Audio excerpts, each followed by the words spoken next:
everyone, so hello, hi, namaskaram my dear warriors. I hope you guys are doing really well. So are you ready for a Maja session? Yes sir, we are ready. So what is this session going to be? It is going to be a very special session for all my dear CMA Final students. So this is going to be SCM theory marathon. Now you guys might be knowing that theory portions in SCM is going to come for roughly 30 marks in your examination. Sir, we thought SCM is a fully practical paper, sir. That is a practical paper only, but still in every practical paper you will be having a theory of at least 25 to 30 marks. Now there is costing portion, there is QT portion. In this video we will only be discussing about costing portion. Now this is one area which students as well as teachers normally ignore. Students will anyways ignore, but you see any faculties, yes, all faculties, they will teach practical areas, but they will tell, theory you read it once by yourself. But the 30 marks in examination is coming from that. And if you are ignoring, faculty is ignoring, who is not ignoring? Institute is not ignoring. Institute knows that you are not studying theory. So they will specifically ask you questions from theory. But we are not going to fall into that trap. We will learn theory properly.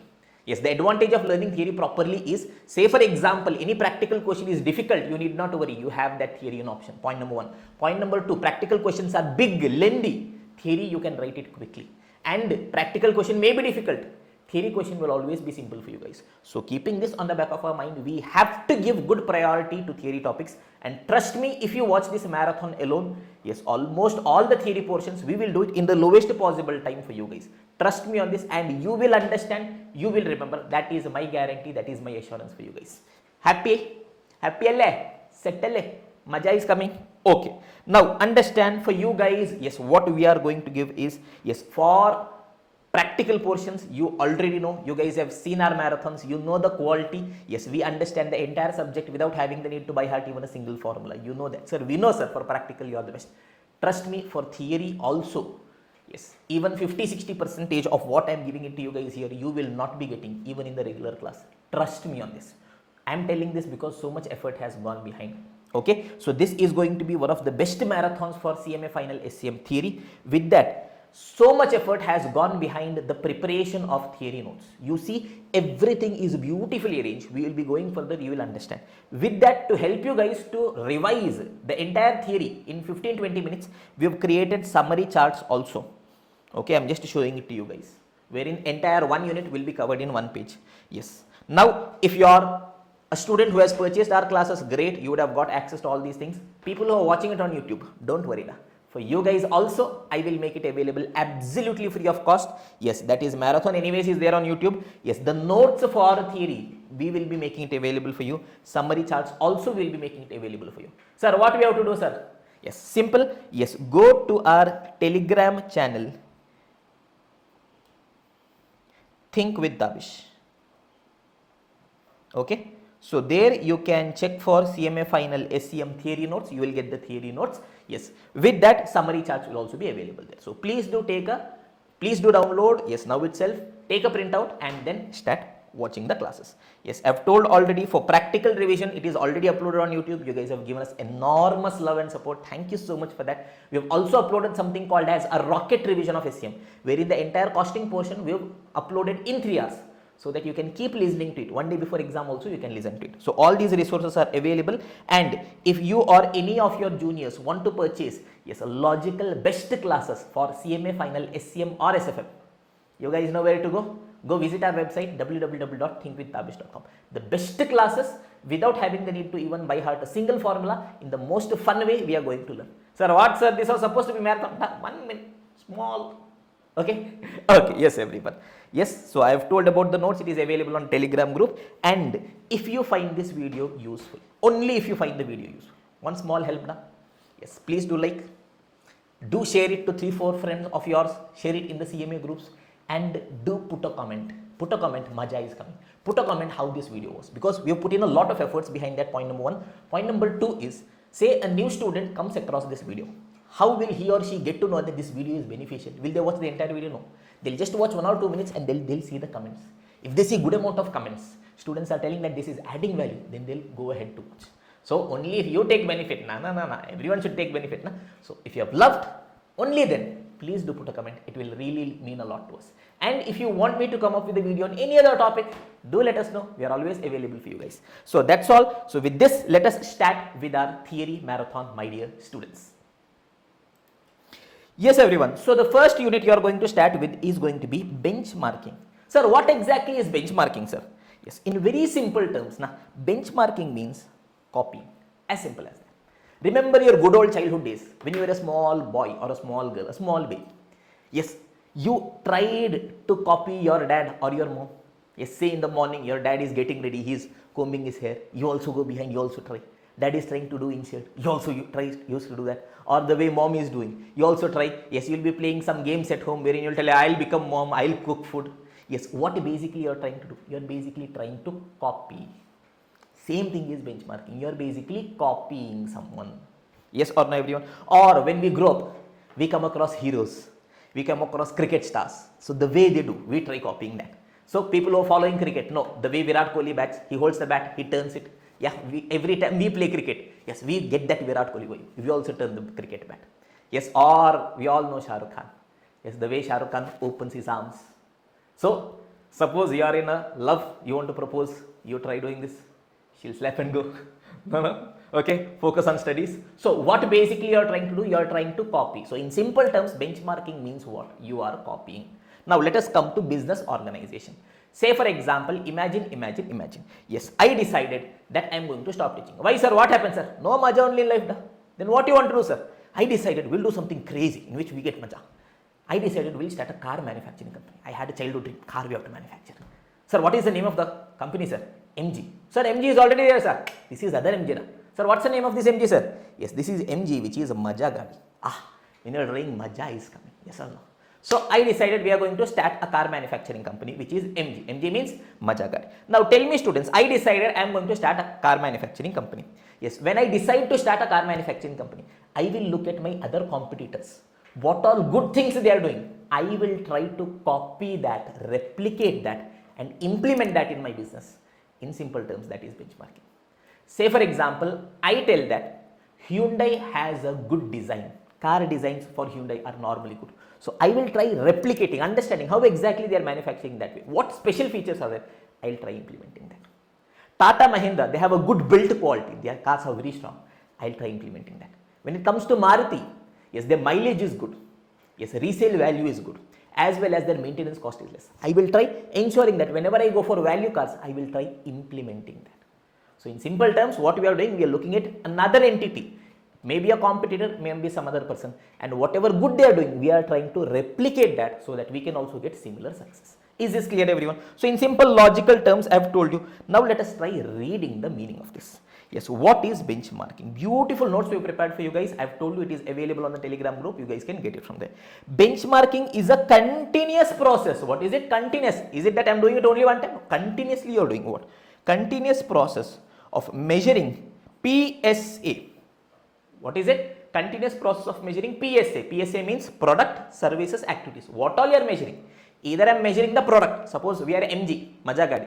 Yes, either I am measuring the product, car only I am measuring. How is our car, how is their car? Or services, how they are giving after sale service, how we are giving after sale service. Or activities. Say for example, we are fitting the tire, that is one activity. We are setting up the machine, that is one activity. How they are setting up the machine, how we are setting up the machine. Sir, setup means what setup, sir? That setup, machine setup, be serious. Okay, yes, everyone. So what is benchmarking? It is a continuous process of PSA, continuous process of, yes, measuring PSA, that is product, services, activities. Against who? Yes, against your benchmarks. Yes or no, everyone? That is against the best performance level. Is this clear, everyone? So in simple terms, can you guys tell me what the meaning of benchmarking is? Benchmarking is a continuous process, yes, of measuring PSA. PSA means product, services, activities.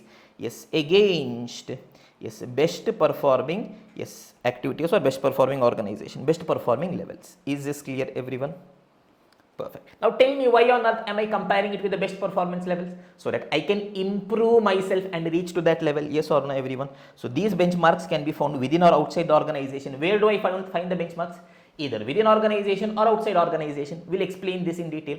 Yes, say for example, I am MG, Maja Gadi. We are having, say for example, 10 different branches across India. Now my benchmark can be either outside organization. Say I am MG, I am comparing with Hyundai. outside organization, or it can be within organization. Say MG Bangalore is there, MG Chennai is there. MG Bangalore is giving a good service, after sale service. MG Chennai is not giving. So MG Chennai can learn from MG Bangalore within the organization. Yes or no, everyone? Perfect. Now, why are we doing benchmarking? In order to improve the organizational performance. So any question comes on benchmarking, 3 points will be writing. So first, what is benchmarking? Let us look at the charts. It is a continuous process of measuring PSA, product services activities, against the best performance levels. Why am I doing it? So that I can improve the organizational performance. Sir, where all benchmarks can be found? Benchmarks can be found either inside or outside the organization. 3 basic pointers always I'll be writing. Is this clear, everyone? Perfect. Shall we continue our discussion? Yes, sir.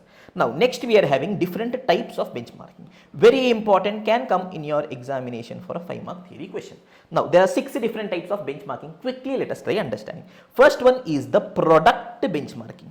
It is also called as reverse engineering. Here, what we are doing? Basically, yes, whatever product my competitor is manufacturing, yes, I purchase that product. I do a reverse engineering. That is, I dismantle. I see how exactly they fix the engine, how exactly they fix the tires, where exactly, yes, all the things are put. And I try building a same product the way my competitor has done. Is this clear, everyone? Say, for example, yes, Maruti has come up with the latest car, Grand Vitara. Okay, now I want to build exact same car. So what I will do, but I don't know how they have done. I will purchase their product. I will reverse engineer, that is, I will slowly remove the parts one by one. I will exactly see, okay, what all features they have put. Okay, how they have fitted the tires. Oh, yes, what kind of engine is it? Yes, what all features are given here. Yes, what kind of, yes, facilities are given. Which all raw materials, from which all suppliers they have taken. And I will try replicating exactly that or slightly in a different way, so that I can also come up with a similar product. Normally happens in case of mobiles. Say, yes, Samsung came up with a new feature. Yes, mobile. In 2 months, yes, Redmi also comes up with the same feature. How? They purchased that, they saw what all they have done, they have also replicated the same thing. Is this clear, everyone? Product benchmarking, or yes, it is also called as reverse engineering. Practice where organization buy the rival products and compare the features so that I can find areas for improvement. Is this clear, everyone? Sir, we have to remember this, sir. Yes, sir. Sir, how do we remember this? Nah, I am there. Chill. I'll ensure that you guys remember each and everything. That is my promise. Don't worry. Okay? Fine. Next is competitive benchmarking. Competitive benchmarking means what? I am basically trying to compete with, yes, benchmark with my competitor. Yes or no? Say, for example, we are MG Maja Gadi. Yes. Suppose I am telling my competitor is Hyundai. So I will try competing with Hyundai. Sir, first one also you told the same thing only, na, sir. Now understand, first one was product benchmarking. There I am only comparing the product. How is their product? How is my product? Yes. Here, yes, I am comparing my competitor completely. Yes. In terms of product also, in terms of process also. Yes or no, everyone? So when I am talking about competitive benchmarking, it is not just a product. Product also I am saying, yes, how their product is, how my product is. With that, yes, what process they are following and how can I try to implement that as well. Is this clear, everyone? Perfect. So it focuses on comparing company with the direct competitors. Here product also I will be comparing, process also I will be comparing. Is this clear, everyone? Two different benchmarking is over. First is product benchmarking, second is going to be competitive benchmarking. Yes, third one is going to be process benchmarking. Here I am only trying to compare the process. What is their process versus what is my process. Not necessary he has to be my competitor. Is this clear, everyone? Perfect. Say, for example, yes, it can either be from the same industry or it can be from a different industry. Say, for example, I am telling, yes, once we have sold the car, we have to give customer support service, right? So how to give customer support service? What is the process? I want to benchmark this. Now, either I can find my competitor, say, for example, Maruti, how they are giving customer support service. I can try doing the same thing. Or here in process benchmarking, it is not necessary. Yes, the company with whom you are benchmarking is from the same industry. It can be from a different industry as well. Say, for example, we know that Apple gives the best after sale service. You are having any problem, they'll quickly rectify and give it to you. So I am trying to understand how exactly does Apple give the after sale service? What all steps they are involving? How they are actually taking the goods back? How they are replacing it? How many days they are taking? What all steps they are following? I try implement the same thing. Yes, did I benchmark the process? Yes. But was he my competitor? Whether Apple is my competitor? No, boss. I am manufacturing car, he is manufacturing mobile. But I tried replicating his process. Is this clear, everyone? So 3 different benchmarkings we have understood. First is going to be product benchmarking. So long as you know the name, Inside masala, you can put it by yourself. Yes or no, everyone? Second is competitive benchmarking. Third is going to be process benchmarking. Fourth one is going to be internal benchmarking. Here what I am doing, yes, I will be benchmarking within the organization. That is one department of an organization with other department of the same organization. Yes, it is process benchmarking, but within the organization by comparing performance across different business units or departments. I have told you already. Say for example, MG is there, MG Bangalore is there, MG Chennai is there. MG Bangalore is giving a great customer service. MG Chennai is not giving that much great service. So MG Chennai, we ask them, boss, learn from MG Bangalore. Yes, benchmark your performance to MG Bangalore. Say for example, they are giving a customer service within 2 days. You benchmark yourself. You try understanding how they are doing, and you also try giving it in 2 days. Is this clear? Yes, you are benchmarking. You are benchmarking. How? Internal within the organization. Is this clear, everyone? Mansilayo, Purunjadcha, Arthamainda Raja. Yes. Is this clear, everyone? Yes. In Hindi, malum hua? Okay, everyone. So, shall we continue our discussion? Yes, sir. Next is going to be strategic benchmarking. Here in strategic benchmarking, what we are doing is, yes, here we are comparing company's performance to the best in class or world class performance. Okay, who does this activity in the best way possible? Not necessarily they have to be in our same industry, can be from a different industry as well. Is this clear? Here we often look outside company's core industry to identify innovative practices. What crazy practices are there? Yes. Now, say for example, I am telling payable management, that is suppliers are there who give us the raw material. How do we manage them? How to make payment to them? How to maintain a good relationship with them? Yes, we know across the world, Apple is one company which is very famous for its supplier management. They make prompt early payment to suppliers. They make premium payment to suppliers. They ensure that they give the maximum preference to their suppliers. They take really good care of suppliers. Why? Because suppliers will only give goods to Apple. So they have to pay the premium price. They have to take good care of them. So I decide, yes, I also have to take care of my suppliers. Yes, I will learn from Apple how they are doing that. Yes, they are best in class, best in industry, not necessarily from my industry, and try applying it in my business. Is this clear, everyone? This is called strategic benchmarking. I am comparing it with the best in the class, in the industry, or world class performance. Is this clear, everyone? It is more or less similar to your process benchmarking only, but institute has given different names, so we are learning it. Is this clear, everyone? Next comes global benchmarking. What does global benchmarking means? Yes, I am benchmarking where? Locally, in India. Yes, Pushpa national. International. Yes or no, everyone? Yes. So I am benchmarking. Yes. Is it with a local entity? No. With an international entity. Say for example, we are MG. I am telling I will compare my cars with Tesla. How Tesla is giving. Yes. What is Tesla's performance? Suppose Tesla's car goes from 0 to 100 in 5 seconds. I will tell my car will also go 0 to 100 in 5 seconds. How they did that? I will also try replicating, learning and implementing that. Is this clear, everyone? This is going to be my global benchmarking. Let us try remembering to what extent we know. Then I told you I will ensure that you guys remember. Chill. I am there. Don't worry. Chill. Okay. So first we understood product benchmarking, reverse engineering. I buy the product, I try replicate. Next came competitive benchmarking. I am trying to replicate my competitor. Third one was process benchmarking. Yes, I try, replicating the process. It may be within industry or outside industry. Fourth one was internal benchmarking within the organization, departments or business units. Next one was strategic, best in class, world class performance. Sixth one for us was global benchmarking. Reasonably we remembered, yes or no, everyone? But don't worry, I have told you, you guys will remember each and everything. You will never forget. Okay. Sir, how do you ensure that? For that, I have a crazy story. Mnemonic. Sir, what is mnemonic? Mnemonic. Okay. Now, now all stories I tell here are just to ensure that you guys get some fun and remember things. Yes, this is a legend of our game. You guys know who is this? Yes, boys, you should be knowing, or else it's a shame. Yes, for girls, yes, this is one of the legends of Indian cricket, Sunil Gavaskar. Remember the name? Sunil Gavaskar. This, girls will be knowing. Boys, before that only we know, sir. Oh, crush, sir. Okay. This is PC, Priyanka Chopra. Okay. So what happened once? Okay. Yes, when India was playing Pakistan in one of the most crucial matches. Yes, I guess 2022, when India was 34 for 4. Yes, Virat Kohli played the winning knock. Yeah, you guys remember that, sir. Still goosebumps, sir.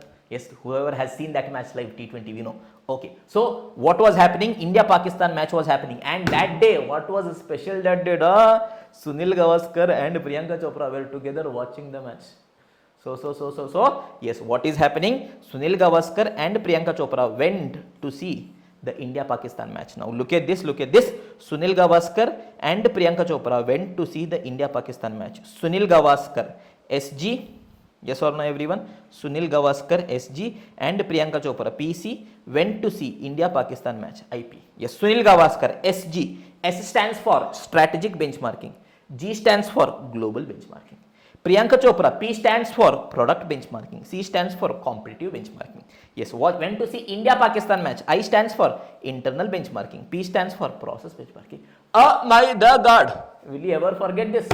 So, different types of benchmarking. What is it that you guys are going to tell? Tell. Sunil Gavaskar and Priyanka Chopra went to see which match? India-Pakistan match. S stands for strategic benchmarking. G stands for global benchmarking. Priyanka, P stands for product benchmarking. C stands for competitive benchmarking. Went to see India-Pakistan. I stands for internal. P stands for process benchmarking. Is this clear, everyone? Maja is coming up. Yes. Shall we continue our discussion further? Yes, boss. Next, we are having benchmarking process. If you see study material, so much text they have given. I have tried reducing it to the maximum possible extent. And this you see is a very simplified version. Now I have given the heading. Inside that whatever text was given, I have given further heading. Again keywords I have written. Now quickly I try explaining. You guys can give it one time read. Is this clear, everyone? Now how do we do benchmarking? Yes. Now how do we do benchmarking? Now if I am doing benchmarking means I know my performance is not the best. That means there is someone whose performance is best. I want to just raise my level and reach to that level. I'll give you guys a very simple example. Imagine you and your friend are there. You both are setting a target, yes, for your CMA final examination. That in our CMA final SCM exam, I want to score 90 marks. That is your target. Now obviously when you are benchmarking, okay, like him I have to score. With whom you will be benchmarking? Will you be benchmarking your performance with the topper or with the person who doesn't clear the exam only? Sir, we will benchmark our performance with the topper, but efforts will be with the person who doesn't clear. That is the reality. Okay, come back. Okay, so I am going to benchmark my performance with the person, yes, who has set the aim to be the topper. Now, how am I going to do it? Very simple. First is planning. I will first make the planning. Okay, what is it that I want? In that, what all I will be seeing? First, goal determination. What is it that we want? We want to score 90 in our CMA final SCM exam, the way the topper scores the marks. Okay, identify the best performance. That is okay. What is the best performance? 90 marks. That is what we want to do. Yes, and understand current performance. You have given 1 or 2 mock examination. Your marks is only 40. So right now your marks is only 40. Now set a benchmarking team. You know that if you are studying alone, you will not be in a position to do it. So get a benchmarking team. You and your friend, you go meet the topper. Understand what exactly is it that he is doing, so that you will also try replicating that. Yes, and define the relevant benchmarking measures. What all you will have to be doing. Yes, daily 3 times you will have to be revising the concept. 1 or 2 mock exam you have to be giving, etc. Maximum questions you should be practicing. All those things you say. That is the planning. Till now, have you done anything? No, boss. Just a plan we did. Is this clear? Second is going to be collection of data. Yes, first plan you have done. Now we are going to collect the data. What all collect? Yes, you will compile the data. Okay, actually how many days you studied, how much hours class you have seen. Yes, whatever exams you have given, how much marks you have got. Yes, selecting partners. Okay, with whom you are going to benchmark your performance against. Mutual understanding. Yes, you are going to do a give and take. Yes, I'll try helping you. You also try helping me. You are doing it with your friend. Yes, data collection methods. How can you collect data? Either it can be primary data or secondary data. Primary data means directly you are getting. Secondary data means you are getting from media or internet sources. In our case, it will not happen. Yes, but in case of industries, say for example, we want to know the overall market size. Some data I will be having. Say for example, how many units I sold. We are MG Maja Gadia. I will be knowing. But what is the overall sale of the market? Will I be directly knowing? No. I will get it from the internet. Secondary data. Yes or no, everyone? I have collected it. So first is I have made the planning. Using that, I have collected the data. Third is going to be analysis. I will sit and analyze the data. Yes, in analysis, what all I will be doing? Yes, I know right now where I am standing. I will review my findings. What all mistakes I am doing. Identify performance gap. How much gap is there? Seek explanation for gap. I will try understanding what mistakes I have done, boss, because of which these gaps are there. Yes, communicate the findings. Yes, basically if you are having a friend with whom you are doing the benchmarking, you will communicate. Yes, he will also try communicating to you. Okay. In organization, yes, there will be people who are selected for benchmarking, and then there is a management. So they will come and communicate to the management. These mistakes are there, and find out opportunities for improvement. Is this clear? You guys can just read it 1 or 2 times, and then in your own words you will be in a position to write it. No issue. Is this clear, everyone? So 3 steps. First, planning I did. Yes. Once I'm done the planning, then what I'll have to do? Collection of data. Once I've collected the data, analyze the data. Once you've analyzed the data, now you know what exactly has to be done. Yes, recommendation and implementation. Now you know what all mistakes you have done. So what is your action plan? Come up with the action plan, implement the action plan. That is, come up with the action plan. Yes, what is it that you should be doing? You decide, okay, 5 times you should be revising the subject, all questions you will be doing, 3 rounds of mock you will be doing, and feasibility check. See if it is feasible. Suppose only 10 days are left for exam. You are telling, I'll give 4 rounds of mock examination, I'll do 5 rounds of revision. Practically possible, no? So check do your feasibility check. Promote change. If there are some mistakes you are doing, try rectifying that. Commitment, yes, give that commitment to yourselves and allocate resources. Oh. Yes, everyone. So give that commitment to yourself and allocate resources. Say for example, you are telling I want to score 90, but in your entire study schedule, you have never given time to study SCM. Will you be in a position to reach that? No. So you have to allocate schedule to make that change. Is this clear, everyone? Final thing is going to be monitoring and review. Okay, you set the plan. Yes or no, everyone? Yes, you are trying to implement. Okay, are you implementing it properly or not? What all mistakes are happening? If you have implemented this, are you reaching the desired outcome or not? So, yes, evaluate how much progress we have done, what all lessons we have learned, and try making continuous improvements. Is this clear, everyone? Yes, everyone. So, look at this, students. Yes, benchmarking process. Yes, what all we will be doing? First, I will be doing planning. In that 1 or 2 pointers I have written here. First, understand the goal, identify best performance, see where you are standing, current performance, set up a benchmarking team. Then collect the data. Yes, compile data, select benchmarking parameters, arrive at the mutual understanding. Then analyze the data. Yes, review what all findings, what all gaps are there, understand explanation, communicate. Yes, seek opportunities for improvements. Then, yes, recommend changes. Yes, and finally, monitor and review. Is this clear? You guys can just read it one more time. Yes, based on that, in your own words, you will be in a position to write it. Is this clear, everyone? Perfect. Now comes miscellaneous, which is not very important for exam, but still, because it is there, let us not leave it. Yes or no, everyone? Now, 2 things are there in this. First is prerequisites for benchmarking. That is, if you have to do benchmarking, what all things I should have done well in advance? Yes, first thing is commitment. Say for example, I am telling, yes, we are MG Maja Gadi. Okay, yes, we are telling that, boss, our car is not giving good quality. Okay, so we want to improve the quality. So I want to benchmark it with, say for example, Tesla. Okay, this is what we are doing. So employees and all, they looked, they made a plan, they compiled the data, they came up with a suggestion. Top management is not willing to implement that only. Top management is not having the commitment to improve their performance. Whether employees will be in a position to do anything. Can they change anything? No. So commitment from top management is going to be important. Is this clear, everyone? Next, clarity of objectives. Everyone should be clear on exactly what is it that they want to achieve. Say for example, we are telling that, boss, our engine is bad. So I want to improve the quality of the engine, performance of the engine. Everyone should be clear on that and everyone should be working in that direction. Clarity of objectives. Next, resources. Sufficient resources should be available. Top management is telling that, boss, we want to improve the quality of engine. But they are not giving resources only to sit and understand how competitors are producing. Yes, how are they giving good quality performance? They are not giving us the fund, the resources, the time. So how will we be in a position to do it? So that is also needed for us in order to do benchmarking. Next, skills. People, yes, the people who are forming the benchmarking team, who are actually doing the benchmarking, they should be having the skills. Suppose they appointed me. Yes, I don't know anything about car. I don't know anything about engine. They ask me, yes, see how they are manufacturing engine. You try coming up with an idea. I don't know ABC of engine manufacturing. What on earth will I tell? Yes or no? So the benchmarking team should have the requisite skill. If they don't have, you give the training and build the skill. Is this clear, everyone? And communication. All stakeholders should be informed, as in why are we doing benchmarking? What is our intention? We want to improve the performance. Is this clear, everyone? You guys can just read it one time. Yes, what all is needed? Commitment from top management. Yes, with that, objective should be clear across the organization. Yes, properly things should be communicated. Resources should be available and skill should also be available. 5 things. Now, what all difficulties we may be having when we are trying to implement benchmarking? First thing is time consuming. Do you think it's very simple to implement benchmarking? No, boss. You'll have to set a benchmarking partner. You'll have to get the data, sit, analyze, understand what mistakes you are doing, what things they are doing it right. So much time is needed. If top management is not giving the resources, will it be possible? No. So it is time consuming. Okay. So we have to ensure that, yes, we try benchmarking only the critical functions. If we try benchmarking non-critical functions, very small functions, there is absolutely no point. Say for example, I am telling we are manufacturing car. In that, how is screw fitted into the car? Either it may be fitted manually or through a machine. Assume To manufacture a car, it takes 30 hours. In that, fitting of a screw takes 2 minutes for me. If I improve performance, it may be getting over in 1 minute. In 30 hours, I am saving 1 minute. Do you think it is going to be great validation? No, right? So you need not waste your time in benchmarking non-critical activities. Ensure it is a critical activity. Second, lack of management support. Management is not giving support. What on earth we can be doing? Yes or no, everyone? Third is employee resistance. Employees are resistant. Yes, top management is telling, okay, if we implement these things, we will be in a position to improve our performance. We can be the best car manufacturer. But employees are telling, boss, from last 2-3 years we are doing this. Let us continue this only.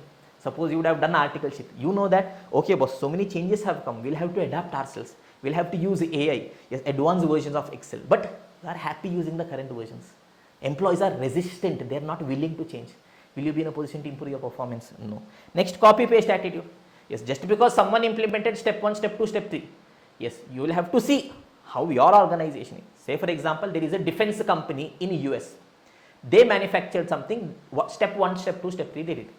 In India, for Indian conditions, for Indian air, for the Indian soil, can I directly copy paste step 1, step 2, step 3? No. You cannot directly copy paste what they are doing. You will have to understand what your business is, what your environment is, what is best suited for you, what you want, accordingly mold it. Is this clear, everyone? Perfect. So with this, we have finished the first unit, which is going to be benchmarking. I'll show you guys the study material so that you understand that everything is covered. Look at this, students. First, they have given you guys the meaning of benchmarking. Okay. Next, different types of benchmarking, 6 types. We know, yes, Sunil Gavaskar and Priyanka Chopra went to see India-Pakistan match. Yes or no, everyone? We'll do a revision, don't worry. Next, process of benchmarking, planning, collection of data, analysis, implementation, monitoring. That only they have given. Yes, step 5. Next was prerequisites, commitment, clarity of objectives. Yes, resources, skill, communication, difficulty, time consuming, lack of support, resistance. Yes, copy paste attitude. Yes, 1-2 case studies of some companies they have given. Yes, with that the unit is over. Everything we have covered, but we have ensured that just in 2.5 pages, my main material is there. And when we are doing a super fast revision, in just 1 page it is done. So in the next 2 minutes, we'll have a quick rocket revision of the unit benchmarking, my dear students. So look at this, basics. What is benchmarking? It is a continuous process of measuring PSA, product, services, activities, against best performing levels. Why am I doing? So that we want to improve our performance. Yes, my benchmarks can be either within or outside the organization. Yes, next comes different types of benchmarking. Sunil Gavaskar and Priyanka Chopra went to see India-Pakistan match. S stands for strategic, G stands for global, Sunil Gavaskar. P stands for product, yes, Priyanka Chopra. C stands for competitive. India-Pakistan, I stands for internal, yes, Pakistan, P stands for process. Yes, product benchmarking is also called as reverse engineering. I am buying rival products. Competitive, I am seeing how my competitor is doing. Yes, it can be product or process. Next is process benchmarking. I am comparing the process. It can be either within the within the industry or outside the industry. Next is going to be internal benchmarking within the organization I am doing. Next comes a strategic, the best in class, world class performance I am comparing it with. Global means I am comparing performance on a global scale. Yes, next was benchmarking process. First, I'll be doing planning, in that all these things are there. Then I will collect the data. I will do my analysis. Based on that recommendation we'll be doing. Yes, once we have recommended and we have tried to implement, we'll, yes, do a monitoring and review if it is happening properly or not. Yes, whatever things are written inside, you guys can just read it once. Next, miscellaneous prerequisite for benchmarking. Commitment from top management is needed, point number 1. Objectives should be clearly defined, point number 2. Resources should be available and employees should be having the skills. What all difficulties can be there? Time, yes, benchmarking is going to be time consuming, so don't try benchmarking non-critical activities. Yes, if there is a lack of management support, we can't do anything. Yes, if employees are resistant to change, we can't do anything. If employees are directly copy pasting, it is of no use. With this, we have finished one unit, which is going to be benchmarking. In the next video, yes, we'll continue with the next unit, my dear students. Yes, everyone. So the new chapter is going to be Introduction to SCM, Introduction to Strategic Cost Management. This entire chapter we have bifurcated into 4 different units. Unit number 1 is SCM and value chain. Unit number 2 is going to be cost control and cost reduction. Unit number 3 is going to be BPR, that is business process reengineering. And unit number 4 is going to be supply chain management. So first, let us start with the first unit, which is strategic cost management and value chain. In this overall, we are having 3 different concepts. So first, let us start with the first concept, which is SCM, strategic cost management. Yes, my dear students. So you would have already heard the name of the subject. SCM it is, strategic cost management. Sir, what is different in this? Sir, in CMA inter days also we learned costing. Sir, in final also we are having costing. Sir, what is the difference? That is what we are going to learn. So here we are going to first understand what is the difference between traditional costing and SCM, traditional cost management versus SCM, strategic cost management. Okay, I'll give you guys a very simple picture. Imagine I am a pen manufacturer. Traditional costing, the only objective of costing under the traditional perspective approach was, I want to calculate what is the cost of manufacturing the pen. Suppose I calculated, yes, I got the cost of manufacturing pen is 6 rupees. Okay, now I want to somehow try and reduce the cost. Simple assumption is that, yes, if I can reduce my cost, I can earn more profit. Suppose I am telling, okay, the cost is 6 rupees. I want to somehow bring down the cost to 5 rupees. I will try putting in some cheaper materials. I will try getting some cheaper labor, whatever it is, but I'll try ensuring that I want to reduce the cost. That was a simple objective. Remember your entire CMA inter days. Yes, your whole objective is you are calculating the cost. For that, you are following different methods of costing. Job costing, contract costing, service costing, unit costing, batch costing, process costing. Once you've calculated the cost, you want to control the cost. You are implementing, okay, standard costing, budgetary control, etc. That was the whole picture. That is what we were doing. That is all we were doing. Yes or no, everyone? Perfect. But here, that is not our picture. Yes, what is a strategic cost management telling? Look at the students. In traditional cost management, my objective was simple. I want to calculate the cost and I want to reduce the cost. Yes, SCM is telling, wait, boss. Chumma, you calculate the cost. That is not the end of the story, boss. Yes, this is costing plus strategic management. That is the basic functions of costing we are doing. Yes, I will calculate the cost of the product. Okay, I understood that the cost of manufacturing pen is 6 rupees. Now wait, using this, how can I ensure, just a minute students. Yes, everyone, sorry for the small interruption.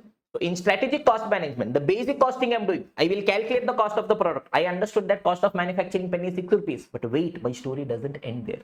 Yes, once I've calculated the cost, yes, I will now merge it with the strategic management. Yes, I will try to see how can I strategically position my product in such a way that, yes, I can earn maximum profits in the long term. It could be possible that I add some premium features in the pen. For that, I'm incurring 2 rupees extra. Could be possible. Traditional costing would have told, boss, what on earth are you doing? 6 rupees is your existing cost. Your new cost goes to 8 rupees. But strategic cost management is telling, wait, boss, look at the long-term strategic picture. Yes, if you're incurring 2 rupees extra, could be possible that, yes, customers perceive that your product is a premium product. You can differentiate your product. Using that in the long term, you can be charging a selling price of 15 rupees as against the 10 rupees that you are charging right now. So that is the difference. Traditional costing, my only objective is I am calculating the cost. Using that, what you do, how you take a decision, how strategies you implement, we don't care. My only objective is I will calculate the cost. I want to reduce the cost. SCM is a wholesome approach.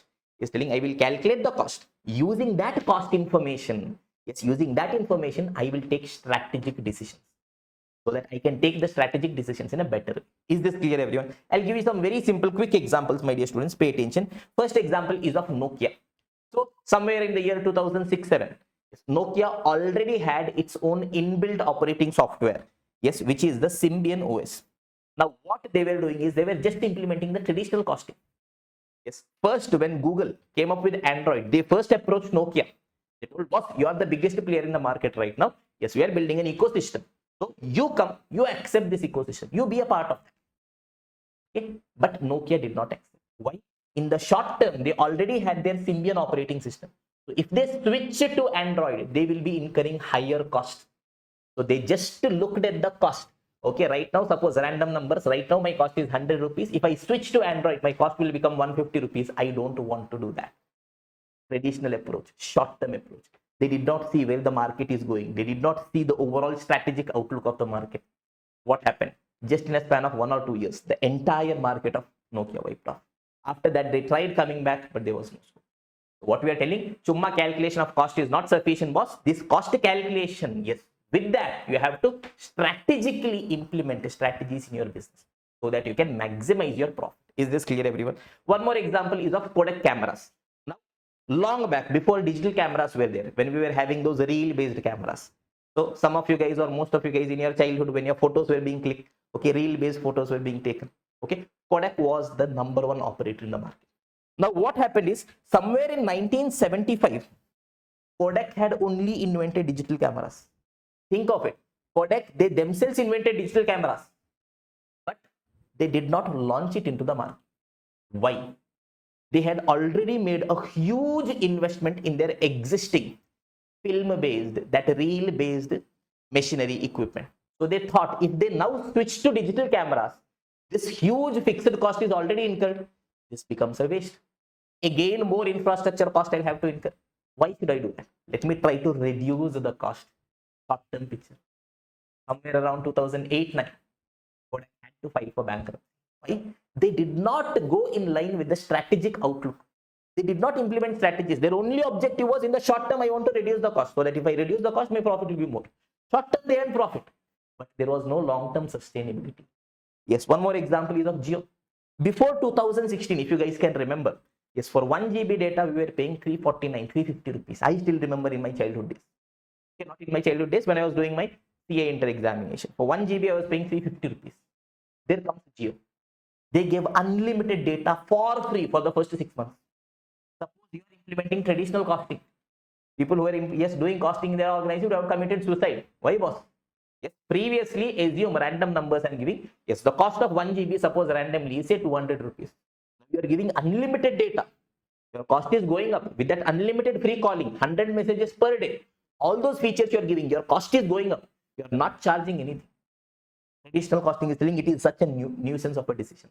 But wait, strategic cost management is telling, boss, SIM is something a person buys one time, he will hold it for a really long amount of time, possibly for their life, at least minimum 10-20 years.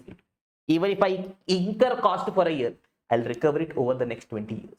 Strategic cost management. Is this clear, everyone? I hope you would have got an idea of what traditional costing was, what strategic cost management is. Traditional cost management, only objective is I'm calculating cost. Simple. I want to just reduce the cost. Strategic cost management is telling, boss, I will do the traditional objectives. I will calculate the cost, but this I will link it to the strategic direction of the organization. How I want the business strategy to be. In that line, I will take my costing. Is this clear, everyone? So let's quickly read, everyone. So first point I'm having is traditional cost management and its limitation. Firstly, traditional costing. It involves cost ascertainment through allocation of cost and overheads into products. So what I'm doing in traditional costing? Yes, I am calculating the product cost, that is cost ascertainment. How? I am allocating, yes, the direct cost as well as overheads into the products. Okay. The focus of traditional costing was only on cost control and cost reduction. Yes, we are only focusing on cost calculation. Why? On the assumption that with the reduced cost, company can earn more profits. If my cost gets reduced, I will be earning more profits. That was their only intention. But wait, boss, there were limitations. What are the limitations? Excessive focus was on cost control and cost reduction. The only focus I'm saying is to reduce the cost. But boss, in the long term, it doesn't happen that way. Yes, there was internal focus. We are only looking at ourselves. We are not looking at what is happening outside, what my competitors are doing, how the market is operating. Simple example was of Nokia. Okay, short-term outlook. We are having a very short-term outlook. Say, for example, Kodak. Yes, I've already incurred so much cost. Yes, why should I incur more cost? They were just looking at, okay, right now I've incurred, so that in the short term I can earn more profit. But what's in the long term, your business has gone for a toss. Is this clear, everyone? Yes, that is the first point will be right. Traditional costing. What is traditional costing? Yes. Let's quickly look at the summary charts as well. Pay attention. Yes, here I'm doing cost ascertainment. How? I'm allocating cost and overhead to products. Okay. Focus was on cost control and cost reduction. What was the assumption? If my cost gets reduced, profit will increase. What were the limitation? Excessive focus on cost control and cost reduction. There was only internal focus. I was not looking at outside market. There was a short-term outlook. Okay, boss. So there was a need for strategic cost management. Okay, what on earth is strategic cost management? Strategic cost management means it is cost management in relation to business strategy. Yes, I am doing costing, but it is in relation to business strategy. How my business strategy is in relation to that, I am calculating cost and taking decisions. Okay, it helps the firm. Now, how will SCM, strategic cost management, help the firm? It will help in two ways. Yes, it gets cost advantage or to charge a premium prices. Now, wait a minute. Yes, SCM is telling, boss, you calculate the cost, but with that, you will have to implement a strategy for your business. What all strategies can be there? Ultimately, two strategies can be there. Either you're adopting cost leadership strategy or you're adopting a product differentiation strategy. What on earth is this? Suppose I'm manufacturing this pen, Maja pens we have started. Yes. Not no need for teaching. I will start manufacturing pen. No maja only in life. I decided, okay, we are going to start my pen manufacturing company. Maja. Okay. Selling price is 10 rupees. Cost of manufacturing pen was 6 rupees. What does cost leadership tell? It is telling I want to be giving you guys a good quality product, but I will manufacture that product at a lower cost than what everyone else in the market is producing. Suppose everyone else in the market is producing the pen, they're incurring a cost of 6 rupees, but I will produce the same pen at 5 rupees. Same quality, but I'll produce at 5 rupees. Okay, now in that case, what will happen? Everyone else is incurring 6 rupees cost, they're selling at 10 rupees. Yes, I am producing at 5 rupees. One of the two things I can do.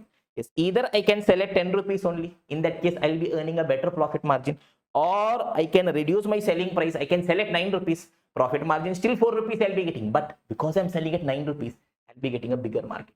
That is my cost leadership strategy.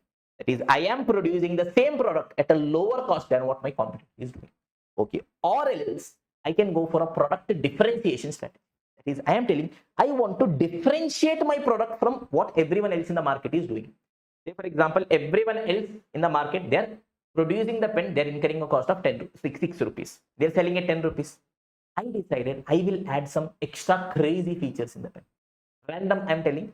Suppose I decided I will add a light option in the pen.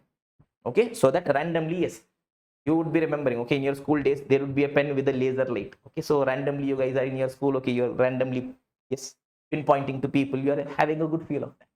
So I'm incurring 1 rupee extra to put that laser light, but I can sell the same pen now, not at 10 rupees, but at 15 rupees.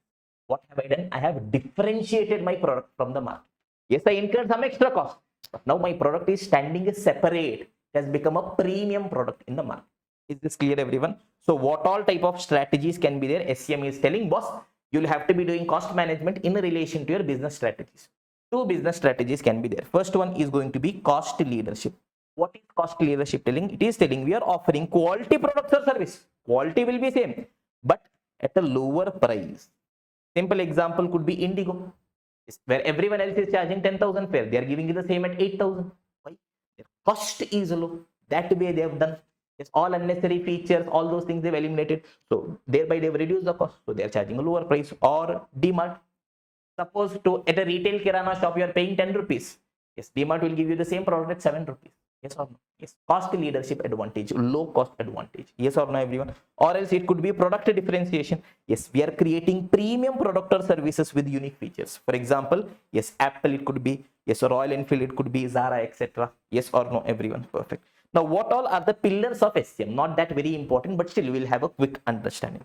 So SCM, they are telling, yes, I want to implement SCM. What I will be doing? Three things I should be doing. First one is a strategic positioning analysis. I should understand how am I positioning myself in relation to other competitors. Yes, that is the company's comparative position in the industry. Say, for example, let us take automobile industry. Maruti is there in automobile industry. Benz is also there. How did Maruti position itself? Yes, as a low cost player. That is, at the lowest possible cost, it gives you good features.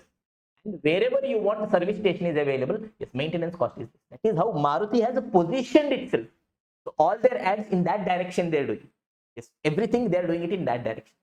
Benz has also positioned itself. How did Benz position itself? Did Benz tell, okay, we are giving you the cheapest car? You want luxury? You want a premium? You want the feel? So both of them have positioned themselves in a different way. Strategically, how do you position yourself? In that regard, you incur cost. Now, Maruti will never try giving too much premium luxury features. Why? That is not the way they want to position themselves in the market. And even if they try doing it that way, it will not be successful.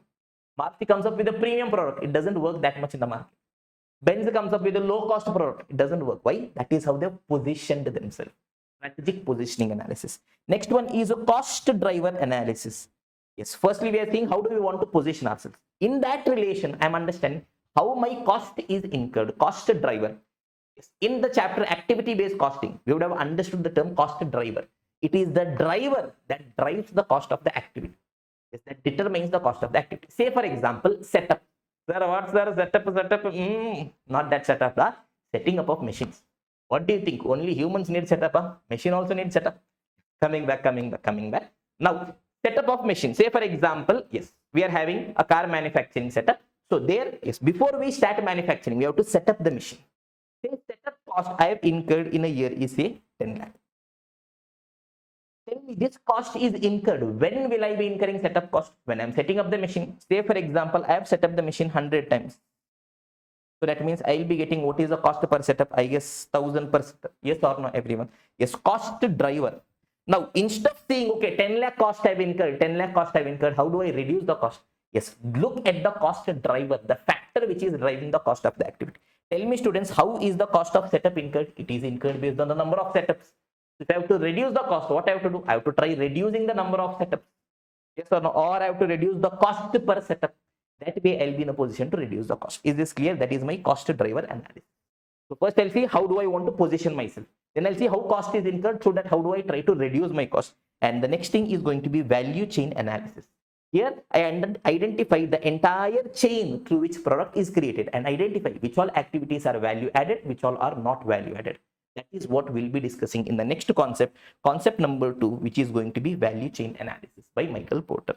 So concept number 1 is over. Quickly, let us summarize, my dear students. So concept number 1, strategic cost management. First, we told traditional cost management and its limitation. Traditional cost management means we are doing cost ascertainment. How? By allocating cost and overheads to products. Okay, focus was that on cost reduction and cost control, on the assumption that if my cost reduces, profit will increase. But boss, there are limitations. What are the limitations? Excess focus on cost control and reduction. There is internal focus and there is a short-term outlook. Okay, strategic cost management. It is telling, boss, it is a cost management in relation to the business strategy. Okay, it helps us to gain cost advantage or charge a premium prices. Two different strategies can be there, either cost leadership or product differentiation. 3 pillars of SCM: strategic positioning analysis, cost driver analysis, and value chain analysis. Is this clear, my dear students? Yes, everyone. Now let us go ahead to concept number 2, which is value chain analysis by Michael Porter. Beautiful concept, Maja concept. Tell me, students, what kind of concept? A Maja concept. Okay, imagine. I decided once and for all. Sir, what, sir? I'm going to discontinue. Why, sir? No Maja only in life. So much I'm teaching, so much free resource I'm putting on YouTube. You're not putting a like, you're not putting a comment. What? No use only. Okay, share it to all your friends. Do a like, put a comment. Really means a lot. I decided, enough. Sir, what you're going to do then, sir? I decided I'm going to start a pen manufacturing. Sir, what is the name of the company, sir? Maja Pen. No tension. No headache. I'll manufacture pen. I'll sit. If you want to buy, okay, buy 10 rupees pen. No tension, baby. Okay, fine. Yes or no? So we decided, okay, we are going to start a pen manufacturing company, Maja Pens. Now, value chain analysis. The name itself is telling a beautiful story. Every name has a meaning, right? Value chain analysis. Let us try dissecting. First, value. Yes, what does value mean? Yes, value means it is the amount the customer is willing to pay. Say, for example, you went to a hotel, you had good food, crazy food. All of you guys are happy, you had a great conversation. You're feeling, great food, we had crazy amount of this. You feel some 2000 rupees we can pay for this. That is a value. Yes, that is how much you are willing to pay. Price is how much you are actually paying. Suppose the bill came to 1500. Is what you are actually paying. But in your mind, till 2000 we could have paid because that much, okay, vibe we had. That is the amount I'm willing to pay. So what is the value? Yes, it is the amount customer is willing to pay. Say, for example, this pen. Yes, customer, if he uses this, he gives a CMA examination, he clears, he feels it is having a value of 20 rupees. So I'm willing to pay 20 rupees for that. Okay, value. Now, Michael Porter is telling, okay, how do we derive a value? Yes, how does customer get a value of 20? Yes, the value is derived through a chain of activities. It is generated through a chain of activities.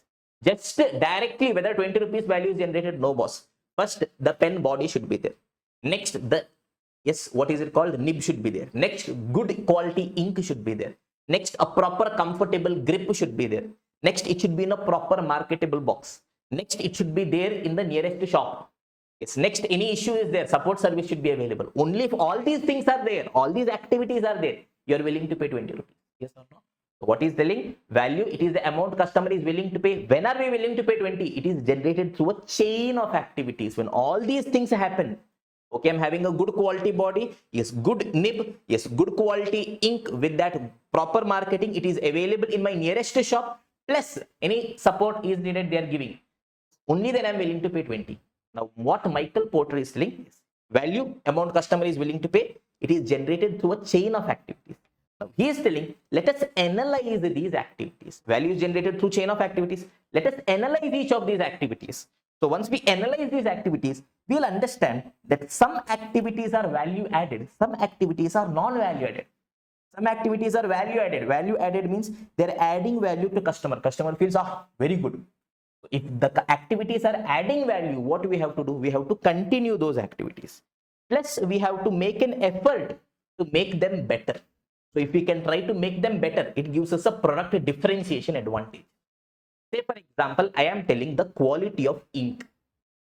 Yes, if the quality of ink is good, whether customer will be happy or not. Suppose you are writing, yes, all the ink is spilling out. Will you feel happy? No. But good quality ink, it's having a good flow, a good grip of the pen. Will you be feeling happy? Yes.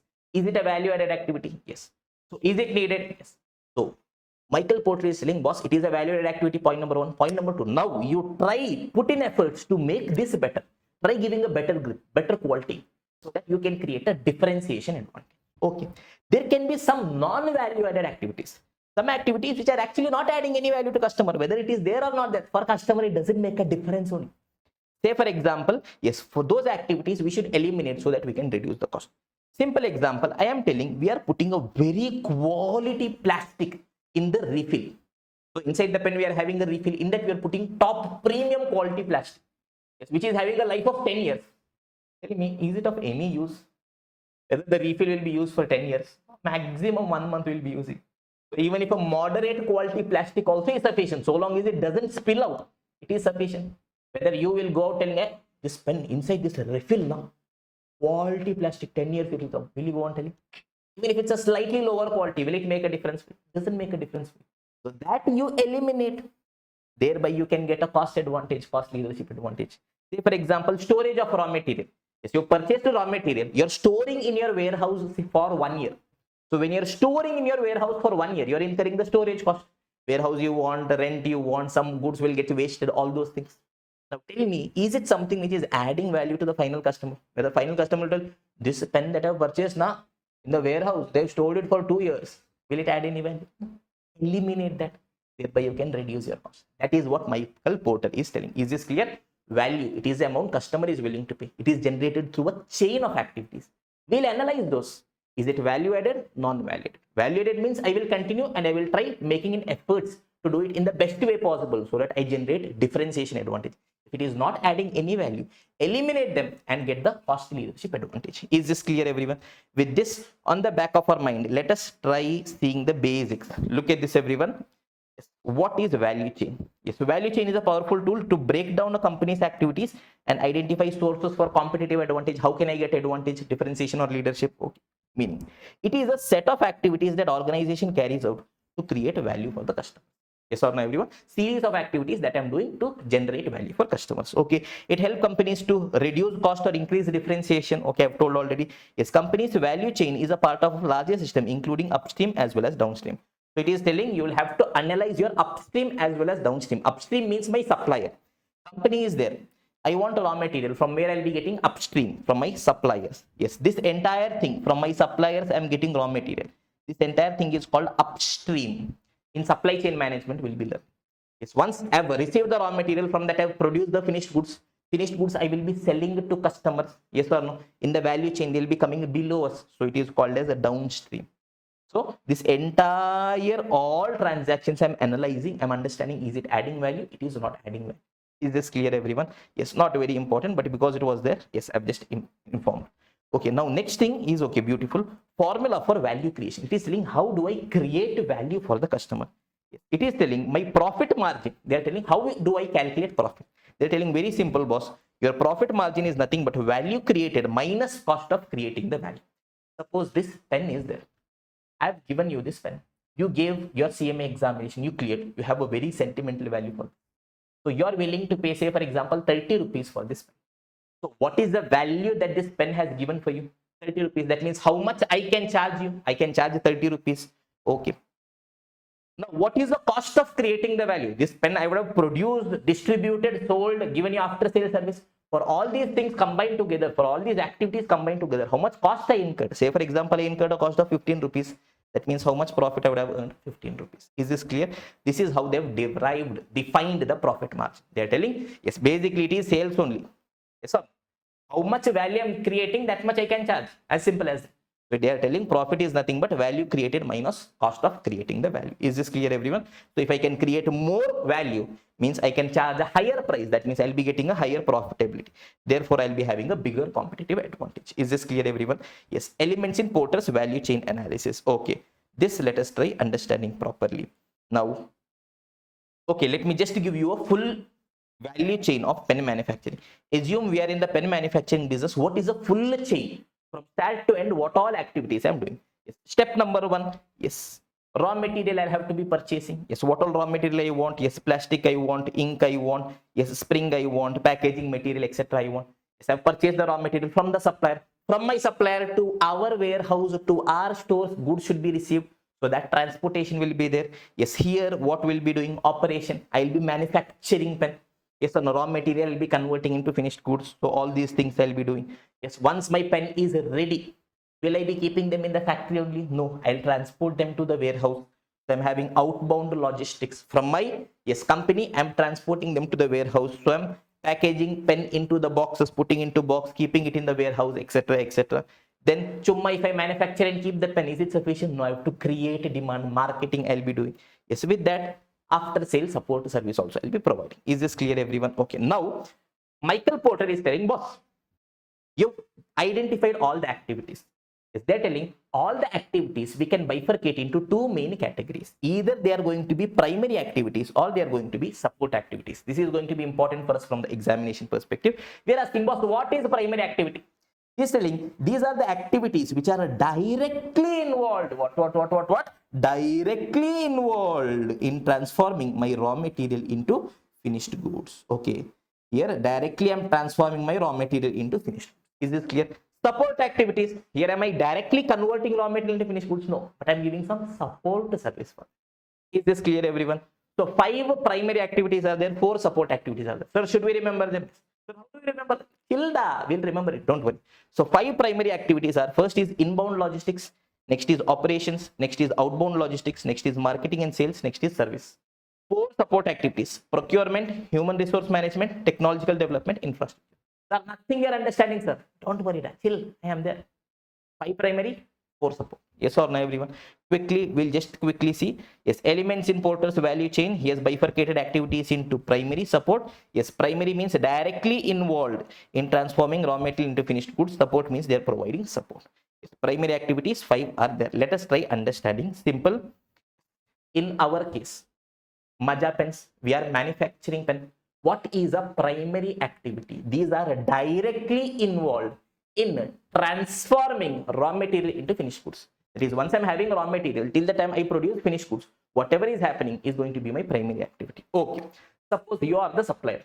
I came to you, supplier. I'm telling I want the following raw materials. Yes, I want a spring, I want a plastic, I want a nib, I want ink. Yes, I've purchased raw material from you. Yes, now the raw materials are lying with you. From your place to my place, I have to be transporting the goods. Yes or no, everyone? Yes, this is supplier. You are there standing here. Maja is coming. Yes or no? Yes, this is our factory. I have shown our factory. This is our factory. So from your place, I have to be transporting goods to my place. Yes or no, everyone? Yes. Where are our raw material stored? The place where the raw material is stored is called as a store. The technical term, costing term. Yes or no, everyone? So first, what am I doing? Yes, I will get the raw material, put it in the lorry. Yes, I will transport it to my stores. Is this clear? This is the first activity. It is called as inbound logistics. Logistics means transportation. Inbound. I am getting the raw material to my place. Is this clear, everyone? Okay. First activity, I am getting the raw material. Raw material is there. I am getting the raw material first. Is this clear? Now I have the raw material with me. So I have a spring with me. I have a plastic with me. I have a nib with me. I have ink with me. I am looking at that. I am telling, Om Pennaya Namah. I am telling chakalaka boom boom gili gili chu. Om Pennaya Namah. Will it become pen? No. What is needed? Operation. I have to convert my raw material into finished goods. Where is it happening? In the factory. So from my stores, I am sending goods to the factory where what we are doing operations. Operation means I am converting my raw material into finished goods. Is this clear, everyone? Perfect. So two steps. First, I am receiving raw material, inbound logistics. Raw material I am converting into finished goods. Second step, operations. Now, finished goods I have produced. Say for example, pen I have produced. Is this clear, everyone? I have manufactured pen, Maja pen, best pen. I am just keeping it in the factory. Whether customers will get to know about that, whether customers will buy that, no. Is there any point of this? Means what I'll have to do? I'll have to create awareness to my customers. Yes or no, everyone? Yes, which is going to be marketing and sales. I'm creating awareness to my customers. That was, there is a beautiful pen in the market called Maja pens. You come buy, Maja will come. Suppose I appoint Shah Rukh Khan as a brand ambassador. Shah Rukh Khan is coming and telling Maja pen. Maja will. Yes or no, everyone? Yes. Through that, okay, people got to know about Maja pens. Everyone in the country wants to buy Maja pens. But yes, my pen is lying in my factory only. Whether customers will be in a position to come to directly to our factory and buy. Now, what is needed? Customers are staying at different parts of the country. I have to transport the goods to the different parts. I will send to my distributors. From there, it will go to the wholesalers, to the retailers. From there, it will go to the customers. Yes, that is the next part, which is going to be outbound logistics. Yes, logistics means transportation. What kind of transportation? Outbound. Okay, finished goods is ready. Now I am sending this from my factory. Yes, to the distributor, wholesaler, retailer. Is this clear, everyone? Okay. So 4 activities are over. What all? First is inbound logistics. I have received raw material. Operations, I have converted raw material into finished goods. Next is going to be marketing and sales. I generated sale. Outbound logistics. Okay, once sale is generated, yes, I am distributing the goods. Yes, finally, goods have reached the customer. Some issues could be there. Say for example, one box, pen is not working only. Yes, in one box is there, pen is not there. So what is needed? After sale support is needed. Yes or no, everyone? Yes, the final activity I'm going to do is service, which is going to be the after sale service. So 5 primary activities, everyone. First is inbound logistics. I'm receiving raw material. Operation, I'm converting raw material into finished goods. Next, marketing. Yes, I'm generating the market. Next is outbound logistics. I'm delivering goods to the customer. And finally, we are having service. Is this clear, everyone? So let us quickly look at this. Inbound logistics. What is happening in inbound logistics? It is the activity related to receiving, storing, and distributing the raw material within the organization. I am receiving, storing the raw materials in the organization. Okay.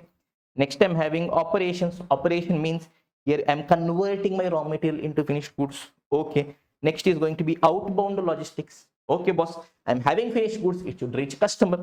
So activities that deliver the final product to customer is called as outbound logistics. It can be internal or external channel. Yes, I can be having my own transportation service, or I can tie up with a third party transportation. Okay, fine.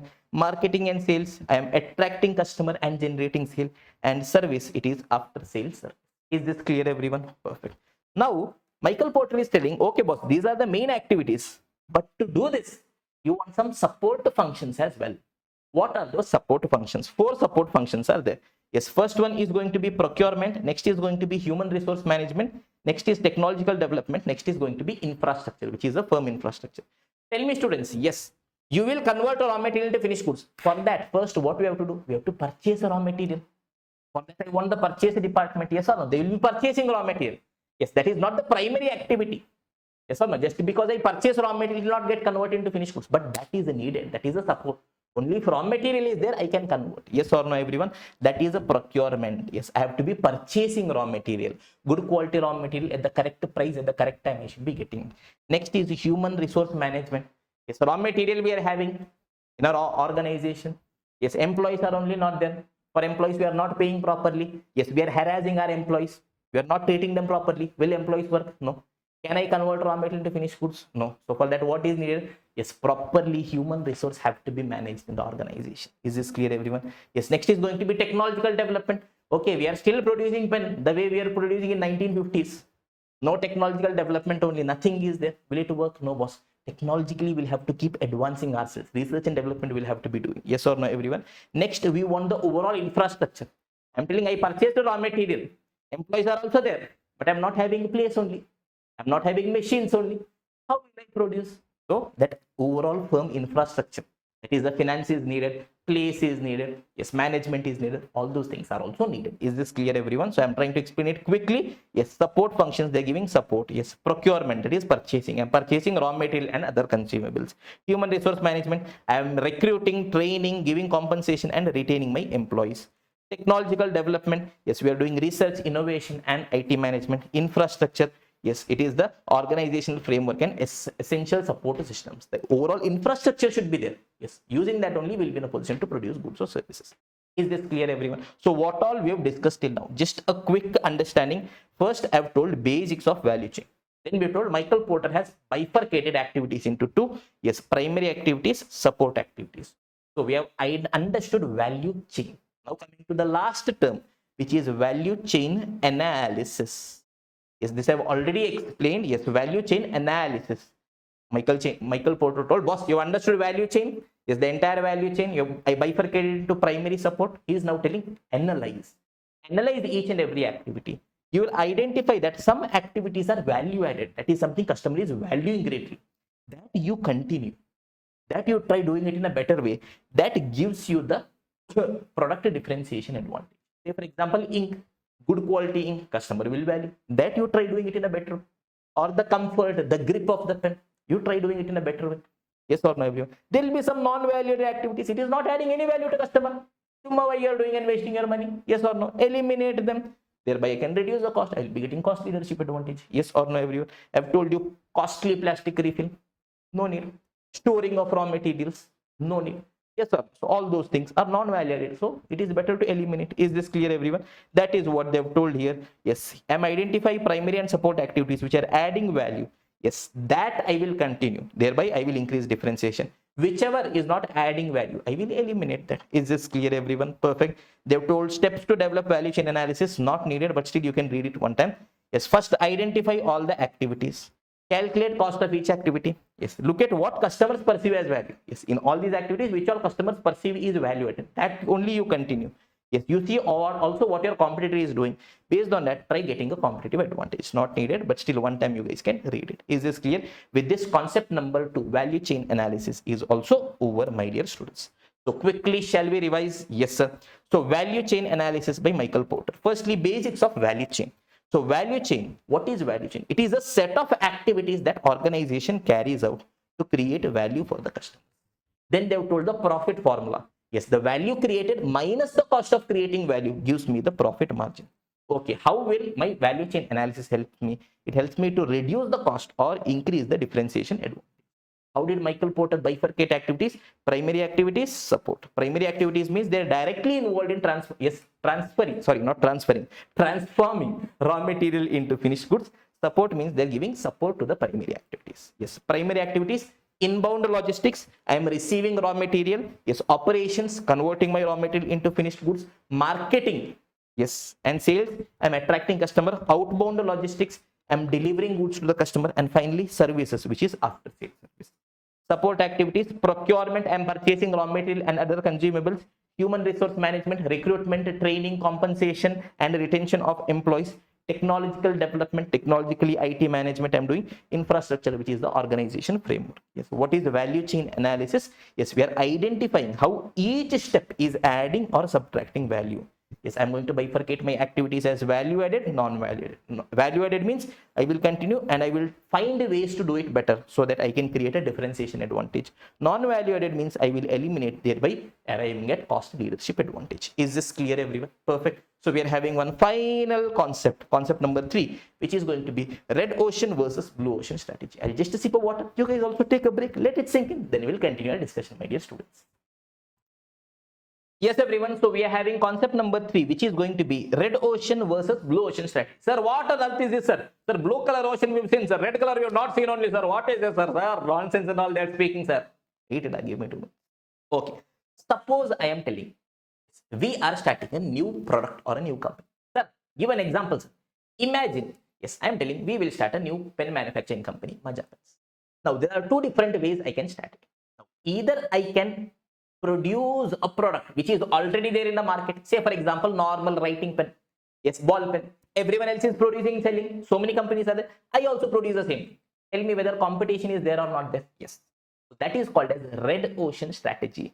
That is, I am competing in the existing market. Already existing players and all are there. Sharks are there waiting. There only I am just trying to enter into that.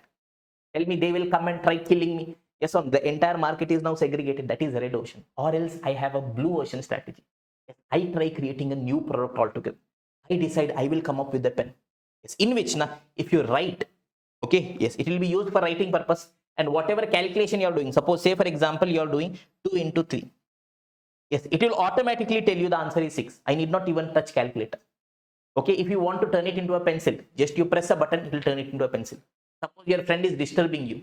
Yes, you can just do it like this, it will turn into a knife. You can just stab him. Visualizing is free now. Yes, now I created such a pen. Crazy, right? Tell me, is there any product like this in the market? No. Yes, is there competition for this product? No. Why? There is no one producing. Blue ocean strategy.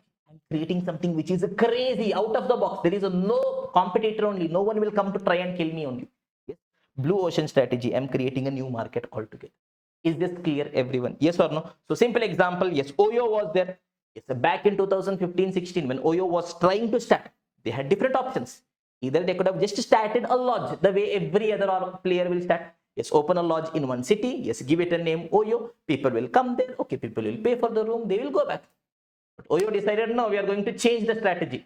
Yes or no? We are going to be the savior for all the young couples. Sir, what you are talking, sir? Sir, for us. Sir, don't tell all this, sir. Okay, now wait. Chill. Oh, some of you guys, come back. We are learning. Don't go to Oyo, come back. Okay. Yes, what they decided? We will aggregate all the players across India. Yes, and we'll create a platform through which we connect customers and service provider. That is something nobody was doing. Blue ocean strategy, something new they did. There is no competition. They can charge whatever they want, unlimited possibilities. Yes or no, everyone? Blue ocean strategy. Yes, Netflix. Previously, DVD players were there. Yes, for one movie, one DVD player. Yes, DVD rentals option was there. Yes, you want to watch the movie, get the DVD rental. Yes or no, DVD. Yes, you get the DVD, you play it. After that, you give it back. So Netflix, they could have started it that way, but they thought, wait, we will build a platform through which if they pay a 1 month subscription, they can watch any movies that they want to pay. Tell me, was that available, existing in the market back then? No. So what they started was completely fresh blue ocean strategy. Is this clear, everyone? Tesla car, everyone was manufacturing. Petrol car was there, diesel car was there, but Tesla told, wait, we are entering to the market, we'll do something new. We'll come up with electric cars with the luxury features, with the driverless options, with the seamless, yes, infotainment system. Blue ocean strategy. Is this clear, everyone? So red ocean strategy means I am competing in the existing market. I'm creating a product which is already there. So a lot of competition is there. Yes, everyone will try to kill each other because the demand is limited. Yes or no? Customers are limited. Yes, previously there were 3 players. Now one extra player is added. Say for example, yes, in your place, normal electronic shop is there, wherein you buy fridge, TV, etc. Yes, in your city, the demand is limited. Say 1,000 people will buy. Previously 2 players were there, so it was distributed between 2 players. Now you started, 3rd player. Demand is 1,000 only. It is getting distributed between 3 players. So everyone is intensely fighting. Yes, I want a share of the market. I want a share of the market. They will give discount. They will try reducing the price. They'll try giving more incentive. Yes, red ocean. You are continuously in that fight. Bleeding always. Profit margin is less. Yes or no? Blue ocean. You try creating something new, which is nowhere there. You can charge premium prices. There is no competition. Infinite possibilities. Is this clear, everyone? Let us try looking at this quickly. Yes. Red ocean strategy. It represents existing industries with defined market boundaries. Existing businesses.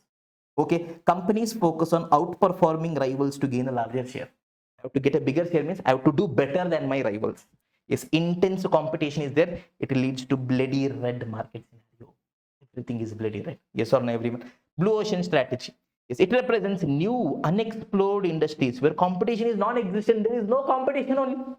Okay, companies create a new demand for themselves instead of fighting over existing customers. They create a new customer base altogether. Yes, it focuses on innovation and value creation. Is this clear, everyone? Yes. So whenever a question comes on red ocean, blue ocean, first I'll be writing the meaning. Then key differences. Market focus. Yes, red ocean means I am competing in the existing market space. Blue ocean means I'm creating a new market space. Yes, strategy. Yes, red ocean means I have to beat the competition. I have to be better than my competitor. Here, yes, competition is irrelevant because there is no competition. Bloody, we are the only people who are operating. Yes or no, everyone? Okay. Strategy is to exploit the existing demand. Existing demand is there. I cannot create extra demand. I have to exploit. I have to get a major share of that. Yes, here I will create a new demand. Is this clear, everyone? Industry attractiveness. Yes, industry is not that going to be attractive. It depends on competition. Less competition is there means that industry is attractive. More competition is there means that industry is not attractive. Here, industry attractiveness can be altered with strategic efforts. Yes, I do something different so that I can create a new industry altogether. Here, I cannot create industry. If competition is less, I can go get advantage there. Is this clear? Market perspective views demand as limited. Red market means, okay, existing demand only is there. Demand can't be increased. Blue market means you are creating a new product altogether for which it is having infinite possibilities. Demand is untapped. So we don't know how much demand can be there. Is this clear, everyone? This is going to be concept number 3, red ocean versus blue ocean. Yes, this chart only you guys will be revising it. Yes, red ocean means it is the existing industry. Objective is I want to outperform my rivals. Intense competition leads market to bloody red. Yes. Blue ocean means new unexplored industry. Competition is going to be irrelevant. We are creating new demand. Yes, here I am competing in existing market. I am creating new market space. I want to beat competition. Competition is irrelevant. I want to exploit existing demand. Yes, I am creating new demand. Yes, industry attractiveness depends on competition. Here, yes, I will be creating, yes, industry attractiveness through strategic efforts. Demand is limited. Yes, untapped demand we are going to create. With this, unit number 1, which is going to be SCM and value chain, is over, my dear students. So let us try to revise the entire unit in 2 to 3 minutes. So altogether 3 concepts we've discussed. First is SCM versus traditional cost management. Concept 2 was value chain analysis. Concept number 3 was red ocean, blue ocean strategy. Firstly, SCM. We told traditional cost management. Objective, we were doing cost ascertainment by allocating cost and overheads to products. Focus was cost control and cost reduction on the assumption that if I reduce my cost, I will be earning more profit. Limitations were there. What were the limitations? Excess focus on cost control and reduction. There was internal focus. I was not looking at market. Short-term outlook I was having. But we told boss that is not good for long-term. We want strategic cost management. It is cost management in relation to business strategy. What is the advantage? It gives us advantage. So what kind of advantage? Either, yes, I will be having cost advantage or I can charge a premium prices. So 2 different strategies can be there, cost leadership or product differentiation. 3 pillars of SCM. Strategic positioning analysis, how do I position myself in the market? Cost driver analysis, how is my cost incurred? And value chain analysis, how is the value derived? Next, we had concept number 2, which is value chain analysis by Michael Porter. Value, it is a price the customer is willing to pay. Michael Porter told it is created through chain of activities. You analyze and understand, is it value added? Not value added. Value added means continue, try doing it better. You will get differentiation advantage. If it is not value added, eliminate, you will be getting cost leadership. So basics, value chain, it is a set of activities that organization carries out to create value for customer. The value we create minus the cost of creating value gives me my profit margin. It helps us to reduce cost or increase my differentiation advantage. Activities are bifurcated as primary activities directly involved in transforming raw material into finished goods. Support, they are providing support. Primary activities are going to be 5. Inbound logistics, I'm receiving raw material.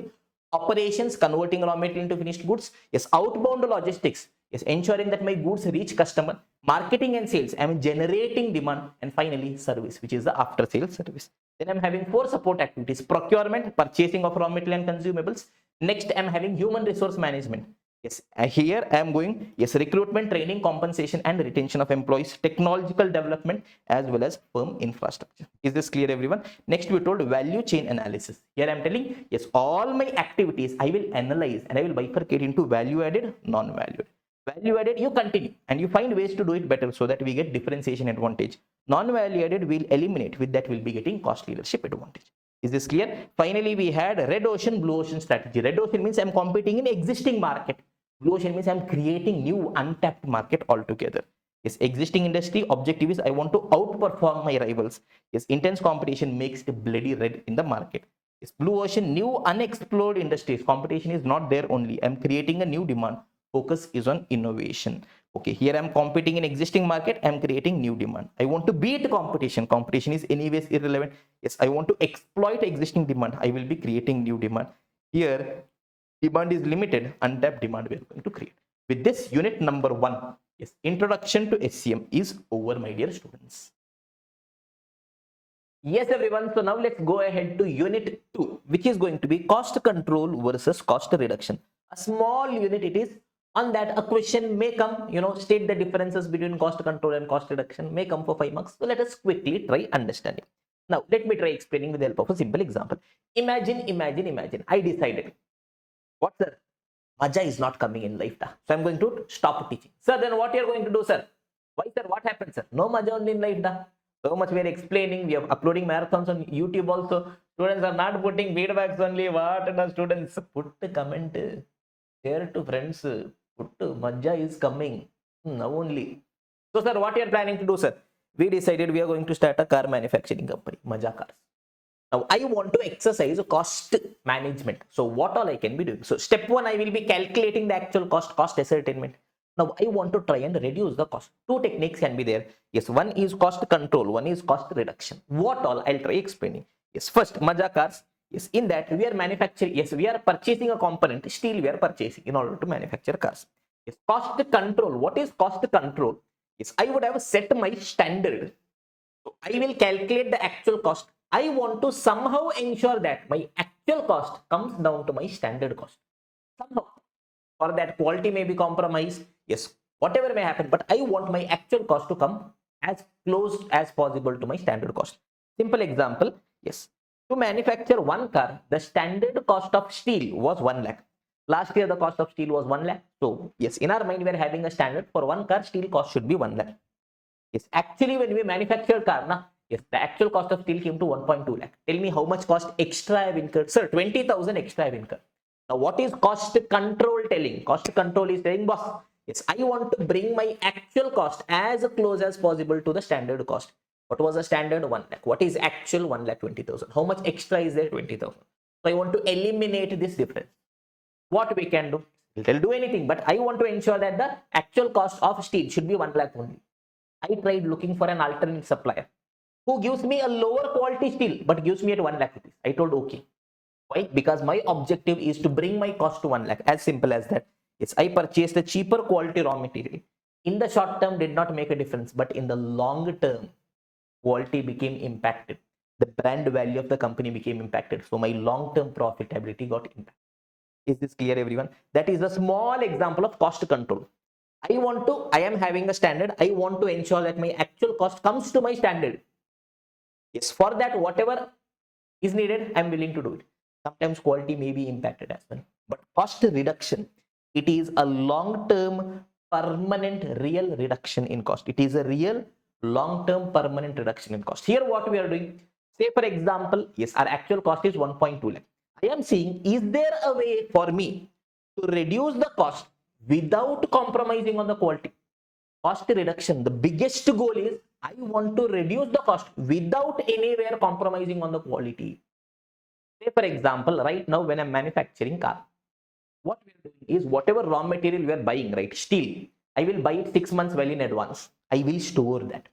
For storage, I'm incurring the cost. Yes, once I'm producing the car, before I directly sell to customers, yes, I'm distributing to different distributors. There we are holding the cars. So storage cost is a major chunk. So we decided, boss, we are going to do one thing. We are going to shift to just in time. Because of that, what is going to happen? My raw material storage cost gets reduced. My finished goods storage cost gets reduced.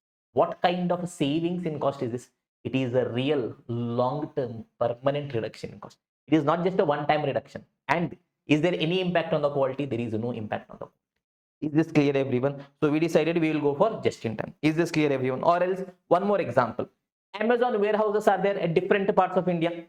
So they felt that their labor cost was high. Okay. So their standard in their mind was that, okay, per employee, yes, or for a warehouse, the labor cost standard should have been 10 lakh rupees, but it came to 15 lakh rupees. Employees, inflation was there, they were asking. Yes, one short-term picture, cost control could be that, okay, we'll remove these employees, we'll hire new employees who are asking for a lower wage rate, but they're not experienced, they may commit errors. So delivery errors may be there, long-term our brand value may be impacted. That is one way. But what Amazon did, they built, yes, AI-based robots. So what they did in the long term, they've saved the cost.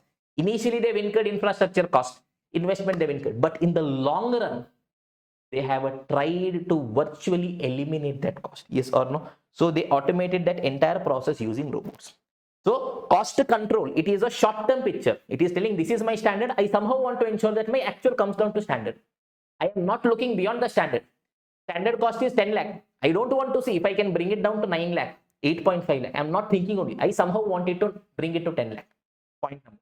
Point number 2 is, in order to bring my cost to 10 lakh, even if quality is compromised, I don't care. That is a cost control. Is this clear? But cost reduction, quality will never be compromised. Point number 1.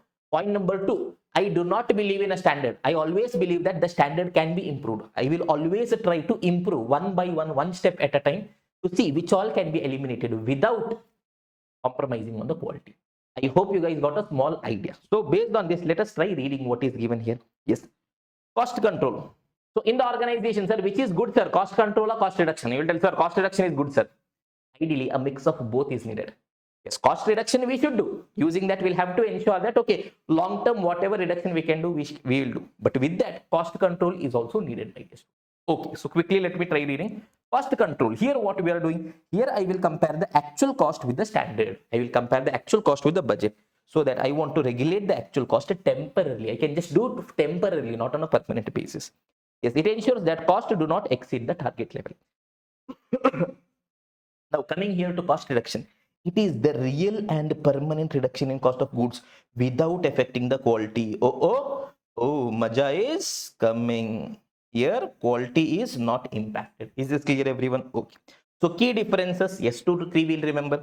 First on objective, yes, cost control, simple objective. I want my actual cost to be as close as possible to the standard. Actual cost should be in accordance with the preset target, that is standards. Here, we will find new ways to improve the targets without affecting quality. I do not believe in the standard. I want to continuously improve the cost. Yes, without impacting the quality. To what extent I can do, I will keep on doing. Okay, fine.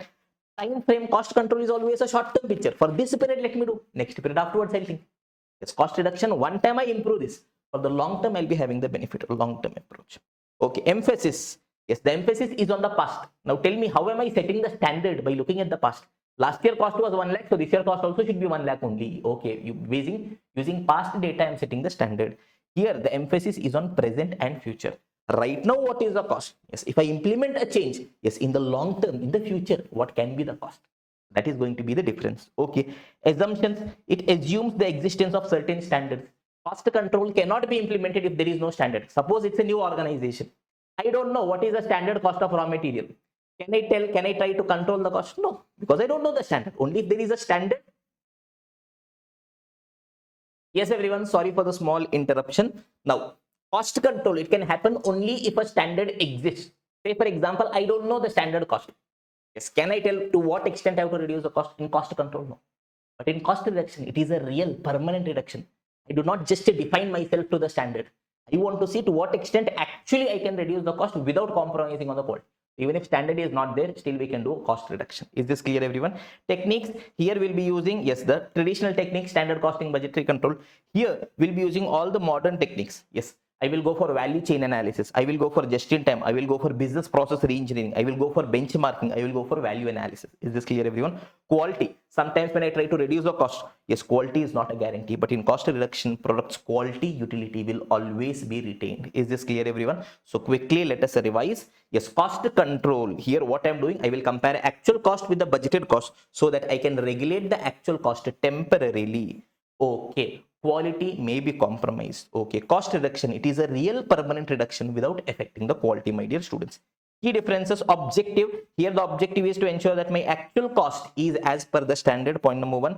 Here we'll find new ways to reduce the cost without affecting the quality. It is a short-term approach. It is a long-term approach. Focus is on the past. It is on present as well as future. Only if standard is existing, I can be doing. Even if standard is not there, I can be doing cost reduction. Yes, techniques is standard costing, budgetary control. Here we'll be going for value chain analysis, just-in-time business process reengineering, etc. Yes, quality is not a guarantee, but quality will be retained. So with this, unit 2 also we have completed, my dear students.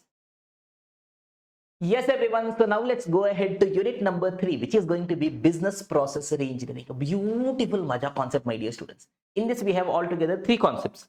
First is BPR, that is business process reengineering. Second is value analysis versus value engineering. Third is going to be a detailed discussion on value analysis. So without wasting any time, yes, my dear students, let us start with the first concept, which is going to be business process reengineering. Sir, what on earth is business process engineering, sir? That is a definition. Sir, what is the definition, sir? Let us read it once. Yes, it is the fundamental rethinking and radical redesign of business process. What is it? What is it? What is it? It is the fundamental rethinking and radical redesign of business processes. Why am I doing it? To achieve significant improvement. What kind of improvement? Significant improvement in CQSS. CQSS, that is cost, quality, service, speed. Shall we repeat one more time, everyone? Yes, it is the fundamental rethinking and radical redesign of business process. What is it? Do that at home. Why you are wasting time? It is the fundamental rethinking and radical redesign of business processes. Why? To achieve a significant improvement in CQSS. Do it is the fundamental rethinking and radical redesign of business process. So why? To achieve a significant improvement in CQSS. Do fundamental rethinking and radical redesign of business process. Why? To achieve a significant improvement in CQSS, which is cost, quality, service, speed. Sir, what on earth you are doing, sir? Explain at least. Okay. So what? Yes, I am going to pick a business process. One business process. In that process, what am I going to do? A fundamental rethinking. From a scratch, I will rethink. From a fresh, I will try to build and make a radical redesign. Yes, a big change I will do. Why? So that I can achieve a significant improvement, a great improvement in either the cost, quality, service, or speed. Sir, tell some example at least, sir. Okay. Indian Railway, long ago, not very long ago, some 7-8 years back. Suppose you want to travel from one place to other place. How? You had to book tickets. You had to go to a railway station.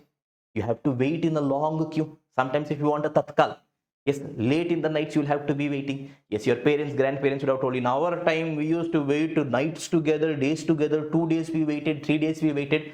After that we finally got a ticket. Yes or no? That used to be the procedure. So yes, what is the business process? Booking of tickets for railways. That is a business process. Yes, IRCTC, what they thought previously, all of that used to happen over the queue. Now what they did is they came up with an online platform for that. IRCTC app they came up with. So simple, you can just sit at home whenever you want, which place to which place, which date you want, which bogie you want, all those things you can do. So what is it? I have picked a business process, and in that fundamental rethinking from a scratch, I thought, how can I make a big change? Yes, and a radical redesign. It is not just that, okay, yes, I have added some extra features. No, a big change. Previously used to wait in queues. Radical redesign. Completely we've shifted it to online. Why am I doing it? Chumma, I don't have any work. No. So that I can achieve a significant improvement in any of the four, either cost, quality, service, or speed. In this case, we got benefit in all, yes, more or less all of these things. Cost got reduced, yes. Number of staff got reduced. Quality improved, yes or no. Service quality is good. Speed has also increased. Is this clear? This is going to be BPR, business process reengineering. Yes. Netflix. Yes. Previously, what used to happen is a DVD rental services were there. So yes, just a small improvement means, okay, previously one movie you are getting, now you are getting 2 movies. No, what Netflix came? Yes, one business process. Yes, watching of movies. That they've radically redesigned. Yes, instead of you buying DVDs, selling, renting, yes, changing, yes, losing the DVD, all those things, stream it online. They built a platform for that. It's one business process, fundamental rethinking. From a scratch, I'm thinking, how can I do it new? And a radical redesign. Is this clear? Yes. TWT classes. Sir, what is TWT classes? Think with Tavish. Sir, who is Tavish, sir? Yes. So, small promotion. So, by the way, if you or any of your friends wants to purchase classes for CMA Final, SCM or SFF, is available on our website, thinkwithtabish.com. So, you clear. Suggest your junior. Maja class. Full subject without having the need to buy heart even a single form. To purchase, you can directly visit our website www.thinkwithtabish.com. So you'll go tell your juniors, tell your friends, Maja classes in SCM, SFM, thinkwithtabish.com.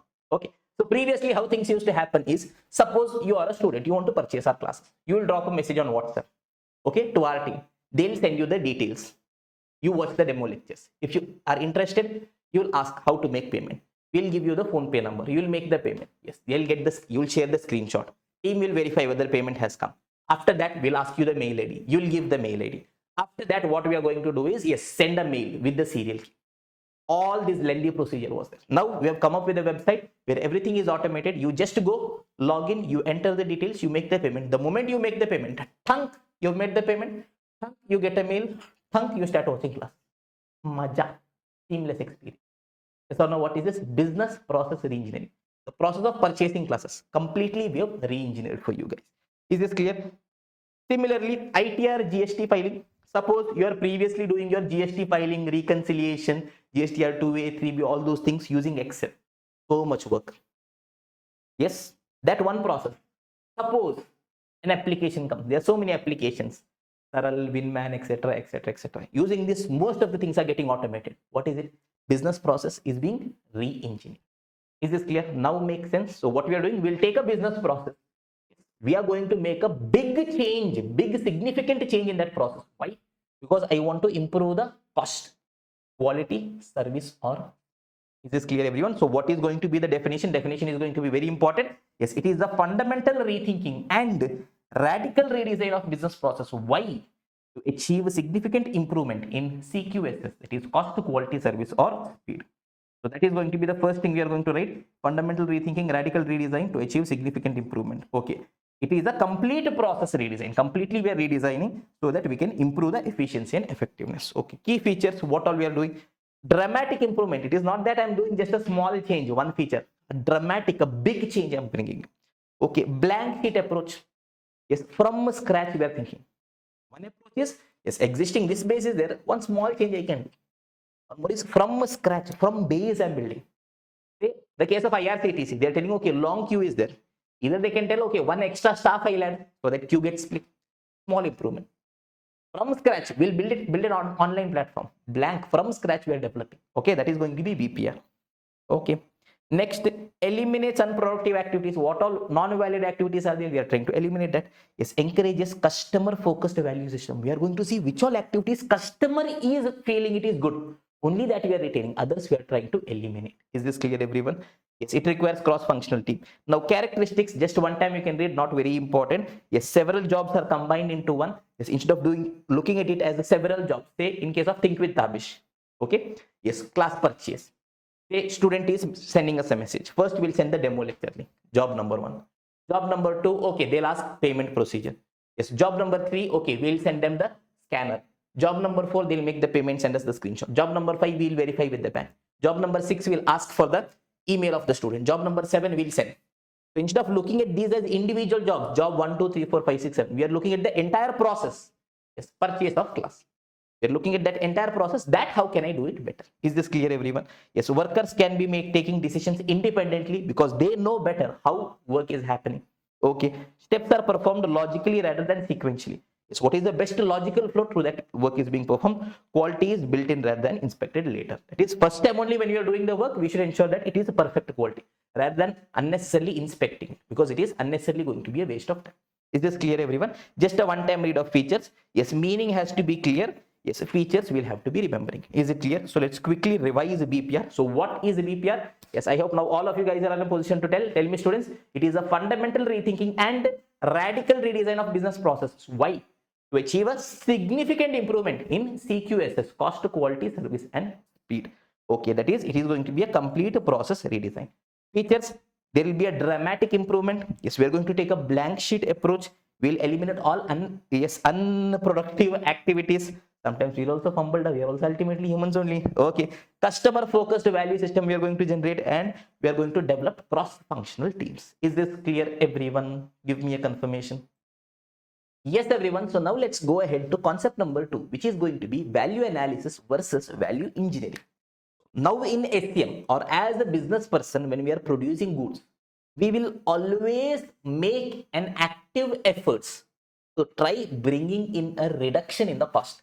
We know in SCM that this reduction in cost should come without compromising on the quality. Yes or no, everyone? So our objective will always be that we want to bring a significant improvement in the cost structure. What is it? Significant improvement in the cost, but that is without compromising on the quality. That is only non-value added activities we want to eliminate. Value added we want to retain. So for that we have to understand what all is adding value, what all is not adding value. Non-value added we want to eliminate. Yes, for that 2 techniques are there. Yes, those techniques are called as value analysis and value engineering. Sir, what is this, sir? Value analysis, value, both are doing the same thing. Yes, here we are trying to make significant improvements in the cost without compromising on the quality. That is, we are just trying to eliminate, yes, non-valued activity. Then, sir, why 2 names are there, sir? Simple. If I am doing it for an existing product which is already there in the market, it is called value analysis. I am analyzing the value of the product which is there in the market. Understanding, yes, I am analyzing, is it value added, not added? Value added, not value. So whatever is not value added, I am eliminating it. Then, sir, what is value engineering? For a new product, at the time of design itself, I will engineer my product in such a way that all non-value activities upfront itself, I will eliminate. Nothing we are understanding, sir. Can you give an example? Just I'll give you an example. Imagine. Sir, Veena, sir, you're going to stop teaching? Huh? Yes, sir, I'm going to stop teaching. Sir, why, sir? What happens? Sir, no, maja only. Sir, then what are you going to do, sir? You want to do something crazy, something maja.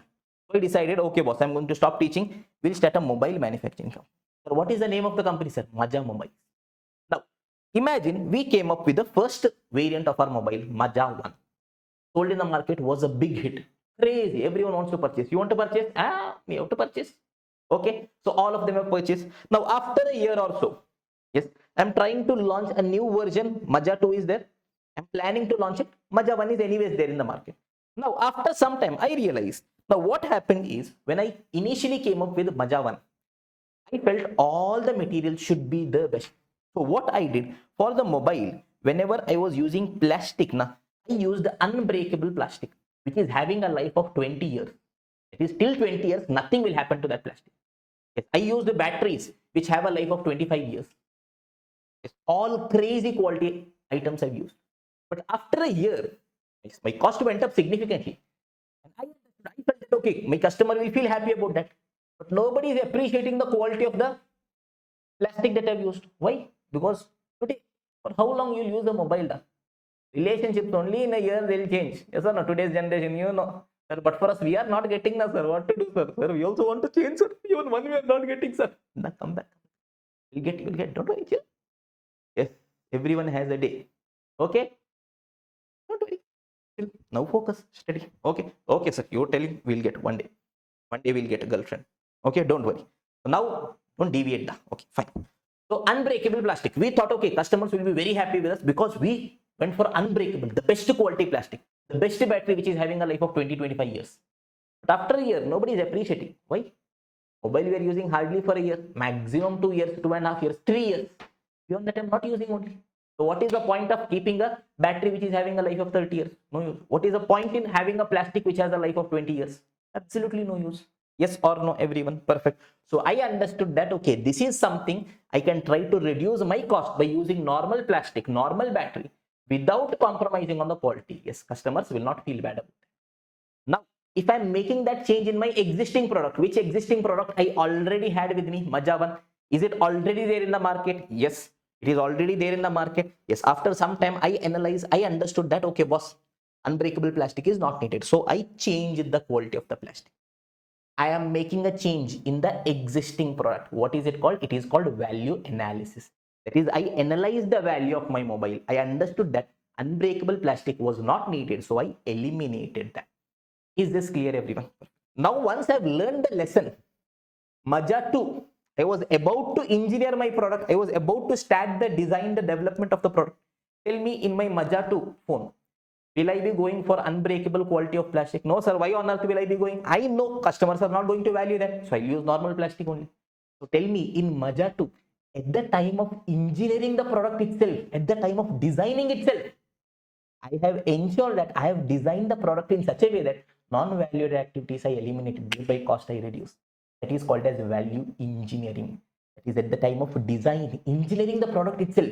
You will analyze everything and ensure that no non-valued activities are there. Is this clear? That's the difference. Simple. I want to make a significant improvement in cost without compromising on the quality. If I'm doing for the existing product, it is called value analysis. If I'm doing it for the new product, it is called value engineering. Is this clear, everyone? Perfect. Yes, I'll give you some more example. Suppose Horlicks, Boost, Chyawanprash, all those things you would have seen. Initially, back when they were coming in a tin, they used to come in a glass jar, proper glass jar. So I remember, yes, having Chyawanprash when I was small, yes, 8 years, 10 years, for the strength. I hope I have got some strength by having Chyawanprash. Okay, so it used to come in a glass jar. But after that, they understood that, okay, boss, ultimately, what is the purpose of having the jar? Just to transport. So we can go for the normal plastic jar also. Yes, it is not going to make any significant difference. So they replaced it with plastic jar. If they're doing it for the existing product, it is called value analysis. If they're doing it for a new product altogether, it is called value engineering. Is this clear, everyone? Yes. iPhones were there, I guess somewhere around 4 years back. What iPhone did was, previously iPhone had a very big box. In that, so many accessories were there. Chargers were there, yes, the earphones were there, all those things were there. Because of that, they were incurring, firstly, higher cost. They was being incurred, a bigger space, plus a higher transportation cost was being incurred. So what they decided we are going to make the box smaller. We will not be putting in the charger. Now, suppose randomly I'm telling, they decided at that time they were launching iPhone 12. Randomly, I don't know. So for all the existing phones also they have done. Those existing phones were already in the market. So for existing product, if I'm coming up with a significant improvement, what is it called? Value analysis. Now, new product iPhone 12 is just about to be launched in the market. For that also they have done. What is it called? Value engineering. At the time of design only they have done. Is this clear, everyone? Yes or no? Yes or no? Yes or no? Perfect. So look at this. Yes, value analysis means for the existing product, I want to improve the existing product. How? By cutting unnecessary cost while retaining the function. The base function will be retained, but unnecessary cost I will eliminate. Yes, the value engineering means I will try to implement a cost saving design at the development stage of a new product itself. Is this clear, everyone? Perfect. So shall we try looking at the differences? Yes, sir. So value analysis means it is for existing product. Value engineering at the time of design of a new product. It is applied to existing product. It is applied to design of new product. Okay. Purpose, it is a remedial approach. Yes, mistake has happened. We put unnecessarily, yes, good quality of plastic in our Maja mobiles. Yes, I want to take a remedy for that. Okay, it is a preventive approach. Even before mistake is happening, I want to do it at the time of engineering itself. Okay, fine. Focus is on enhancing value of an already developed product. Already there is a product which is having a value. I want to try to enhance the value of the product. Here I am designing a product from the scratch. Is this clear? Efficient product from the start. Application, yes, it is applied after production to modify or improve the product. Here I am trying to improve the product. Yes, here when am I applying? Yes, even before production, during the design phase. Yes. Key principle, cure. Here it is prevention is better than cure. Here mistake has happened. I'm trying to rectify, cure, bring a remedy to that. Here I'm trying to prevent mistake from happening. Is this clear, everyone? 1 or 2 times you will read it, you will be remembering. Is this clear, everyone? Perfect. It was value analysis versus value engineering. Now we have the final point, which is some more discussion on value analysis.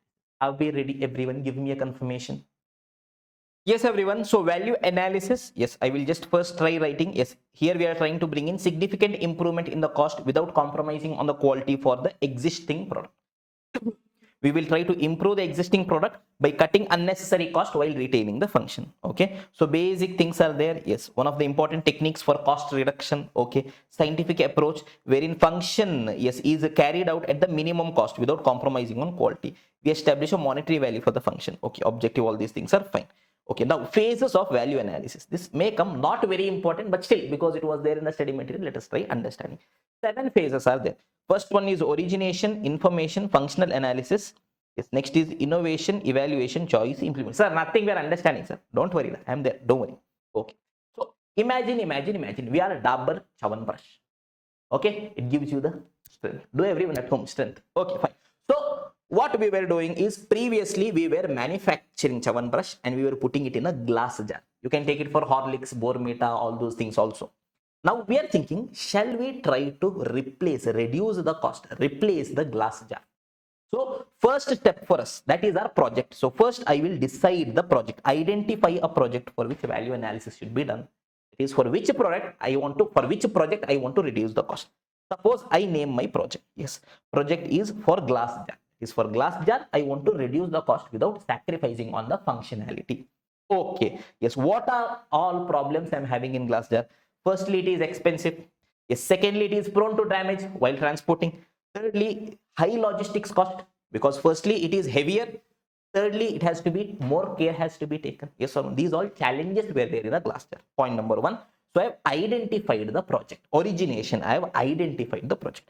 Origination means identify project. Okay, next what I have to do? Information. Collect information regarding the project. Okay, yes, I will try calculating all information. That is, yes, when I'm using glass jar, what is the cost of one glass jar? when I'm transporting, how much percentage breakage is there? How much cost I'm incurring? As against that, if I use some other means, how much will be the cost? All those information I will start collecting. Okay, first is origination. I will, yes, select a project. Second, information I will collect. Third is going to be functional analysis. I will analyze the function. Yes, identify function and the users. That is, what is the function of a jar? Yes, why am I having a glass jar? What is the function? Why on earth am I having a jar? Because whatever Chyawanprash or Horlicks or whatever is there inside should be maintained. The quality should be maintained. The freshness should be maintained. Plus, for branding purpose, it should look cool when it is stored in a jar. Yes, in a big warehouse or in a, yes, shopping mall, wherever it is. Yes or no, everyone? So what is the function of a jar? Yes, I have to protect the content inside. Yes, I have to maintain the freshness, and it should be having an attractive appearance so that customers can buy it. That is the function of a jar. Yes or no, everyone? Perfect. So I will identify function. For what purpose I am having the jar? For these three purposes I am having the jar. And we will calculate value index, that is cost benefit ratio. That is, I will try giving the ranking for these functions. Yes, value index means, say for example, I am having a jar. In the jar, yes, what is the main function of the jar? To protect the content inside and to maintain the freshness. So it should ensure that it is airtight. Nothing it should come inside. Yes or no, everyone? So protection of the quality of content and hygiene. For that, I'll be giving a higher rank. Value index means basically you are giving assigning weights or rank. I will tell for this I'm giving a high score, a high rank. Yes, next maybe, yes, whether I use a glass or a plastic, is it going to make any difference? Currently I'm using a glass, but whether I use glass or plastic, is it going to make a big difference on the quality? No. Is it going to make a big difference on the look? No. So for that, I'll be giving a, yes, lower rank. Is this clear? That is called as I am giving assigning value index. I'm giving the ranking basically. Value index basically means I'm giving a ranking. So 3 steps. First, I will originate, select a project. Yes, I will collect information. Yes, functional analysis I will be doing. Don't worry, we'll remember. Okay. Next, innovation. Yes, I will try coming up with alternate ideas. What all I can do so that I can come up with alternate ideas. Yes, we'll brainstorm ideas. What all other options are there instead of glass jars? Yes, we can have PET bottles. That is a plastic bottle. That is what we are currently using right now. Or we can go for refill pouches. Yes. Or we can go for a paper box. All these options can be there. Now in that we'll evaluate, yes, every option. What are the pros? What are the cons? What is the cost? What is the advantage? Which is the best? All those, yes, we'll be doing. We'll evaluate alternatives, select the best alternative based on quality, safety, reliability. Okay. Yes, once we've evaluated all the alternatives, choice, we'll select the best alternative. Then finally implement. Yes, previously I was using, suppose I have chosen PET bottles, that is the plastic bottles. So implement. Yes or no, everyone? So previously I was using, yes, the glass jar. Now I will try implementing with the PET jars. Yes or no, everyone? So these are going to be the 7 phases of value analysis. So for this, there is a small, yes, mnemonic. What is it? It is OIFI ECI. OIFI EC. OIFI EC. OIFI. Yes, get the feel. OIFI EC. OIFI EC. Sir, what, sir? We are not remembering. Don't worry. My duty to ensure that you guys remember. Okay. Yes. O stands for origination. We'll start a project. I for information, collect information. Next is functional analysis. Analyze the functions of that product or a function. Yes. Innovation. Try coming up with, brainstorm new ideas. Evaluation. Yes. Look at the analysis. Choice. Select one and implement. Okay. Now, how do we remember this? OIFI EFI. Now, I'll give you a simple story. Okay. It's a fictional story. Don't get too attached to it. Just random story so that we remember the, yes, key letters. That's all. Okay, fine. You guys know Ishan Kishan, cricketer? Yes, sir. We know, sir. You guys know Irfan Pathan? Yes, sir. We know, sir. So when Ishan Kishan, yes, for girls, if you don't know, okay, there is a sport called as cricket. Yes, in that there's a batsman called as Ishan Kishan, and there was a legendary bowler called as Irfan Pathan. Okay, so Ishan Kishan is there, Irfan Pathan is there. Okay, now Ishan Kishan had a childhood love. On whom? On Irfan Pathan. La la la la la. Maja is coming. Yes or no? Love does not see anything. Love does not see religion. Sir, what religion, sir? Love is not seeing even caste. Yes, sorry. What is it? Gender also, sir. We are an open society. We don't know. Anything can happen in the world. Okay. Okay. Yes. Fiction, fiction, fiction. So what is happening? What is happening? Yes, Ishan Kishan, yes, is a very intelligent person. Okay, but yes, he had a childhood crush on Irfan Pathan. This is clear, everyone. So one day they decided, okay, we are getting an engagement. La la la la la. Who all? Yes, Ishan Kishan and Irfan Pathan are getting engaged. So look at this, look at this, look at the mnemonic. Yes, our intelligent friend Ishan. Yes, our intelligent friend Ishan is getting engaged to his childhood love, Irfan. Tell me. Our intelligent friend Ishan, our intelligent friend Ishan is getting engaged to his childhood love, Irfan. Yes, O stands for origination, select a project. Yes, our intelligent. I stands for information, gather information. Intelligent. F, friend, functional analysis, analyze the function. Our intelligent friend Ishan, I stands for innovation, come up with different ideas. Yes, got engaged. E stands for evaluation, select different alternatives. Yes, look, evaluate different alternatives. Yes, childhood love, Irfan. C stands for choice, choose the best alternative and implement. Is this clear? Summa randomly, yes, not that very, to be very frank, this 7 phases of value analysis is not that important. Secondly, even if you don't use these keywords, you just write it, it is sufficient. But Chumma, I was sitting. Yes, I thought, our mind goes in different directions, right? I thought, okay, let us see if we can create something. So I sat for 5-10 minutes. Something crazy thing started happening. Okay, I built something. I felt happy. So I felt, yes, so much efforts I put in. Let me share it to the students. That's all. Yes, no need to remember it, but still, if you can, it's always going to be good. Is this clear, everyone? Perfect. So with this, we've finished this unit as well, my dear students. Is this clear? So shall we have a quick revision? Yes, sir.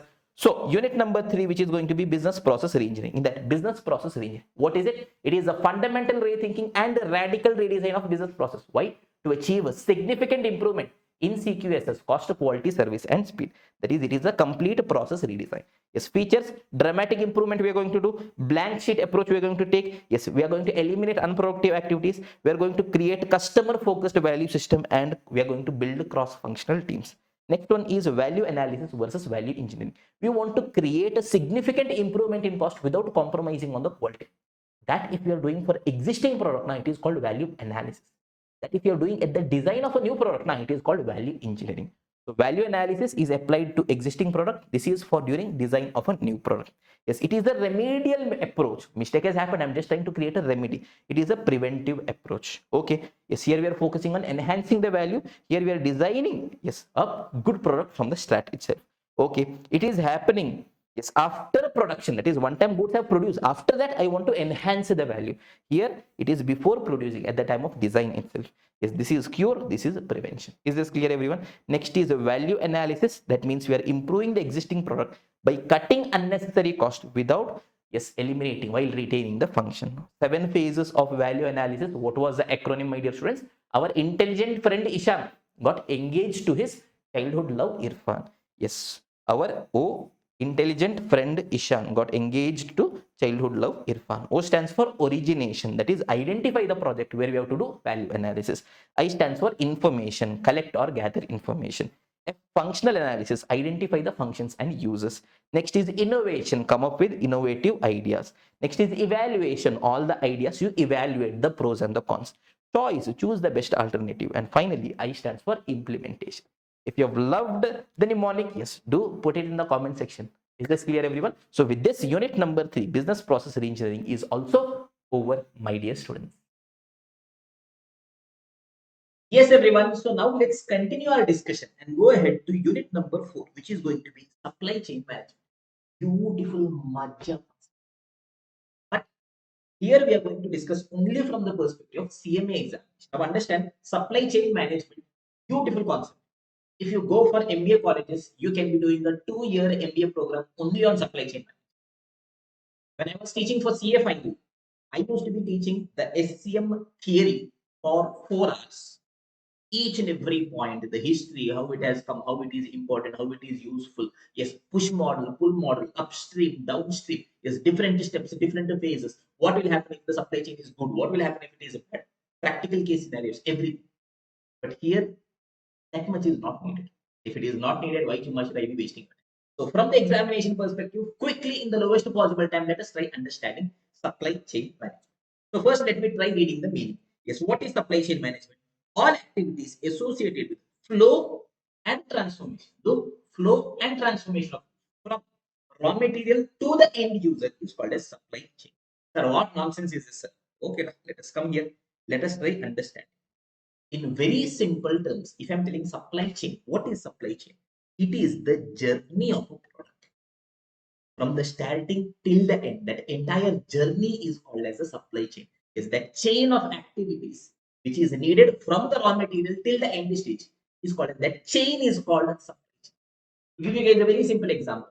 Now you are giving your CMA examination. To become a CMA, what all is needed? Firstly, you do your CMA foundation. Then you do your CMA intern. Then you do your articles. Then you come for CMA final. The entire chain is what makes you a CMA. Similarly, when we are producing a product, it is not just one activity I am doing. From raw material, I want the raw material. From raw material has to come to my place. Here we need to produce goods. From here we'll have to warehouse. From there we'll have to give it to the distributor. They will give it to retailer. From there it will go to consumer. Again, support service I have. That entire chain is called as supply chain. Sir, one example. Okay. Imagine. I decided once and for all. Sir, what, sir? Going to quit teaching. Sir, why, what happens? No maja in life. So then what you're planning to do, sir? We have to do something crazy, something maja. Sir, what you decided, sir? He decided I to drink. Wine manufacturing company. Wine will manufacture, wine will sell. People are happy. We can also drink wine. We are also happy. No tension. No need to explain so much supply chain. All this. Who cares? Simple. Okay. So we thought it's a beautiful Maja wines we started. Okay. Now understand. If you go to shop, you purchase. Whenever you are frustrated, when you are enjoying with friends and all, you purchase. You drink, you sleep off. It's not finished. Do it. But there's a story behind that. So from where it comes, the entire chain is called the supply chain. Why it is important, why we have to manage, we'll understand that. So from where it is started. First, it starts from the raw material stage. For that, we want grapes. So yes, at one place there will be farmers, they will be cultivating the grapes. Stage number one. From there will be inbound logistics. We purchase. Suppose our factory is in same Bangalore, randomly assume. So from the place where grapes are cultivated to our place, it has to come. So second activity. Firstly, raw material is being cultivated, inbound logistics. Now, in our factory, we are manufacturing wine. So for the different activities, we'll have to be doing. Firstly, crushing will be doing, fermentation, aging, filtering, bottling, all those things we are doing. So throughout that, okay, all those things are there. Once wine is ready, then packaging will be doing. Okay, once packaging is done, storage, warehousing will be doing. Yes, once that is done, distribution will be doing. Yes, for the different, yes, big dealers will be distributing. From there, it will go to the retail dealers. Yes, from there, you are there, you'll purchase, you'll tell, Maja is from. Yes, or now this entire chain, from where? From the raw material to the end user, the last customer who is consuming the product. That entire chain through which goods are flowing. Goods are flowing from one place to other place. Goods are flowing, and they are transforming from one place to the other place. From grapes to wine, transformation is happening. Two things: either flow of goods or transformation of goods. That entire chain is called as supply chain. Now let us try reading the meaning. Look at this. All the activities associated with flow, either goods are flowing, or transformation. From one phase they are transforming of goods from where to where, from raw material to end user is called as supply chain. Everyone, let us write it down. Yes, take out a piece of paper. Yes, what all activities, yes, which are associated with what all, yes, flow or transformation of from raw material stage to end user stage is called as. Now, sir, why on earth it is important for us? Yes, now understand. You might think, sir, imagine, yes, I am a retail distributor. Yes, I have a wine shop. Customer will come, I will sell. Why do I want to think about the supply chain? Or, yes, say, I am a manufacturer. Why should I need to think about the supply chain? Because at any point in time, any issue happens, the entire chain gets disrupted. Suppose you are a manufacturer. You're only thinking about yourself. You do not think about anything else. Yes. Suppose grape cultivation doesn't happen. Will you be in a position to manufacture? No. Suppose inbound logistics, transportation people. Yes, they're asking you a premium price. Yes, you are telling I will not do. Nobody is willing to transport. Will you be in a position to produce? No. You are not having a, yes, good relationship with the warehousing people, storage people. Will you be in a position to produce sell? No. Your distributor. Distributor was asking you for a slightly higher commission or a percentage. You tell no. If you want at this price, you do, or else you'll not do. So he decided, okay, boss, we will not sell your product, we'll sell other products. Will you be in a position to survive? No.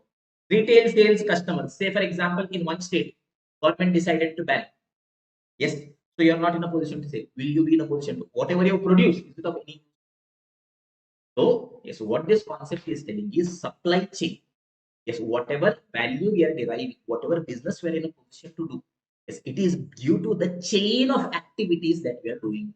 So we need to manage all those activities, build a good relationship with everyone in the chain. Because if anything happens anywhere, our business will be interrupted. Yes or no, everyone? So that is what supply chain management is all about. So this is my chain through which from raw material to end user goods are getting produced, flow and transformation is happening. This has to be managed properly. Say for example, you are purchasing raw material. Okay, suppose assume you are importing raw material. Say for example from Pakistan. Sir, why for Pakistan? Assume, free na. Assuming is assume you are having best quality grapes you are getting from Pakistan. You are importing from Pakistan. Based on that, you were manufacturing good quality. Yes, wines. But assume suddenly India Pakistan war broke.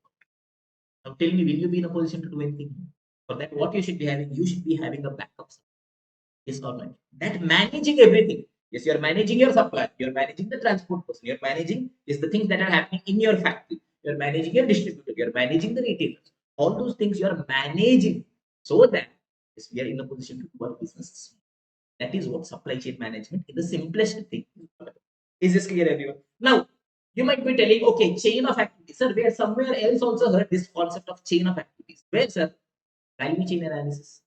So there also you told, sir, chain of activities. Here also you're telling, sir, chain of activities. Sir, what is the difference, sir? There is a small difference. Now understand, yes, in both the places, we were looking at the entire chain of activities from raw material till the final customer stage. But the lens through which I was analyzing was different. In value chain analysis, yes, I was looking, yes, from my raw material, yes, from where I'm purchasing, yes, how goods are reaching here, what we are doing, from here, yes, where it is going, where it is going to be sold. All those activities I was analyzing, but my perspective was different.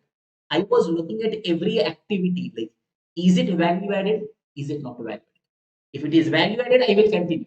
I will get differentiation advantage. If it is not adding value, I will eliminate. I will get cost leakage.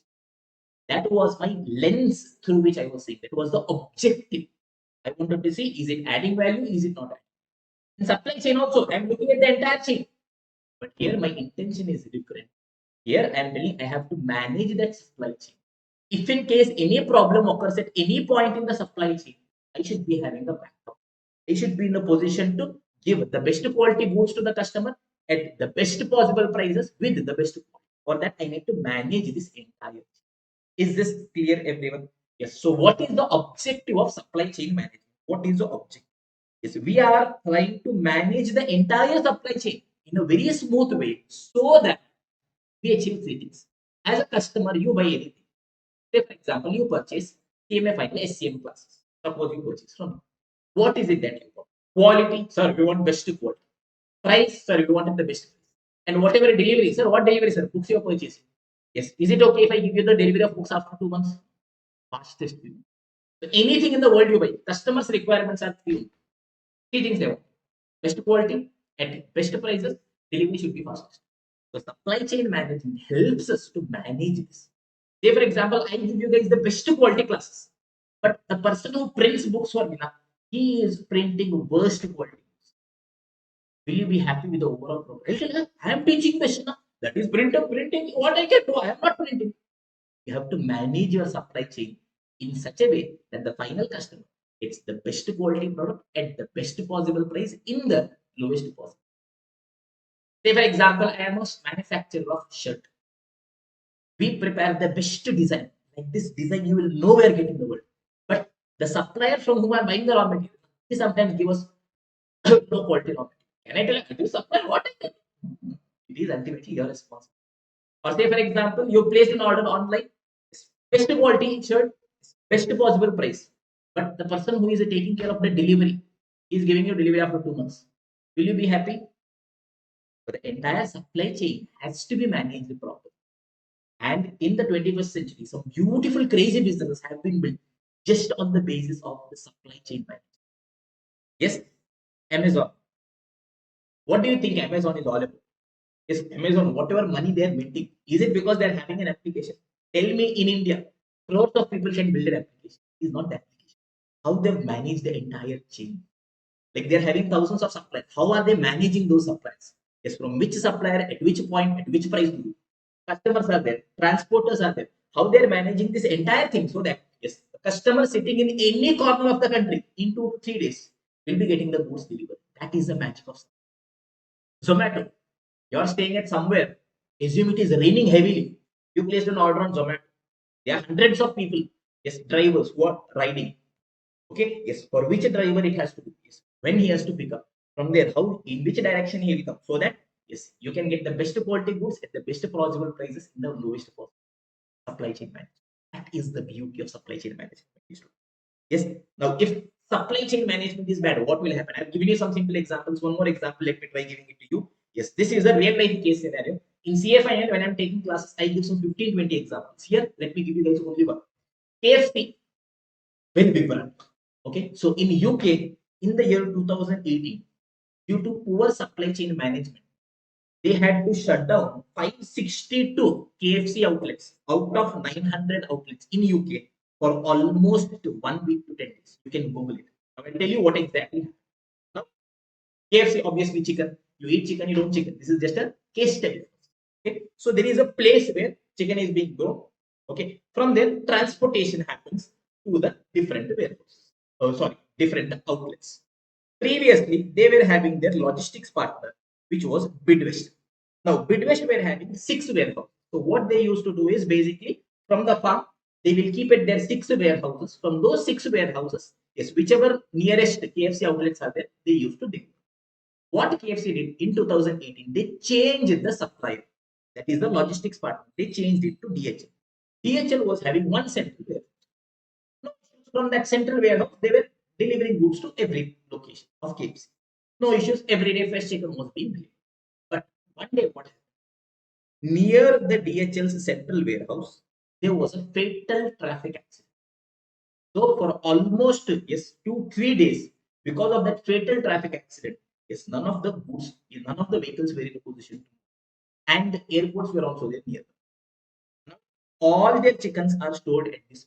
All their raw materials are stored here. They have absolutely no other possible way. Vehicles are not moving, trains are not there nearby, air transportation is also not possible. Now it reached to such a pathetic situation that almost for 1 week, KFC had to shut down 75% of their outlets for 1 week. That is 562 out of 900 restaurants were shut down for a week. Why? Is it their mistake? But you have to manage the entire chain properly. You cannot just be telling, okay, I give you the best chicken. No, boss. The entire chain has to be managed properly. Is this clear, everyone? That is what supply chain management is all about.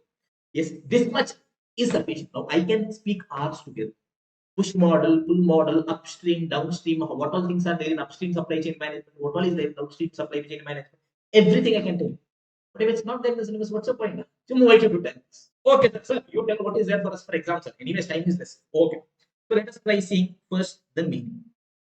All activities associated with flow and transformation from raw material to end user is called a supply chain. Generic links in the supply chain. What all things are there in my supply chain? Firstly, extraction of raw material. Raw material is there. To give me the raw material, who is there? Vendor is there. Then obviously transportation provider will be there. It is not given here, but let it be there. Transporter. Through transporter, goods have reached us. Who are we? Manufacturer. From manufacturer, we produce the goods. Where will it go? It will go to distributor. From distributor, it will again go to retailer. Finally, it will reach the customer. Yes, this is the entire link of the supply chain. All the people who are involved in the supply chain. So we have to manage all of that. Is this clear, everyone? So how supply chain works? Not important. Yes, vendors will give me raw material. Producers will convert it into finished. Warehouse will store the goods. Yes, distribution will help with transportation. Retailers will sell it to customers. One time you can read it, not important for examination. They've given one example of electronics industry. Suppose we are a TV manufacturing company. Our supply chain, what all will be there? We are purchasing raw material from different places, normally from South Korea, Taiwan, etc., etc. We are buying. Yes, assembly happens in Mexico, retail distribution happens worldwide. Tomorrow, one example, time pass. For us, these 2 points are important. Is this clear, everyone? Supply chain, we have understood, sir. Now, what is supply chain management? Yes, that entire supply chain from raw material to end user. Those entire activities have to be managed properly so that customers can get the best quality goods, the best possible prices in the lowest possible time. That management activity is called as supply chain management. Okay, so what is given? Management of all activities associated with flow and transformation of goods from raw material to end user is called as supply chain management. Okay, so when you are managing, what all things are needed? 3 things are needed. PPS is needed for us. So we have to manage the people.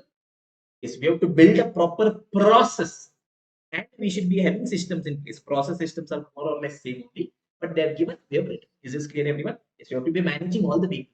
Yes, you should be having a good relationship with your supplier.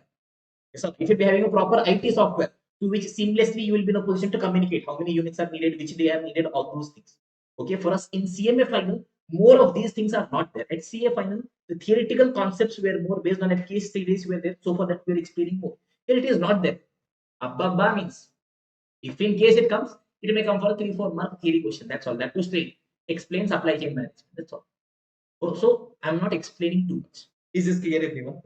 So focus is on people. We have to manage the people and build a proper processes and systems in place, so that the entire from my raw material to the end user, everything is streamlined. Is this clear, everyone?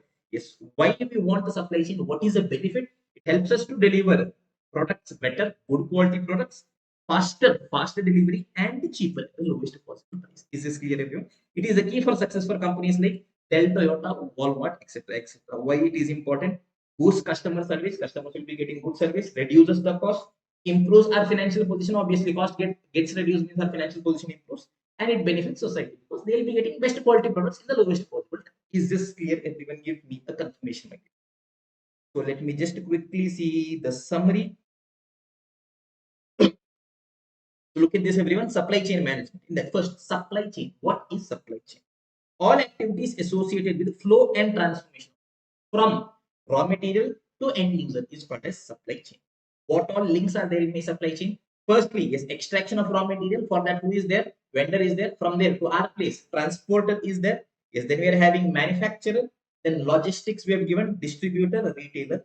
Is this clear? Supply chain management. Management of all activities from associated with flow and transformation of goods from raw material to end user is called as supply chain management.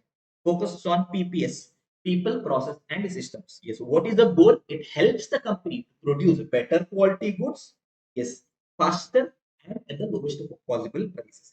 Why is it important? 1 or 2 pointers you can give.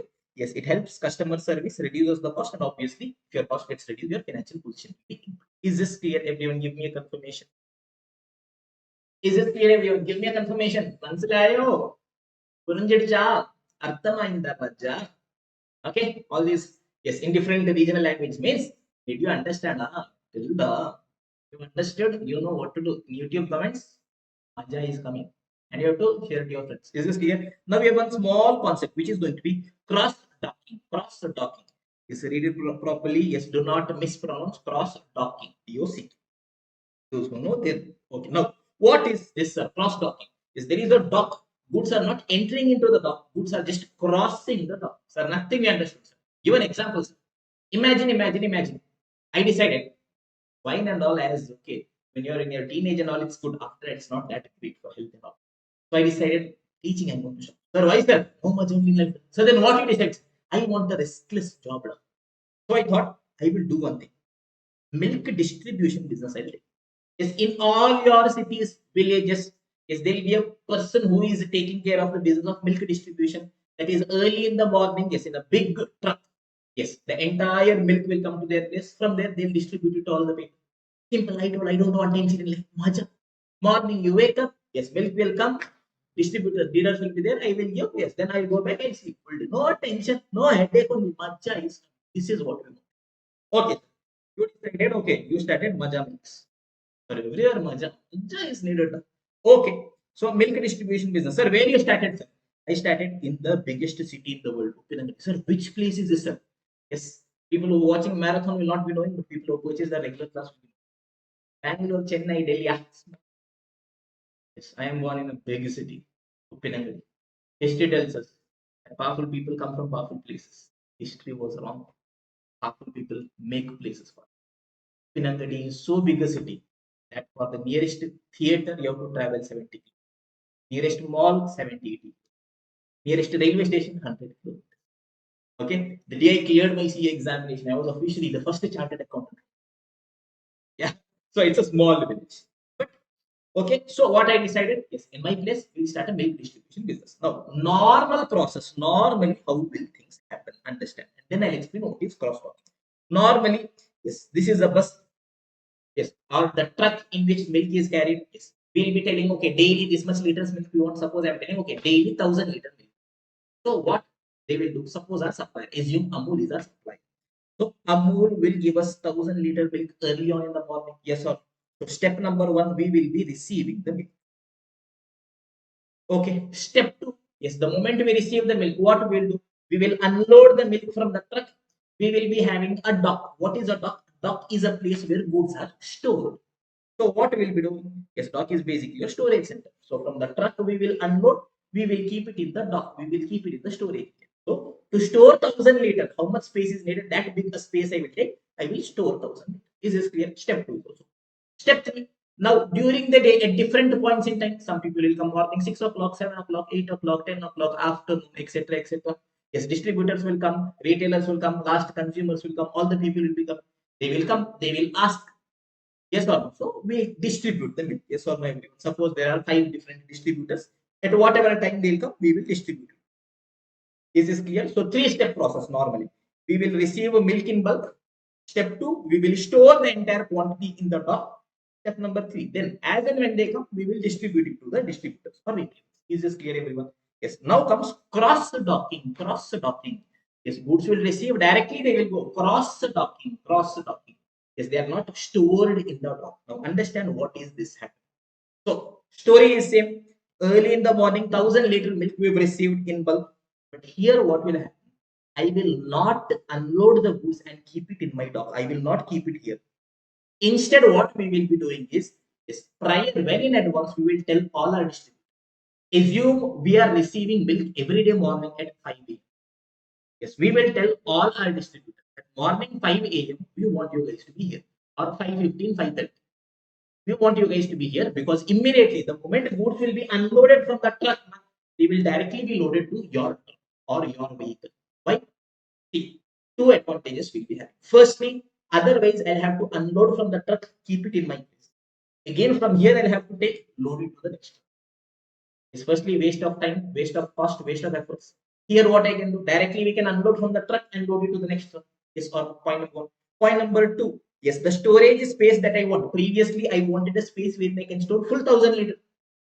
Okay, here I just want a small space so that temporarily, if any goods are delayed, only that I'll be storing. Is this clear? Now, in case of milk, anyways, their validity is one day. In the morning only they'll come, they'll take it off. But for other business, I'll tell you where this entire storage had also. Don't. So cross docking means what is happening?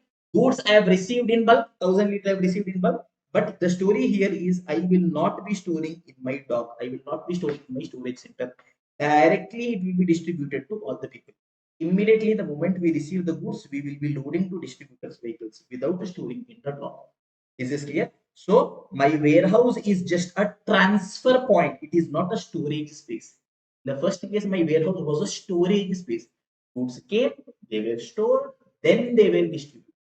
Here it is just a transfer point. It is from there goods will come. From here it is transferred to other trucks. Is this clear, everyone? So what are the advantages of cross docking?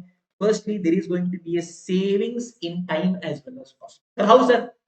Understand first case is from the main truck. 1,000 liter we received, we unloaded. In my dock, yes, we kept the goods. Yes, or we stored. Then again from the place goods are stored, we will have to be loading. Yes or no? So four-step process was it. So from unload, we stored here. Again from here where we stored, we are going to load. But in case of cross docking, directly we unloaded from there, we are going to load. Simple. So yes, my time will be saved. Point number one. Point number two, my cost will be saved. Otherwise, 2 times I have to do the efforts. Only one time I'm doing the effort. Yes or no, everyone? Yes, faster delivery to customer. Goods can be delivered quickly to customer. Second advantage. Third one, reduce the storage cost. In first case, I wanted a storage space to store full 1000 liter. Here I don't want because I'm not storing. Only temporary small space is sufficient for me. Yes or no, everyone? And the next important point is there is going to be less handling damage. Understand? Full 1000 liter you're unloading, you're keeping it here. Again from here, again you're loading. There is a higher chances of spoilage or damage during handling of the goods. Directly you're unloading, you're loading. Chances of damage in handling is going to be. Is this clear, everyone? Yes, I've explained using a very simple example. Now, where will it come into picture? Now, this is a concept which was popularized by Walmart. Walmart in the US. Yes, in India, the thing we hear is DMart. Similarly, in US, there was Walmart. Now, I'll explain using example of DMart. Same thing you can assume. In the US, it was Walmart. Now,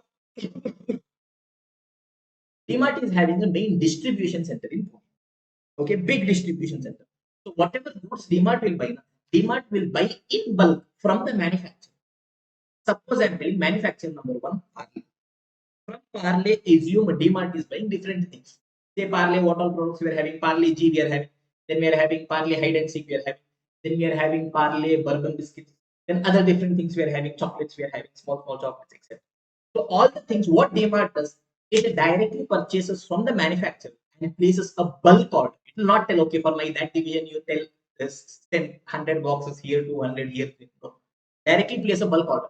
Give me 10,000 boxes. Okay. So they'll be getting the bulk discount and goods will be directly transported to their main distribution center. Okay. So DMart is having their main distribution center in Pune.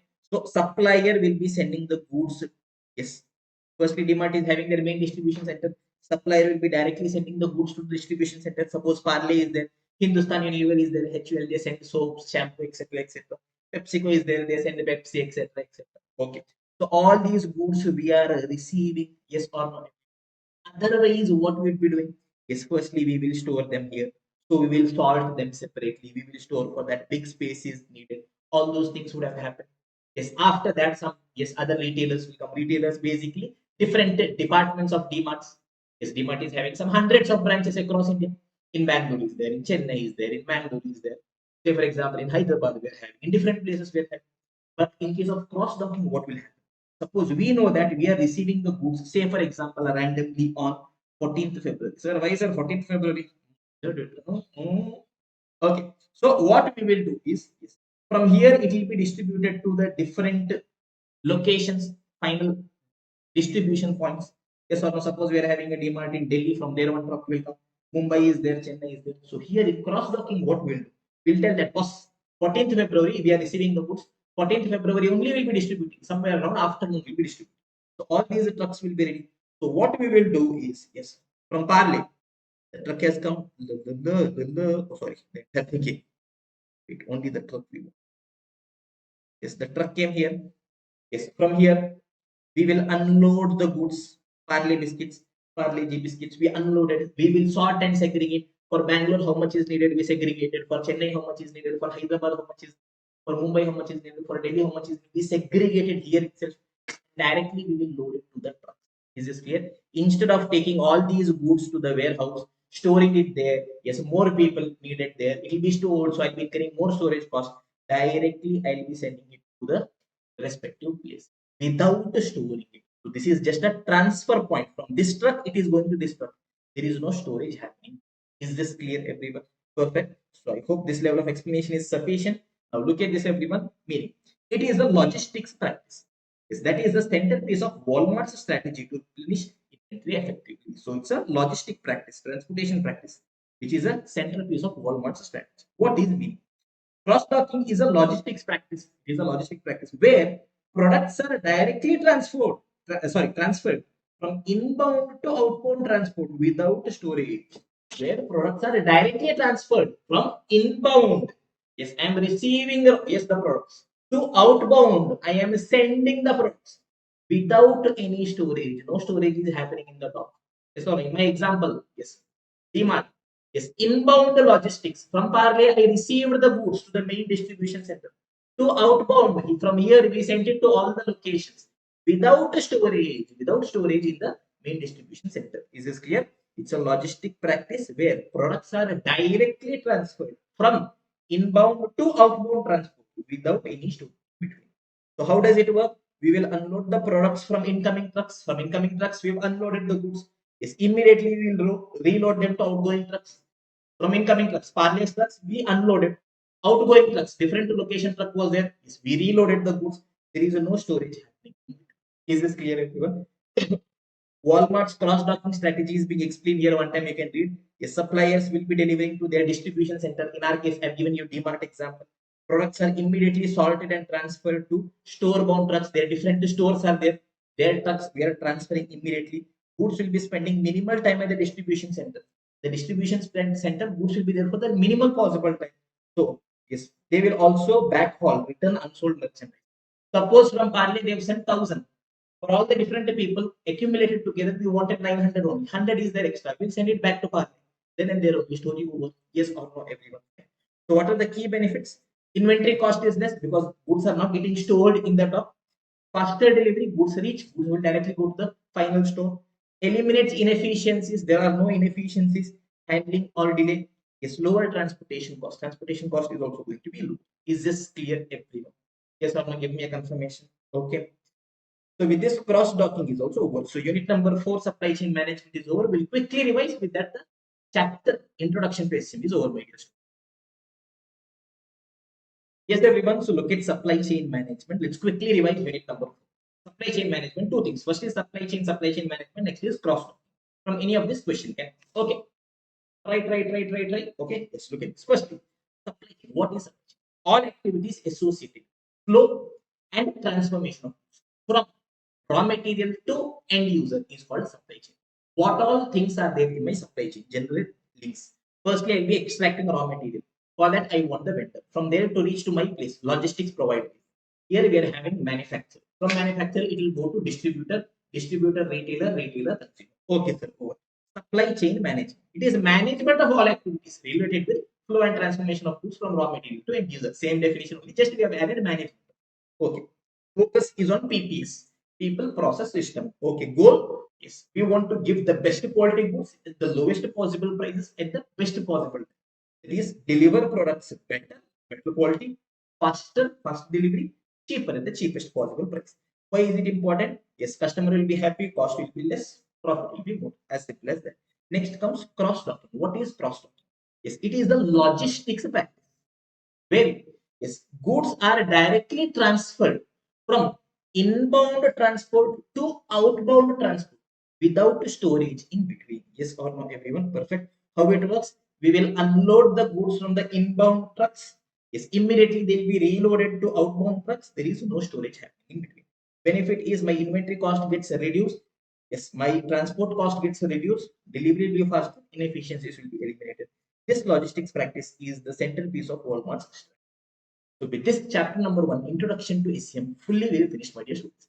I hope you guys have thoroughly enjoyed this. And now onwards, if you want to revise the entire chapter, it is very important for you from your examination, from theory perspective. It is all about 2 pages. Page number 1, page number 2. I hope you guys have thoroughly enjoyed. You have enjoyed. You thoroughly enjoyed. Only you take the benefit, no point. Share it to your friends also. Tell them, sir, revision video is there. You have to. So do share it to all your friends and put your comments. I am reading your comments. Is this clear, everyone? So we'll continue with the next concept, my dear students. Yes, everyone. So now let's go ahead to another theory concept, which is going to be TQM, that is Total Quality Management. So in the chapter Quality Management, we are having unit number 3, TQM. So in this, we are having altogether 2 concepts. Concept number 1 is TQM, concept number 2 is Pareto analysis. First, let us go to concept number 1, TQM, that is Total Quality Management. One of the most beautiful Maja concepts. And so many pointers are there from which institute can test you in your examination. So from an examination perspective also becomes very important. So sir, what exactly is TQM? We'll do one thing now. We'll see the meaning first, then we'll try understanding.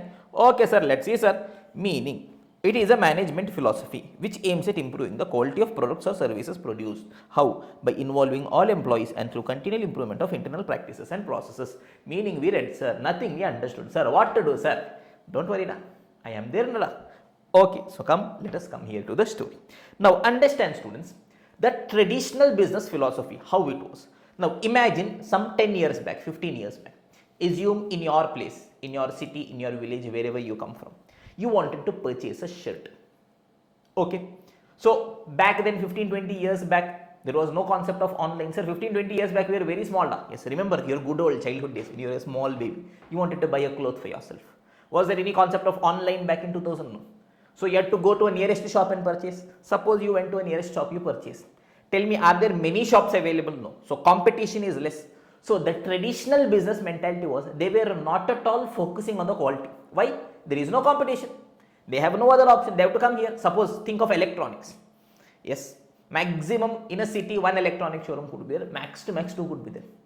So even if some products are not of great quality, they do not treat the customers well, no issues. They have to come back here. There is no other option available.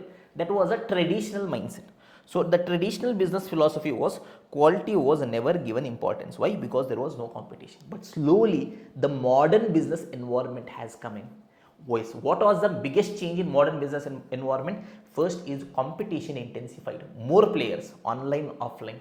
Quality became important. Any negative reviews started spreading widely. Information was available everywhere regarding the price, quality, feedback, everything. So slowly a concept came which is called as COQ, which is cost of quality. We've already discussed in the practical concept, so not going to explain again. What is cost of quality telling? It is saying quality is important in business, boss, but quality comes with a cost. Either you can incur the cost now or you can incur the cost later. That is, we will altogether be incurring 4 costs: prevention cost, appraisal cost, internal failure cost, external failure cost. As a business, our intention is that yes, we should not be incurring external failure. External failure means the cost we are incurring after goods have reached customer. That is, if in case goods are defective, we'll get the goods back, we'll be doing a rework, we'll be giving them fresh goods, warranty replacement we'll be doing. Yes, customer brand image is spoiled, all those things. So the intention in COQ was telling that boss, goods should be defect free before they reach customer. Yes or no? So goods or services should be defect free before they reach customer. Yes, that is, you can incur prevention, appraisal, internal failure, no issues. But try ensuring that your external failure cost is minimal. Because if you are incurring external failure, yes, goods have reached customers and they are defective, your brand image will be spoiled and that will have an impact on your long-term profitability. Is this clear? So initially, traditionally, quality was never given importance. Then came the concept of COQ, cost of quality. Cost of quality told, boss, you produce however you want, but ensure that before goods reach customer, they should be defective. That is, you produce the goods, before you sell before you give it to your customer, do a round of checking, testing, checking, inspection, so that okay, only if goods are perfect, you give it to your customers. Yes, your TQM goes one level further. TQM, total quality management. Its philosophy is very simple. TQM is telling goods or services should be defect free the very first time they are produced. What was my COQ, cost of quality, telling? Goods or services should be defect free before it reach customer. That is, okay, if you want originally you produce defective, no issues, but ensure you rectify, you do a rework, you check that, so that before it reaches customer, it is defective. TQM is telling, what nonsense you are telling, boss? Yes, why will you incur rework cost, testing, inspection cost again? Ensure that the very first time you are doing the work, do it defect free. So TQM is a philosophy. What is that philosophy telling? Goods or services that we are producing should be defect free the very first time they are made. That is, do things right the first time. I'll give you, yes, the only difference, yes, in TQM and other philosophies is the intensity. Say for example, there is a difference in telling that I want to clear my CMA. Okay, I want to clear CMA. Today or tomorrow, someday I'll give attempts, but I'll ensure I'll clear CMA. That is one philosophy. Or one more philosophy is, I want to clear my CMA in the very first attempt. I want to clear CMA in the very next attempt, which is more intense.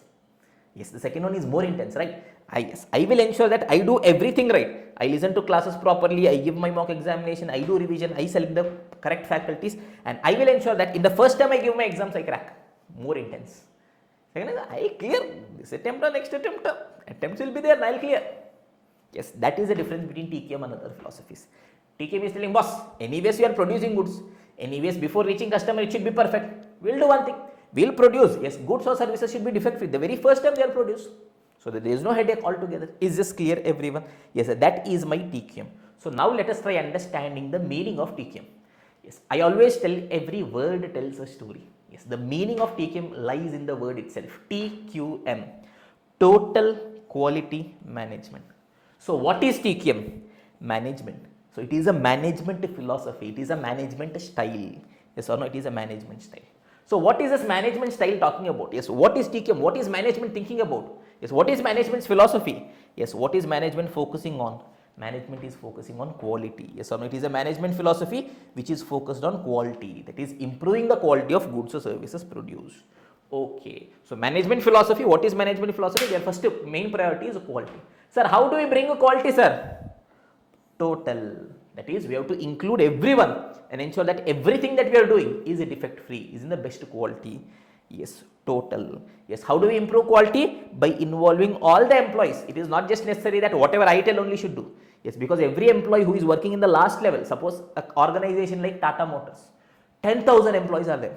Tell me whether a CEO sitting in the top can tell what the person in the last leg who is working in the factory, how he can improve quality? No. He can just give the direction. Yes, every employee should focus on quality by involving all the employees and through continuous improvement of internal practices and processes. Every process we'll see how we can improve, how we can make it defect free.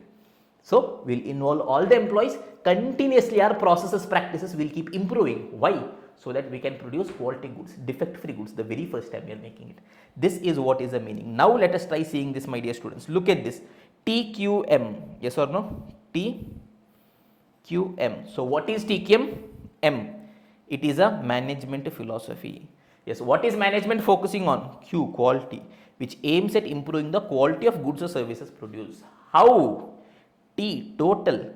Yes, that is by involving all the employees and through continuously improving the internal practices and processes. Is this clear, everyone? So this is going to be the meaning that we are going to write for TQM.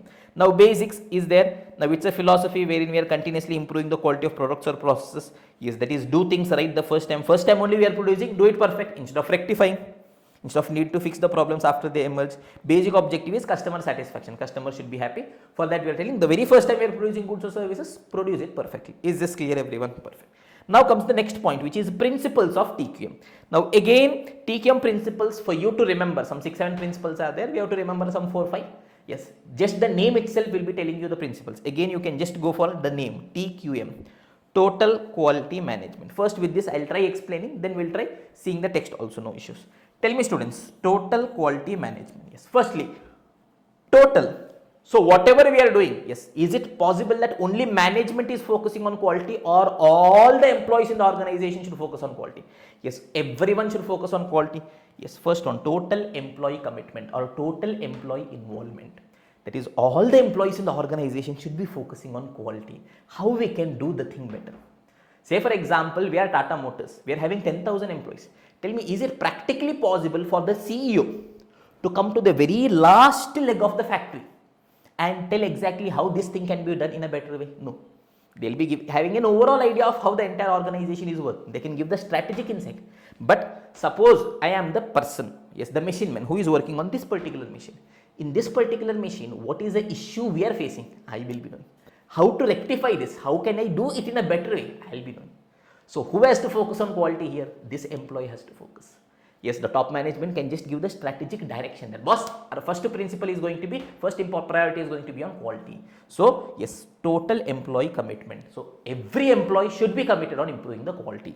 And it is an integrated system. Is it going to be possible that we are focusing on quality on only one aspect? Say for example, we are Tata Motors. I am telling that, okay, in the car engine, we will focus on quality. We will give the best quality engine. But after sales, I will not focus. Is it going to be possible? No. Integrated system. In everything that we are doing, we should focus on quality. Is this clear, everyone? So total. So total employee involvement or total employee commitment as well as integrated system. We are having two things. Yes, total employee commitment, you guys can read it once, as well as integrated system. Next comes to quality. Yes, what does quality mean? Quality means that whatever goods we are producing, goods or services, customers should be happy on that. So our focus should be customers. Customers can be external customers or it can be internal customers. Sir, who are internal customers, sir? It is other department which is using our service. Yes or no, everyone? Perfect. So customer focus. Next is going to be process. That is, when we are talking about quality, you focus on the process, not on the outcome. If your process is perfect, outcome will automatically be perfect. Yes or no, everyone? So those two things are written here. Look at this.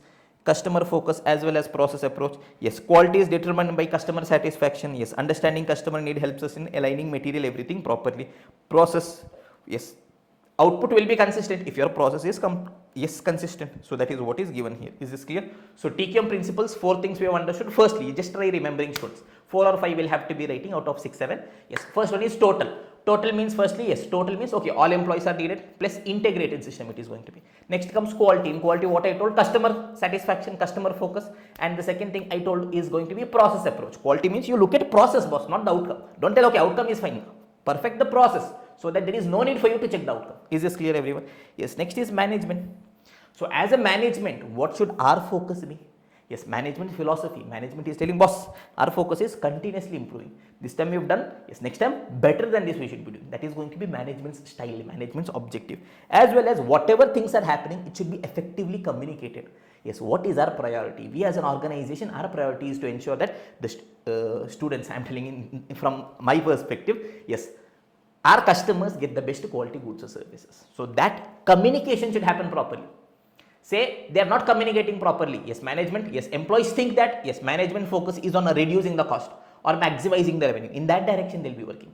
If management tells, boss, our first priority is giving the best quality, in that direction they'll be working. Is this clear, everyone? So management should give the proper direction. Firstly, properly they'll have to communicate, and their objective should be to continuously improve, make it better, make it better, make it better, make it better. Is this clear, everyone? So look at this, those 2 things are also there. Continuously we'll have to improve, effectively we'll have to communicate, and whatever decisions we are taking, it will be based on facts. Is this clear, everyone? 2 pointers for us are over. So quickly let us try summarizing. Firstly, basics of TQM. In that first comes the meaning. So the name itself tells TQM. M, first, it is a management philosophy. What? Which is focused on improving the quality of goods or services. How? By involving all the employees and by continuously improving the internal practices and processes. Yes, objective is, yes, do things right the first time. Then we have come to TQM principles. Again, the name itself will tell you. This is the simplest way for you to remember. TQM, total quality management. Firstly, total. Firstly, that is total employee involvement. All employees we should be involving. Second is, yes, total, when I am telling, integrated approach. We are not just focusing on one single process. Overall, yes, we'll have to be improving ourselves, integrated system. Quality. Quality means from whose perspective? Customer focus. Secondly, when I am talking about quality, am I just looking at the outcome or the process? Yes, you work on the process, boss. Outcome will automatically be perfect. Yes, process approach, customer focus. Management's focus should always be on continuously improvement and effectively you communicate things. And you can also include that one more thing, whenever you are taking decision, fact-based decision you should be taking. Is this clear, everyone? Till here things are perfect? Perfect. Mansilayo? Artha, yes, what is that? I forgot. Arthamainda Raja. Okay. Tell that to yourself in the middle of learning. Arthamainda Raja. Okay. Continue panlama. Sollunga. Okay, fine.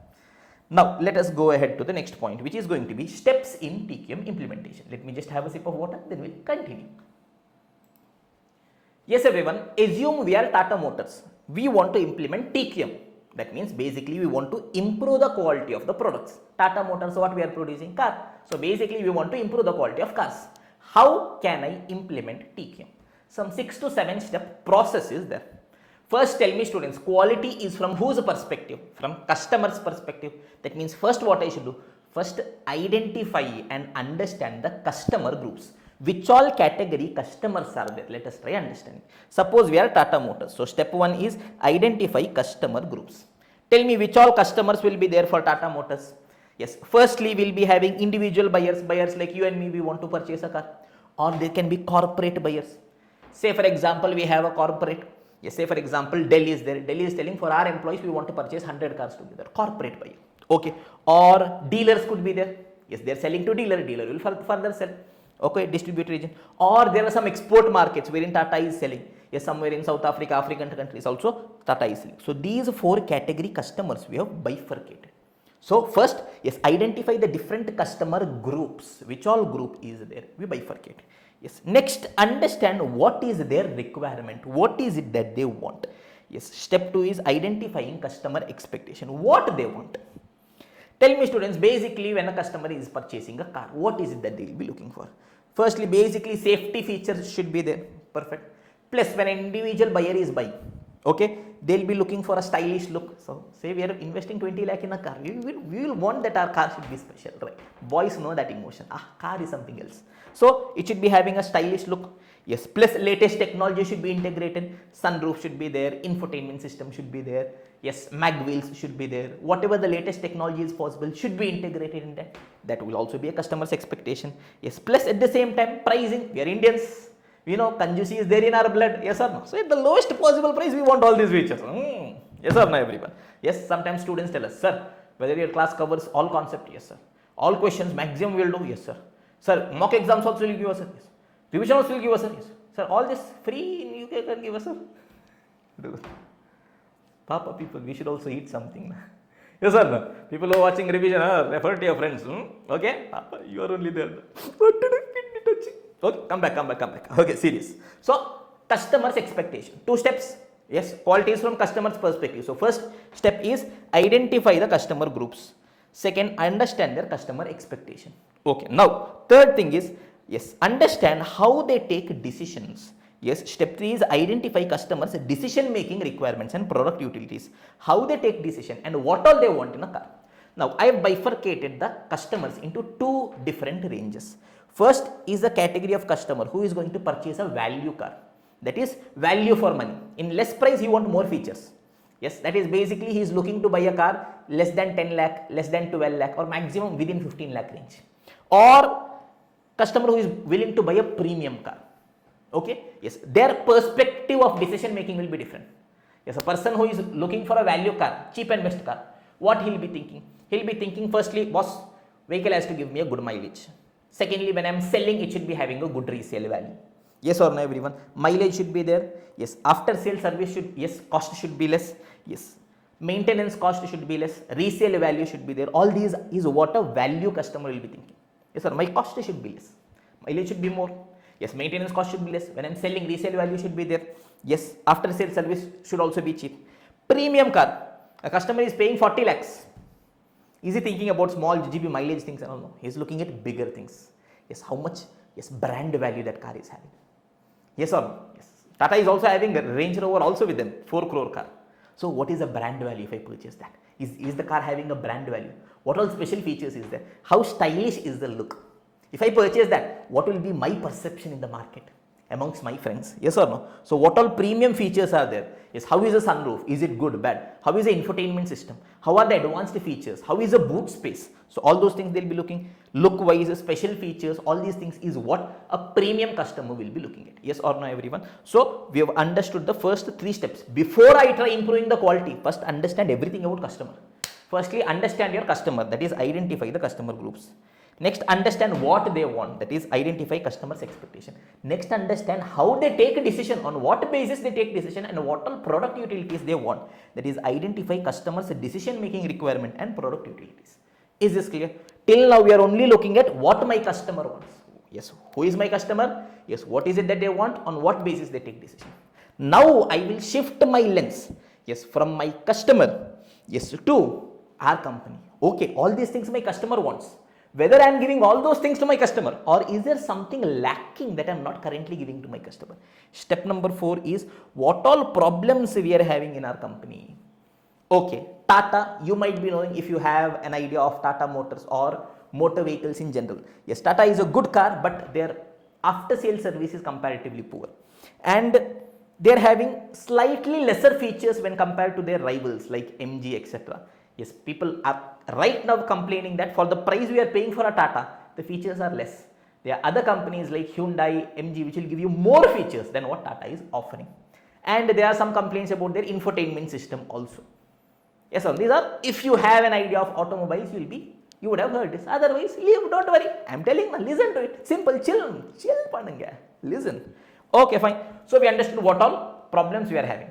So first 3, customers understanding. 4th, what all mistakes I am doing. Now I will see, okay, apart from me also some other players are there.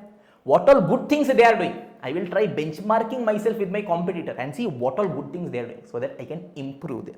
So 5th step is going to be compare with your competitors. That is comparison with other firms and benchmarking. Yes, I will try saying, yes, what all good things my competitors are doing. What all I can try implementing from them. Say for example, Maruti. Yes, what all good things Maruti is doing is their after sales service, their maintenance cost is very less. Plus after sales, anywhere you go, you will be finding Maruti showrooms. Yes, plus they're giving a very good mileage. These are the good things that Maruti is doing, because of which they are having a number one share. Yes or no, everyone? MG, they're giving features. Yes, Hyundai, they're having a good style. Yes, the external style is very good.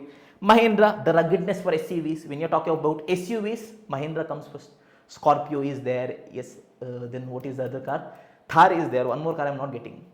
XUV 500, XUV 700 series is there. That rugged shape for that build of an SUV is what Mahindra is offering. So, okay, these all things we can also implement. We have got the idea. Is this clear? 5 steps you are doing. First 3, understand customer. First, identify customer groups. Second, identify customer's expectation. Third, identify how customer is taking decision. Fourth, understand what all mistakes we are doing. Yes. Fifth, benchmark with your competitors. Now we understood exactly what all improvements we have to be doing. Suppose as Tata we are telling, boss, we have to work on our mileage, after sales service as well as infotainment system. 3 things we are currently taking. So next one is get customer feedback, as in which all things we want to work on first. Suppose I am telling after sales service we have to improve infotainment system as well as price. Yes. 7th step is improve. Yes. You've now understood what all you have to improve. Yes. Improve that. So that next time when you are selling goods, the very first time customer is happy with you. Is this clear, everyone? So 7 steps to implement TQM. So first 3 is understanding the customer. Identify customer groups. Yes. Identify customer expectation, what they want. Identify customer decision making requirement, how they take a decision. Then understand what mistake I am having. Yes. Identify the perceived problems in decision making, what all mistakes we are doing. Yes or no, everyone? 5th one, understand what my competitor is doing right. Compare with other firms and benchmarking. 6th one, get customer feedback. Okay, this we are trying to improve. Is it okay? Is this what you all want? Okay, based on that, identify improvement opportunities and improve the quality. Is this clear, everyone? Yes or no? 7-step framework it is going to be. Let us quickly try summarizing. Yes, first 3 is customer's perspective. First, identify customer groups, identify customer expectation, identify customer's decision making requirement. 4th, what mistake I am doing, identify the perceived problems in decision making. Why is he not buying our car? What all mistakes we are having in our company? Okay. 5th, yes, understand what competitor is doing right. Compare with firms and benchmarking. Next, get customer feedback and accordingly identify improvement opportunities. So you might be having a question, sir, how do we improve, sir? Sir, improve, we have to improve, we also know, sir. Yes or no? Sometimes students will ask, sir, I am unable to study, sir. Tell me something, sir. Just in 2 seconds I should be getting full energy and I should be studying. How is it possible? If you cannot motivate yourself, how on earth will I be in a position to motivate yourself? So, but to improve the performance, yes, there is a framework that TQM has suggested, which is going to be the praise framework. Again, I am telling, I am purely talking from the examination perspective. TQM, I can tell you the history of TQM, beautiful history. Yes, linked to World War II, Japan, yes, Deming, Juran, yes, Deming's 14 principles on TQM. So many things are there. But it is not there in your syllabus. So, why will I waste your time? Yes or no, everyone? So, let us go. Yes, in order to improve our performance, improve the quality, there is a framework which is called the praise framework. P-R-A-I-S-E. Praise framework. What is it, sir? If we keep praising people, yes, we will be in a position to improve the quality or not. This is just the mnemonic for that. Praise. So, let us try understanding what exactly on earth is the praise framework. Yes, everyone. So, look at this praise framework, wherein P stands for problem identification, R stands for ranking, A stands for analysis, I stands for innovation, S stands for solution implementation, and E stands for evaluation. Understood? No, sir. So, shall I give you an example? Yes, sir. So, what is it that I want to do? I want to improve the quality, improve the performance. For that, what I am having? Praise framework. Yes, wherein P stands for problem identification. Identify what all problems you have. Yes, suppose we are Tata Motors. At the end of it, by taking customer feedback, we understood more or less 3-4 problems we are having. Yes or no? First one was after sales service. Yes, comparatively is poor when compared to other companies. Next, infotainment system, that is basically the touch screen in the car. Yes, is not of great quality when you are comparing with your rivals like MG or Hyundai. Next, price, it is told that price is slightly higher. So, first step P, problem identification. Next is R, ranking. Rank these problems. Which one do you think is of the highest priority, for which we have to give the first preference, which we have to rectify first? Ranking. Here I am randomly taking infotainment system. I am giving it as first rank, the highest ranked problem. Why? Now, after sales service comes to you only if you are having a problem. You purchased a car today, tomorrow only will you get to know that their after sales service is bad? No. After 6 months, when you go there, you will understand. And even if it's slightly up or down, you feel it's okay, not a big deal. Price, one time you are buying, you are paying. It's not that every day you are paying. Now every day when you are using the car, yes, infotainment system is something you will be using daily. So if you are having a problem there, that is something, you'll always feel, you'll always feel that trouble. Yes, something is not right in this car. I've paid so much. Why is this not working? Yes or no, everyone? So it is easily measurable and it's highly important in the customer expectation. So as per me, I am telling that, yes, boss, infotainment system is our biggest problem. Okay, aberrant. So first, problem identification, R is going to be ranking. Third is going to be A, analysis. I will try understanding the root cause. Why on earth is this problem existing? Yes, root cause. Why? Why on earth my infotainment system is poor? Yes. Once I sat and analyzed, yes, Tata Motors, the entire thing, what happened? Yes, because they are using slightly older processor than what other rivals are using. Then comes the question, sir, why were we using older processors? Because they wanted to cut the cost. Ask why again. Sir, why do you want to cut the cost? Because what happened is, yes, after COVID, yes, during COVID, there was a very big dip in the sales. So after that, they had to focus on their margin to survive, so that, okay, they can show profits, so that investors will be happy. So for that, to increase their profit during the post-COVID time, yes, in order to focus on margin post-COVID, they had to reduce the cost, because of which they went ahead with the old processor, because of which, yes, the quality of the infotainment system is slightly bad. Yes, this is a detailed analysis which I sat and did. Okay, boss. Now we did the analysis as cost and management accountant, yes or as CFO. We understood, okay, boss, this is the problem we are having. So P, R, A is over. P, problem identification. R is ranking, average. Third is A, analysis. Next comes I, innovation. Innovation means come up with a solution. What all can be done for that? Tell me what all can be done. Simple. This was a simple question. Yes, infotainment system is old. Yes, you have to come up with a new infotainment system, as simple as that. Some case there will be multiple solutions possible. Yes or no? We have to come up with a new infotainment system. So what Tata did in the year 2023, I guess when they were launching their Nexon facelift, they came up with a new infotainment system which was using the Harman technology, the latest technology. Okay, innovation also we did. Now, yes, we got to know that if we go up with the new infotainment system using Harman technology, it will be better. Then what we will be doing? Solution implementation. Implement the solution. Yes or no, everyone? So we upgraded the infotainment system, improved the interface, the feature, the customer experience, all those things. It was launched in the Nexon facelift 2023. Yes, next is going to be evaluation. Once this is implemented, now let us try evaluating. Is it actually adding value to customer? Now whether customer is happy or not, let us try understanding. Is this clear, everyone? Praise framework. P stands for problem identification. R stands for ranking. A stands for analysis. I stands for innovation. S stands for solution implementation. E stands for evaluation. Is this clear, everyone? Now some girls might be telling, sir, you are giving examples of car only, na sir. What we will have to do? Firstly, see, as a boy, I understand that better. Okay. Now for you guys, I have done some bit of research as well. So yes, cosmetic products. I did a fair bit of research and I have identified a company, Sugar Cosmetics. Yes, they are manufacturing so many things. Yes, I guess their founder is Vinita, right? Vinita, what's the full name? I'm not quite remembering. Okay. Yes. Let me take one product, which is a lipstick. Okay. Now, what issue was there? I've actually tried going through some cases and I've understood this. Okay. Now, problem identification. What all issues were there in Sugar Cosmetics? Yes, the lipstick or whatever you call it. Yes, dryness issue. That was one problem. Yes, whatever lipstick you are putting, after some time your lips are becoming dry. Next, shade mismatch. Yes, the shades whatever they have selected for the understanding of boys, lipstick is not always pink. There are different colors to it. Okay, you just read TKM notes and all. After you clear for life, you have to train yourself. Sir, from where you have trained, sir? You told you are single and all. Now I am single. Everyone has a past. Everyone has an ex in life. So that time you learn everything and keep. It will be handy in life. Okay, giving you life lessons also. Okay, now shade mismatch.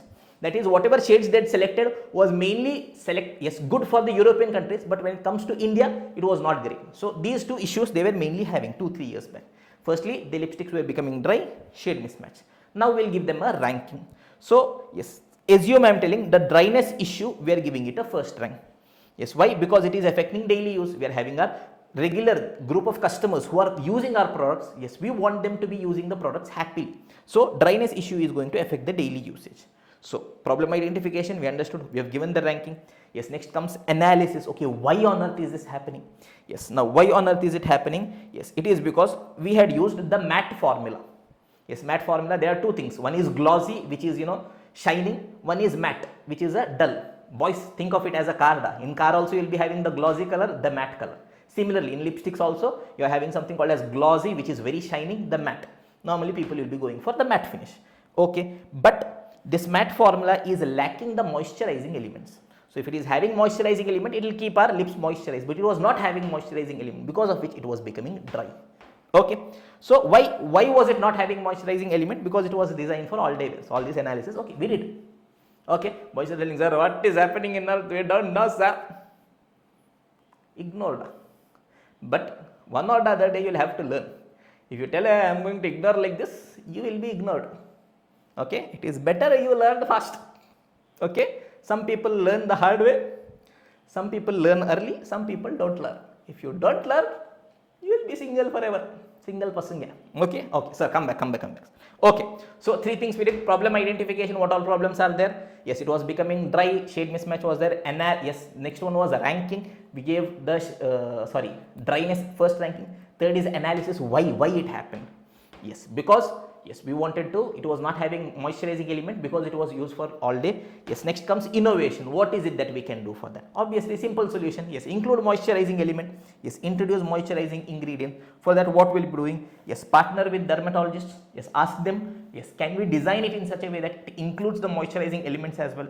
So we design it. Yes, we test it in the laboratory. It's not that randomly you can go and give it to people. Yes, you're using it on your skin dye. Anything goes wrong, it will have a very bad consequence. Yes, once you've done the testing, certification, everything you've got, yes, give it to beauty influencers, try seeing is it working or not, all those things we have done. Next comes solution implementation. So what Sugar Cosmetics did, they came up with a new product which they named Sugar Serum Matte Lipstick. So it is having the matte, but it's a serum, means it is moisturizing, something of that sort. Maximum whatever I can research and learn, I've tried. Okay, to impress girls also. Yes, very important. Okay, then is evaluation. Is it working? What more improvements will have to be done? Is this clear, everyone? This is going to be the praise framework. See, for you guys, what all I am doing now. Oh, very difficult. Yes, P is problem identification, R is ranking, A is analysis, I is innovation, S is solution implementation, E is going to be evaluation. This is how we'll be coming up with improvement strategy. Is this clear, everyone? Perfect. 2 more things are there, with that TQM is over. Don't worry, chill. We'll remember everything. We'll write in the exam. We'll score full marks. Okay, the entire paper we are going to make it a cakewalk. That is my promise for you guys. Don't worry on that. Is this clear, everyone? Yes, final 2 pointers are there. The next point for us is the 6 C's of TQM. 6 C's. Sir, what are these 6 C's? Commitment, culture, continuous improvement, cooperation, customer focus, control. Sir, can you explain, sir? Yes. Simple. Suppose you want to make a biryani. If you are just thinking of, okay, I have to make a biryani, okay, biryani is very difficult, this. But you take it one by one. You tell what all ingredients are needed to make a biryani. Okay, boss, basmati rice is needed. Then, yes, whatever you decide to make it, veg, non-veg, chicken, egg, whatever it is.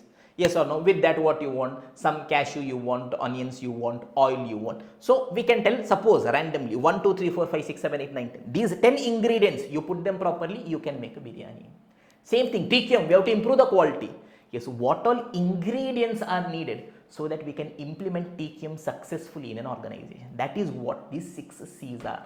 That is, if you have these 6 ingredients, your TQM will be successful, boss, in your office, in your organization. Is this clear, everyone? Yes, these are the essential requirement for successful implementation, which is called as the 6 C's of TQM. It is starting from C. So what are those 6 C's? Commitment, culture, continuous improvement, cooperation, customer focus, control. Sir, how do we remember, sir? Don't worry. I am there. I will make you guys understand. I will make you guys remember. In Hindi, there is a dialogue. Bhai aaya hai, sikha ke jayega. Yes, your brother has come. He'll ensure that you learn. Don't worry. Chill. Okay. So what is this, sir? Okay. First is commitment. Okay. Assume you guys are in your finals. That means you would have cleared your inter and you would have done articleship, internship. Okay. Under a CA or a CMA.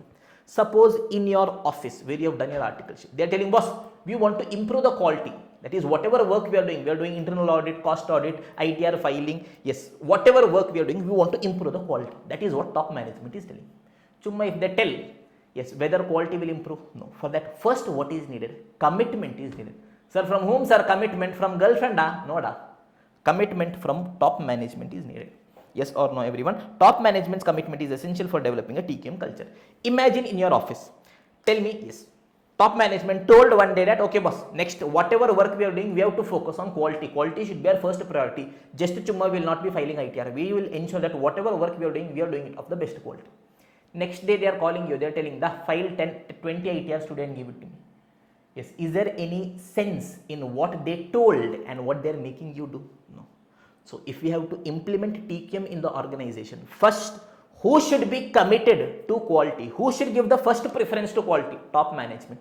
So whatever they tell, throughout they should give that first preference importance to quality. Only then employees will be in a position to work, yes, strive towards good quality. Yes or no, everyone? So first, what is needed? Commitment is needed. From whom? From top management. Yes or no, everyone? Top management commitment is going to be very important for us to develop a strong culture. Is this clear, everyone? Quality should not be delegated to a single person. I cannot just ask one person that you improve the quality.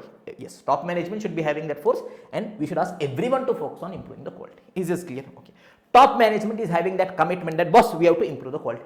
Just if top management is having the commitment, is it sufficient? No. Ultimately, who are the people who are going to improve the quality? It is the employees, because you are the people who are actually working. Say for example, yes, you are filing a GST return. Simple example. Yes, in that, yes, you are having a reconciliation, monthly reconciliation between whatever ITC is there in GSTR 3B as well as 2A. That reconciliation you are doing. Till now, you are not focusing much on that. Whatever was there in 2A, you are directly putting in that. So many of you guys will be doing like that. Yes or no? But now you are thinking you will have to improve that. Yes, without top management's commitment, will you be having that drive? If top management asking you, yes, file 20 GSTRs for the day, will you be focusing on quality? No, you will just focus on getting the work done.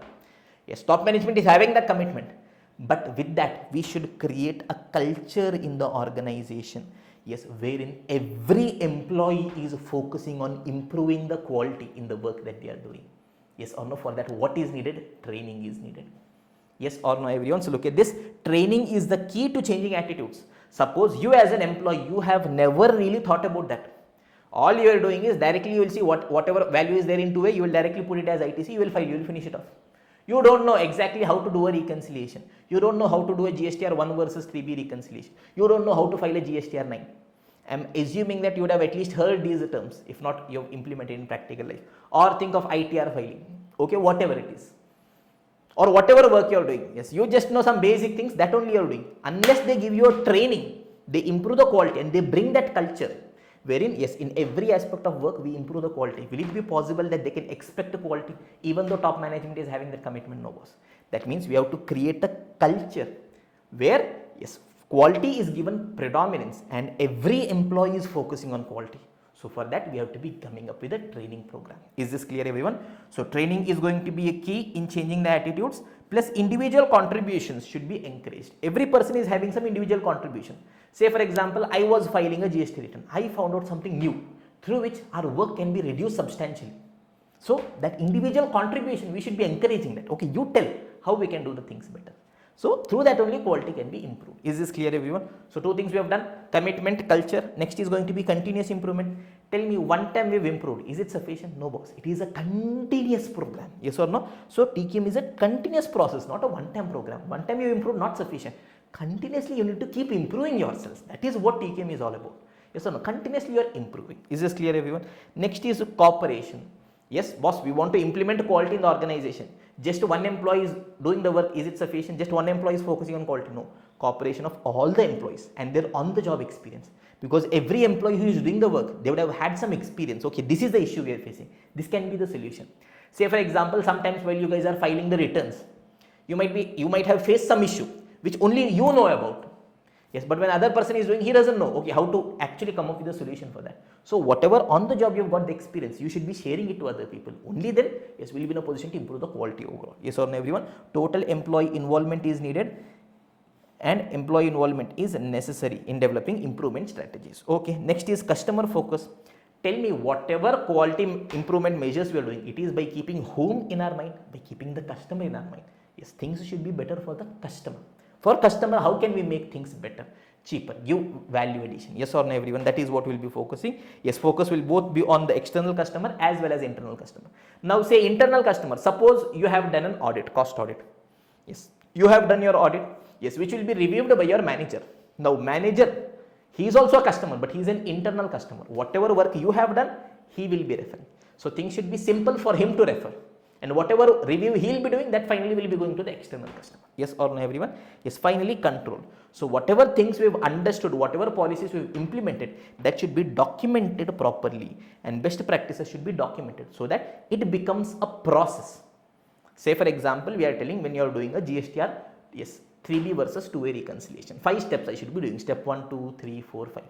Now that you've done all your research, all collective experience, you've understood all these things, it should be documented so that yes, every time in future a person is doing this reconciliation, they follow these steps. That gives them the best possible output. Is this clear, everyone? So 6 C's, 6 ingredients which is required for implementing TQM in the organization. Can you guys tell me, students? Firstly, commitment from top management. Commitment, culture. We create a culture. Yes, wherein, okay, quality is a part of everyone's job. For that, training is required. Commitment, culture, continuous improvement. Continuously, we should keep improving. Yes, TQM is a process, not a one-time program. Next is cooperation. Cooperation of employees. Total employee involvement is needed. Yes, next is customer focus. Customer can be internal, external. And finally, control. Whatever we have learned, we should document and keep it. Is this clear, everyone? Give me a confirmation. Now, you guys should be in a position to reasonably understand and remember this, but still, okay, I thought how can we ensure that students will never forget this? So for that I have come up with something creative, crazy. I hope you guys will love it. Now when we had a CA Final SCMP, okay, in CA Final SCMP the entire subject was almost 50-50. That is approximately in 120 marks including elective, 60 mark of it was theory, 60 mark was practical. So 60 pure mark was theory. We had to write the theory, analyze, give strategies, all those things. So remembering the keywords, all those things was very important.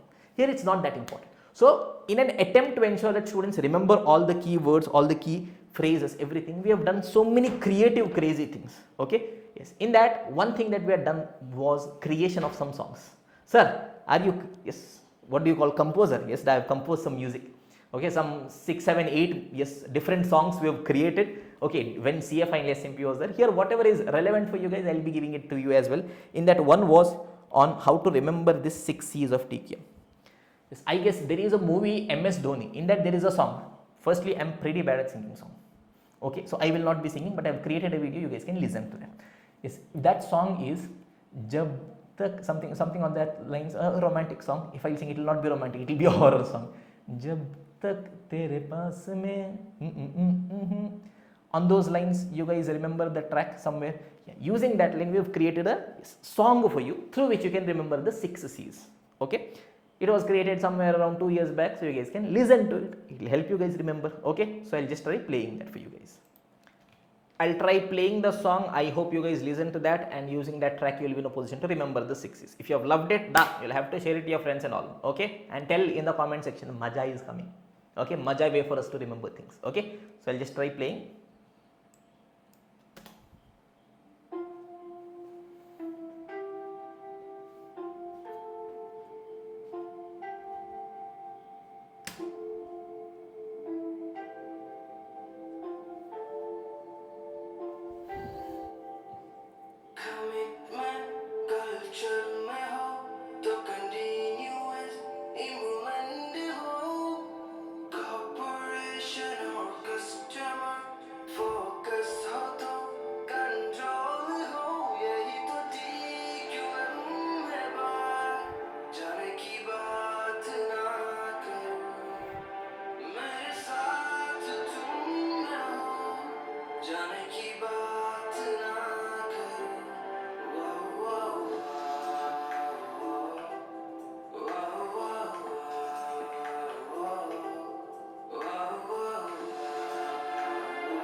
Yes, everyone. So what was it telling? Yes, if this has helped you remember, great. Otherwise, anyways, you will have to remember it. Yes or no, everyone? So what was the song? Commitment culture में हो तो continuous improvement हो, cooperation और customer focus हो तो control हो, यही तो TQM है भाई. I am pretty bad at singing. Yes or no, everyone? So I hope this would have helped you to remember. Yes, you guys can just write it down in the form of a song. Yes, if you tell sir, why Hindi sir, we don't know sir, Hindi sir, South India sir, the whatever I could create, I've created. If this will help you remember, great. Otherwise, you remember, otherwise also. You repeat it 2-3 times, you'll be in a position to do it.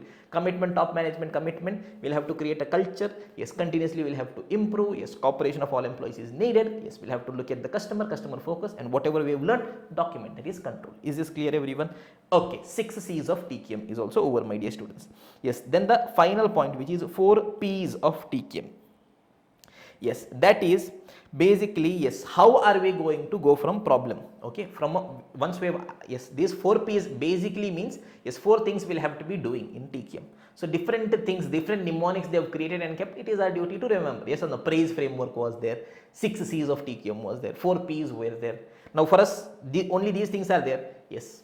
Outside, yes, if you look at TQM, so many more things are there. Deming's 14 principles are there. There is something called as a TQM prize. About that, all those things for us is not there in our syllabus. Chill, we are happy. Yes sir, this only is 2 months. Okay, 4 P's, what is it telling is, okay boss, now in order to implement TQM, yes or no everyone, 4 principles you can be following.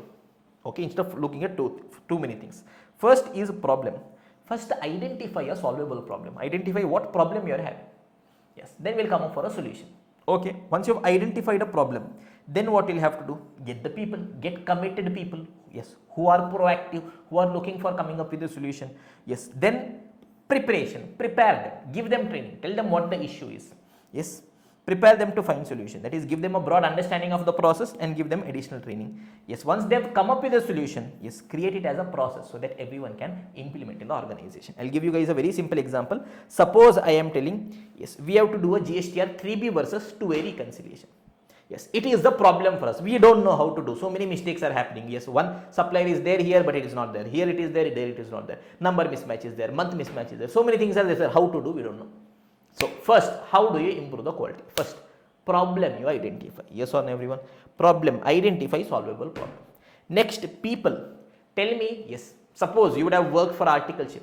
There will be somewhere around, yes, in your office, say 10 people. But you know, there is that one person who can find solution for this, who is creative, who is proactive, who will sit, who will think, who will come up with the best possible solution. Yes or no? So next thing is to find the right person who can come up with a solution for this. Yes or no? People. Get committed, proactive people, yes, into this problem. Yes, committed people, proactive, yes, who will look at that, analyze that, give them this problem. Yes, now what you'll have to do is you'll have to prepare them to find out the solution. Now say for example, I am an outsider. See, yes, they called me, they told, yes, I am an expert in Excel, assume.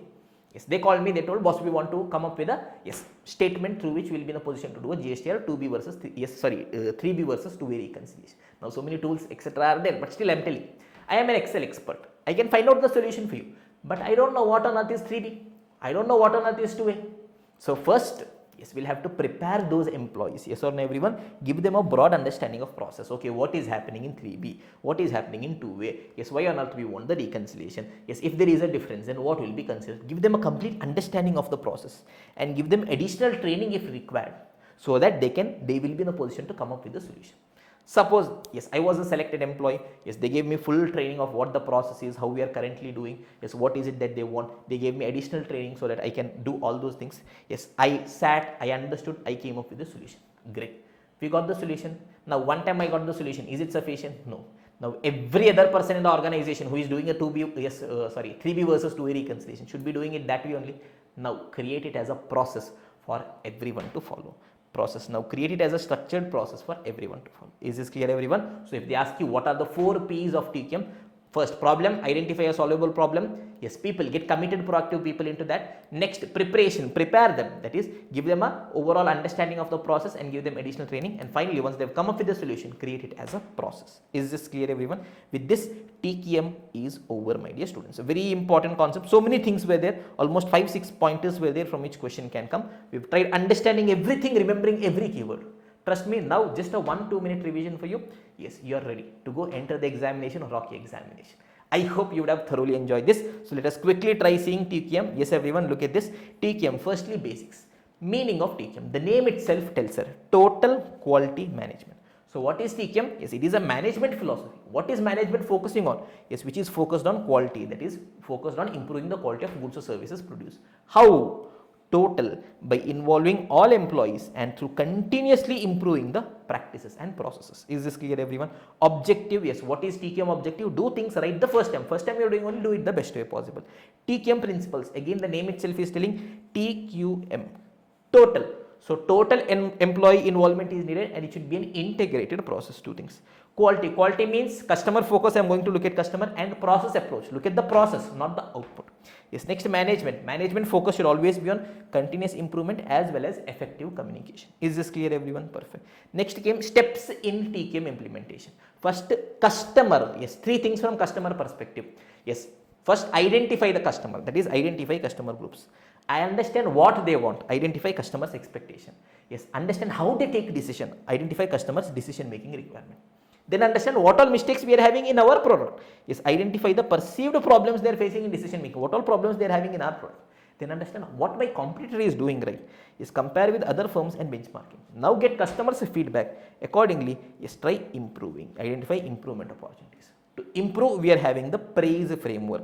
Yes, praise framework. Yes, wherein P is problem identification, R is ranking. Yes, A is going to be analysis, the root cause, why it is happening. I is innovation, come up with solution, possible solution, different solutions.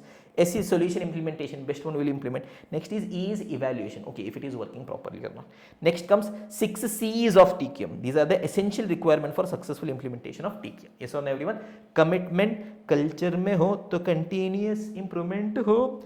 Cooperation or customer focus ho to control ho. Yes or no, everyone? Commitment is required from top management. Culture, create a culture where quality becomes part of everyone's job. For that, additional training should be given.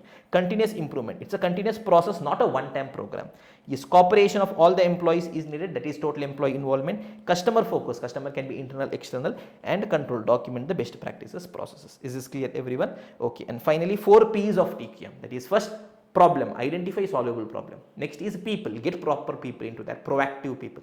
Next is, yes, preparation, prepare them, give them a training, yes, about what the process is working, and additional training required. Finally, once they've come up with the solution, create it as a structured process. Is this clear, everyone? With this, TQM as a concept is over, my dear students. I hope you guys have thoroughly enjoyed this beautiful Maja concept. Good likelihood it can come in the examination. People who are watching it on YouTube, this much we are giving it out for you guys. If you don't put comments still, what can I tell? Okay. So, if you have loved it, I know you guys are going to share it to your friends as well. Because sharing is caring. Okay. Don't share your girlfriend, don't share your boyfriend. But knowledge should be shared. Okay, everyone. Thank you so much. Yes, everyone. So now we are having concept number 2, which is going to be Pareto analysis, which is also called as the 80-20 rule. I'll give you a quick small history. Yes, it was developed by Italian economist Vilfredo Pareto. So on his name, Pareto analysis has come. So what he observed? Yes, he was from the Italian city of Milan. So there he observed that, yes, 20% people, some people are having 80% land. Or I'll give you a simple Indian example first. Now, the average Indian person's yearly income is 3 lakh per annum. So on an average, one Indian individual is per capita income is 3 lakh rupees per annum. Mukesh Ambani earns 3 lakh rupees every second. So we have always seen this difference, that there are some people who have more wealth and more people who have very less wealth. The same thing he has also seen. That is, in the city of Milan, when he saw that 20% people, some people like Ambani, they are holding 80% land, and then balance 80% people, so many people, Papa people, okay, like you and me, Papa people, we are holding only 20% land, some land they are having. That became famous as the 80-20 rule. Is this clear, everyone? Approximately 80% land in Milan was owned by 20% population. This gained popularity as the 80-20 rule. Sir, all these things are fine, sir, but why on earth we are learning? They are having money, let them have money. Why on earth in costing we are learning this? It is having application. Now, this is a general phenomenon you can see everywhere. Now, say for example, you have decided that I want to improve my life. Sir, how you got to know, sir? From so many days, we are also thinking same, life is very bad. From tomorrow onwards, pakka 5:30 will wake up, will improve that will do, this will do. Yes or no? Now, there might be so many 10-20 problems you are having, but there will be some problems. If you can rectify that, you will have the maximum possible gain. Okay, what is it? For different people could be different. Say for example, I am telling that, okay, if in case morning I wake up on time and I get a morning jog, my entire day will be perfect. That is how my day is structured. So for me, yes, so many things can go wrong, but if my morning jog is perfect, if I can wake up on time, then everything will be streamlined. That is how I see. For you could be different. Yes or as an organization. Say for example, this example could be very simple for us. Say inventory is there. Stores is a place where inventory is stored. Assume there is altogether 100 crore worth of inventory. Tell me whether every inventory is valuable. No, there will be some inventory which is very valuable. Some will not be that valuable. So you giving equal importance on all the inventory is not good. You should be giving more importance on that 20% inventory which is having 80% value. Say for example, you go to a gold shop. Gold shop, you will be having so many things. Yes, diamonds will be there, gold will be there, silver will be there, bronze will be there, that 1 gram gold will be there. Yes, then for the sake of customers, Maaza, Pepsi, cold drinks will be there. Yes, then watches will be there, etc. Now, assume total 100 items are there in the gold shop. Okay, their value is 100. There will be some 20 items, approximately 20 items. Yes, in terms of number of units, they are less, but they are having roughly 80% of value. For that, we should be giving more priority, more preference. Yes or no, everyone? Say for example, I am telling gold is there, diamond is there. Less quantity, but high value. Then there will be 80% other items. Say for example, yes, we are also having silver in our shop. We are also having bronze in our shop. We are also having the 1 gram gold in our shop. We are also having the food items, small food items we are having in our shop. Say for example, Pepsi we have, Coke we have, etc. Yes, we are also having some other items which is required for repair, etc. So 80% in terms of quantity, 80%, but in terms of value, not that valuable. Yes or no? So where we have to give prioritization for this area, we'll have to be giving prioritization. Yes or no? Similarly, while we are studying, there will be some topics, yes, which is going to cover more marks in the examination. Then there will be other topics wherein marks is going to be slightly less. Yes or no, everyone? So this is what Pareto analysis tells you. It helps you in prioritization. There will be few things which will give you maximum impact. That you do perfectly. Then you focus on the balanced things. Is this clear, everyone? So yes, what is the Pareto analysis telling? Look at this. Yes, it is a rule that recommends the management focus on the most important aspects of decision making in order to simplify the process of decision making. Don't look at the entire thing. Look at the most important thing. Using that, you take a decision. Is this clear, everyone? Here we direct top management attention to key areas which have a higher significance. Others should be delegated to lower level management. Look at this, everyone. Yes, there is going to be 20% things which have 80% impact. Then there will be 80% things which have only a 20% impact. Yes, for this I have to give more priority.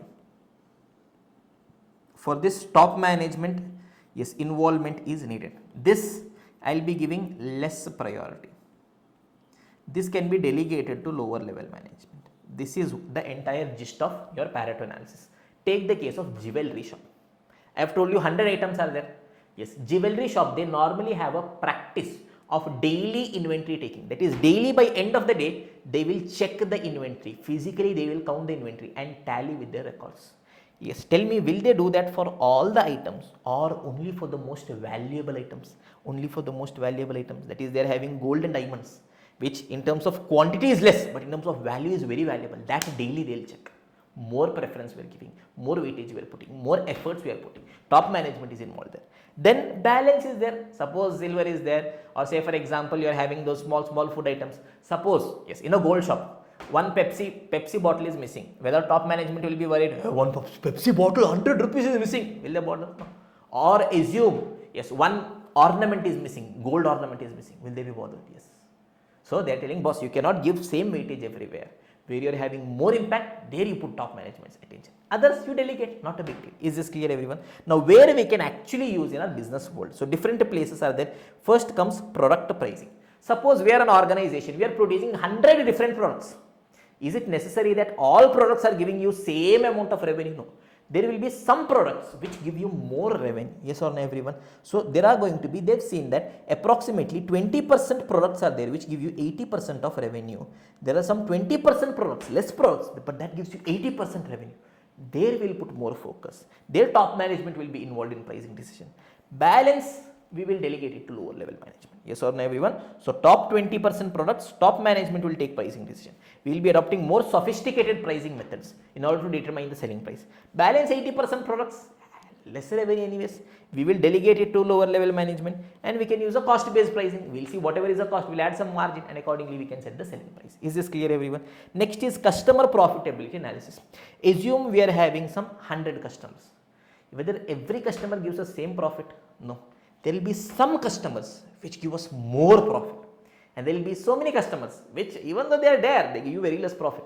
If you have done articleship, you have seen there is one client which gives you more profit, more billing happens. Other clients, small GGB 1500, small ITR filing and all will be there. So is it possible that we give same weightage to everyone? No. That customer which gives you more profit, you will be giving more weightage. Balance customers, you will delegate it to lower level management. Yes or no, everyone? The same thing is given there. 20% customers give you 80% profit. On that, top management will focus. Next is stock control. Yes, that is going to be ABC analysis. In our inventory, suppose 100 items are there. Whether every item is having same value weightage? No. There will be some products, 20% stock gives almost 80% of the stock value.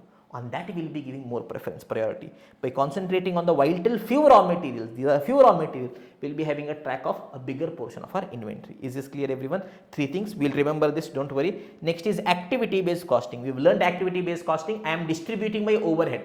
Yes, using cost drivers. Cost driver is a factor which drives the cost of the activity. Not going to explain again.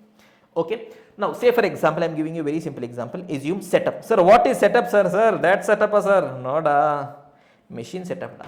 The machine also requires setup. Sir, we also require, na, sir. But why you are not getting, sir? You will get that. Chill. For now, you chill. Okay. Say for example, I am taking one activity, setup. Setting up of machinery. For that, assume I incurred a cost of say 1 lakh in a year. Tell me, when will I be incurring the setup cost? When I set up the machine. Suppose I have set up the machine 100 times. So, how many times I will be incurring the cost? 100 times. So, what is the cost driver in case of setups? Number of setups. Suppose I am randomly telling 100 times I have set up the machine. So, assume it comes to 1000 per setup. This is how we were doing in ABC, activity based costing. Yes or no, everyone? So, assume there are this way 100 different drivers are there. 100 different factors are there because of which cost is incurred.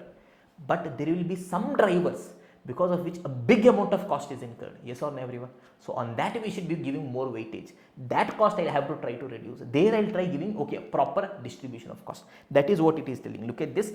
In activity based costing, yes, 20% of cost drivers, 20%. In case of setup, what is my cost driver? Number of setups. Like that, there will be some 20% cost drivers, 20% factors will be contributing 80% of cost. They will be accumulating for almost 80% of the total cost.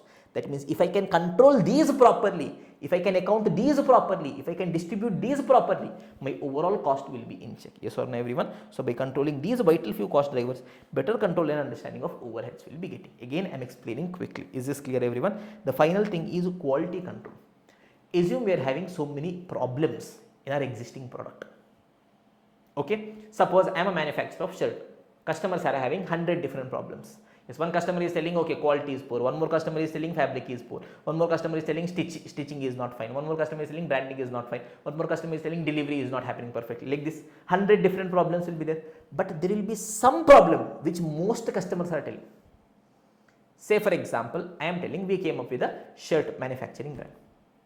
Okay, yes, almost 70 people are telling me that yes, delivery is not happening on time. Yes, with that other people are telling something. Some people are telling fabric is not good, fit is not fine, yes, quality is not good, all those things people are telling. But almost 70 people are telling that delivery is becoming late. That is, we are not delivering goods on time. That means tell me, if I can just rectify the delivery problem, almost 70% of my problem is rectified. Yes or no? So, there will be 20% quality problems. This if I rectify, almost, yes, 20% causes are there. This if I rectify, almost 80% of my quality related concerns will be solved. Yes or no, everyone? Approximately 80% quality related problems is caused by only 20% factors. So, if I can focus on that, if I can rectify those 20% factors, my 80% of quality problems will be solved. Is this clear, everyone? Yes, Arthamainda Raja. Mansilayo, Porinjadcha, Malampada, Kasakai. This is some term in Marathi, I guess. I don't know what exactly it means. Chumma we are telling. Yes or no? Yes, I guess it is 1:30 midnight and I am recording.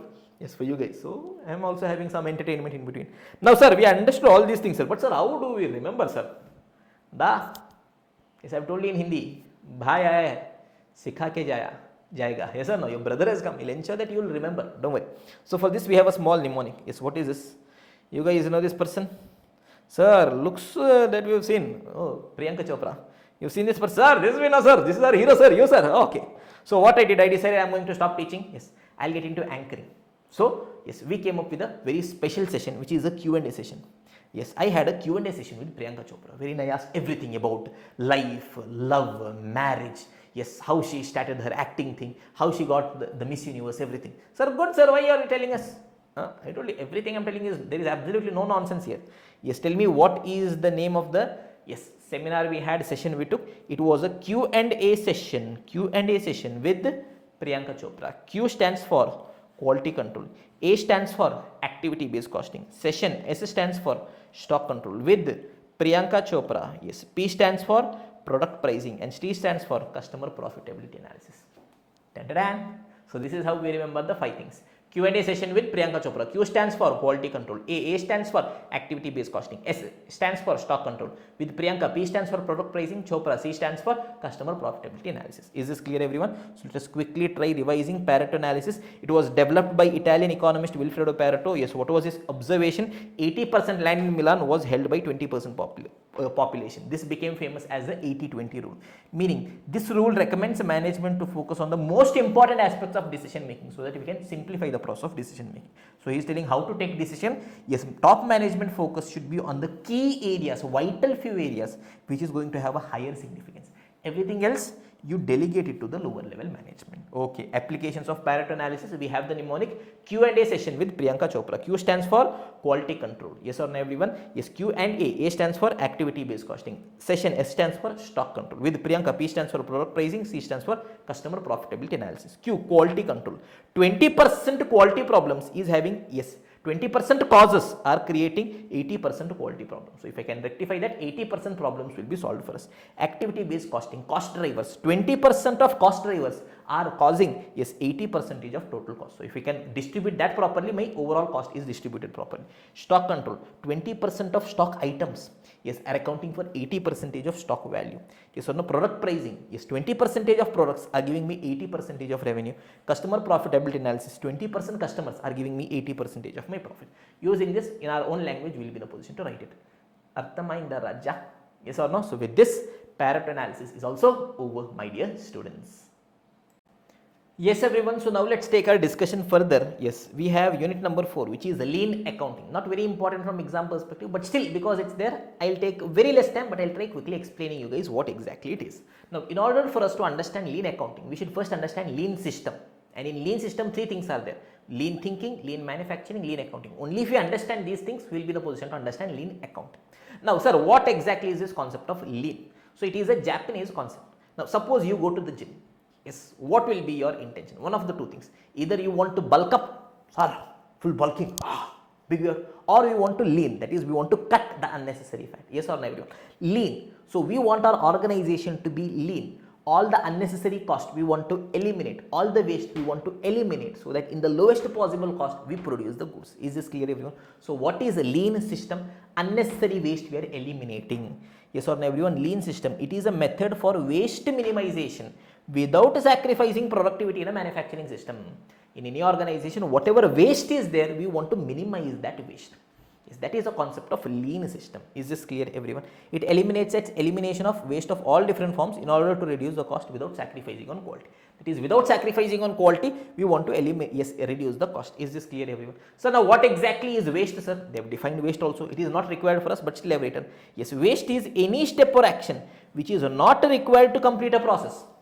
Any step or action which is not required to complete a process is going to be called as a waste. Now, it basically, there is a big history for that. World War II, Hiroshima, Nagasaki bombing. Yes, the emergence of Toyota. Yes, the Toyota production system. How they came up with lean manufacturing, lean system. All those things not required for you guys. So unnecessarily, I will not bore you. I will not waste your time.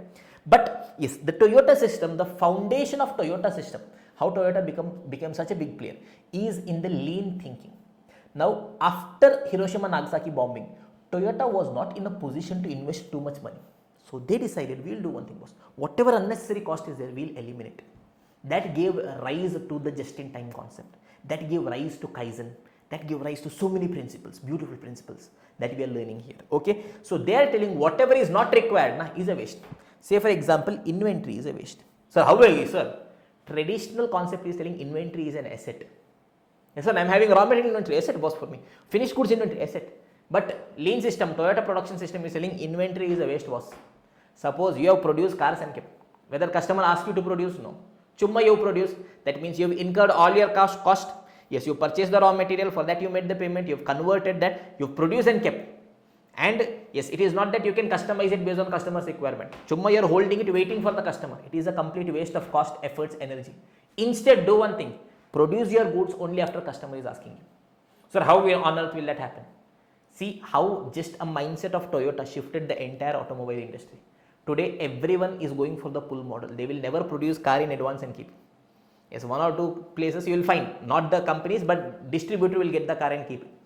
Yes, how will company produce a car?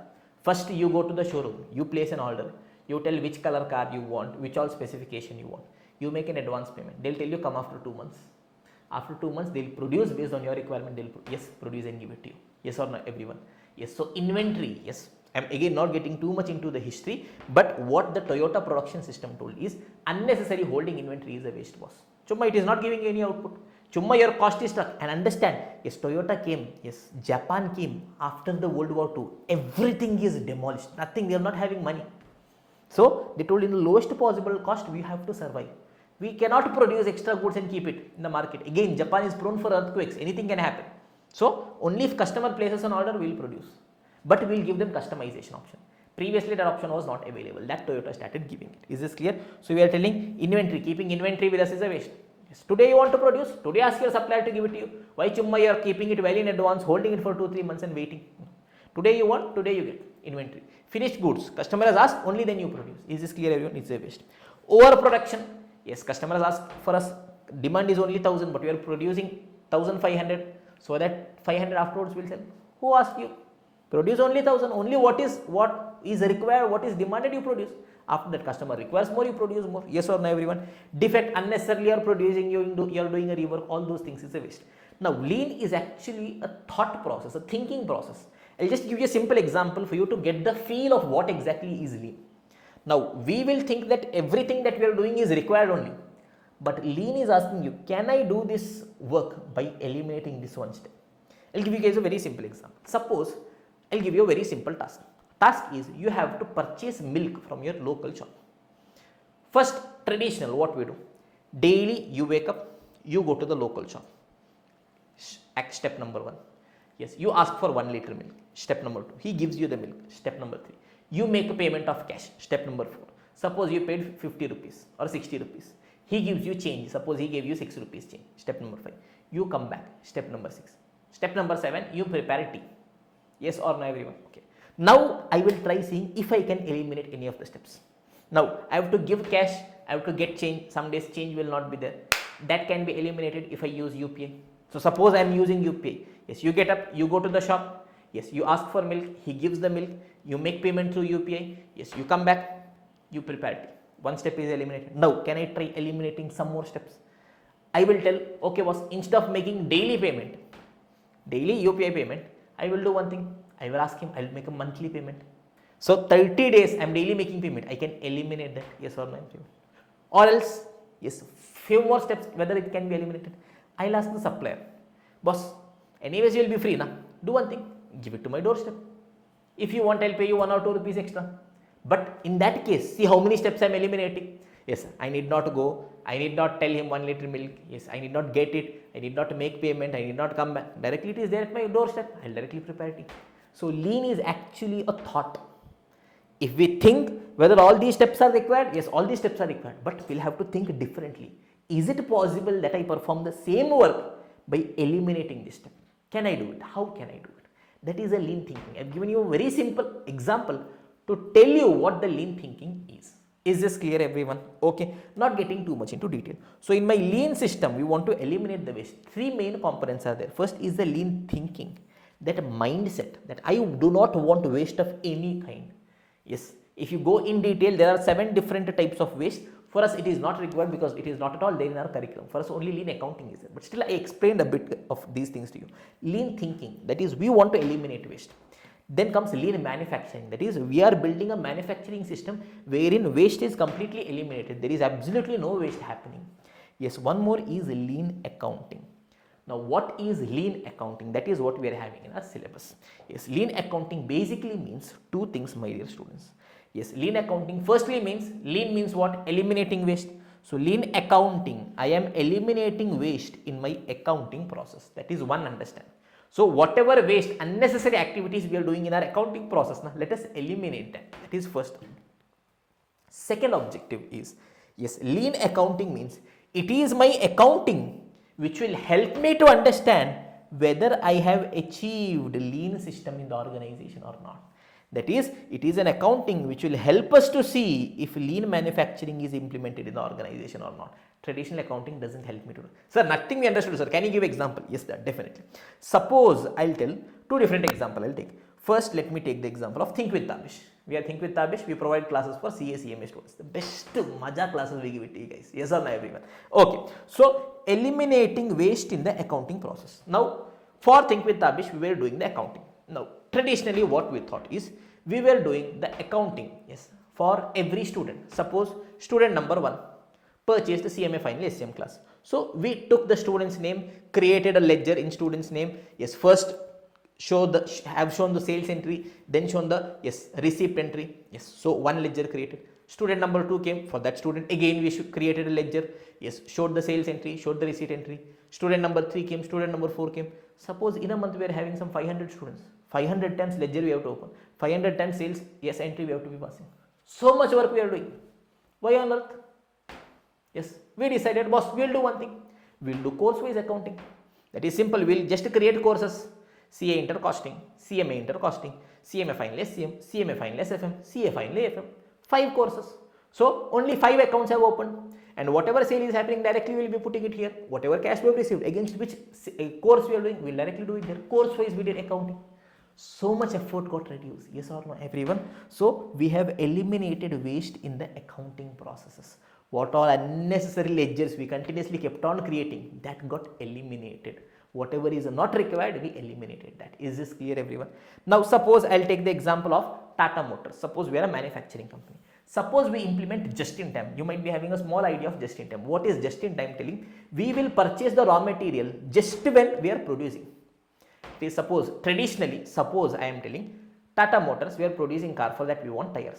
Otherwise, traditional purchasing policy, EOQ based policy, yes, we'll decide and we'll make a bulk purchase. Suppose I make a purchase of 1 lakh tire, which I'll be using for next 3 months. But what just in time is telling? Yes, just how much is needed, that much only I'll purchase. Suppose today I am producing, say, 10 cars. Random example. For that, for every car, 5 tires. Sir, how 5 tires, sir? 4 tires, no, sir. Extra tire is also there, don't forget that. So, total how many tires I want? 5 tires. That means total how many tires is needed? Sorry, 10 cars, 50 tires. So, yes, my supplier, suppose MRF, today they will give me 50 tires delivery. Tomorrow, suppose I want 100 tires. Tomorrow, they will give me 100 tires delivery. Day after tomorrow, they want, say, 50 tires delivery. So, this way, daily basis, they will be giving. Yes or no? Now, tell me, traditional accounting, how it might have happened? Today, I have received 100 tires. That means today's one invoice will be there. That I should be doing. Today's goods I have received. So, inward checking will be there. Yes, securities checking will be there. Inward receipt will be there. That will get cross verified. Yes, after that, I will be putting the entry into the books. This is happening daily. Yes or no? What lean accounting is telling? Boss, do one thing. Put a consolidated monthly entry. Yes, you know daily basis, your application, software is telling you daily how much purchase you are making. End of the day, consolidated quantity will you be knowing or not? Yes. Make a consolidated single entry. Sufficient. Who will be putting every day 30 entries? Lean accounting. We are eliminating waste in the accounting process. That is one perspective. Second perspective is, it is accounting which will help us to see if lean manufacturing is implemented or not. Say for example, I am telling lean manufacturing, there should be no waste happening. There should be no defect producing. Tell me students, my traditional accounting, normal accounting that we are doing, yes, books of account, financial statements preparation, all those things using Ind AS, does it focus on the concept of lean, that is how much defects are there, how much units got wasted, how much rework was there, nothing. It only looks at cost profit, yes or no everyone, balance sheet is there, P&L is there.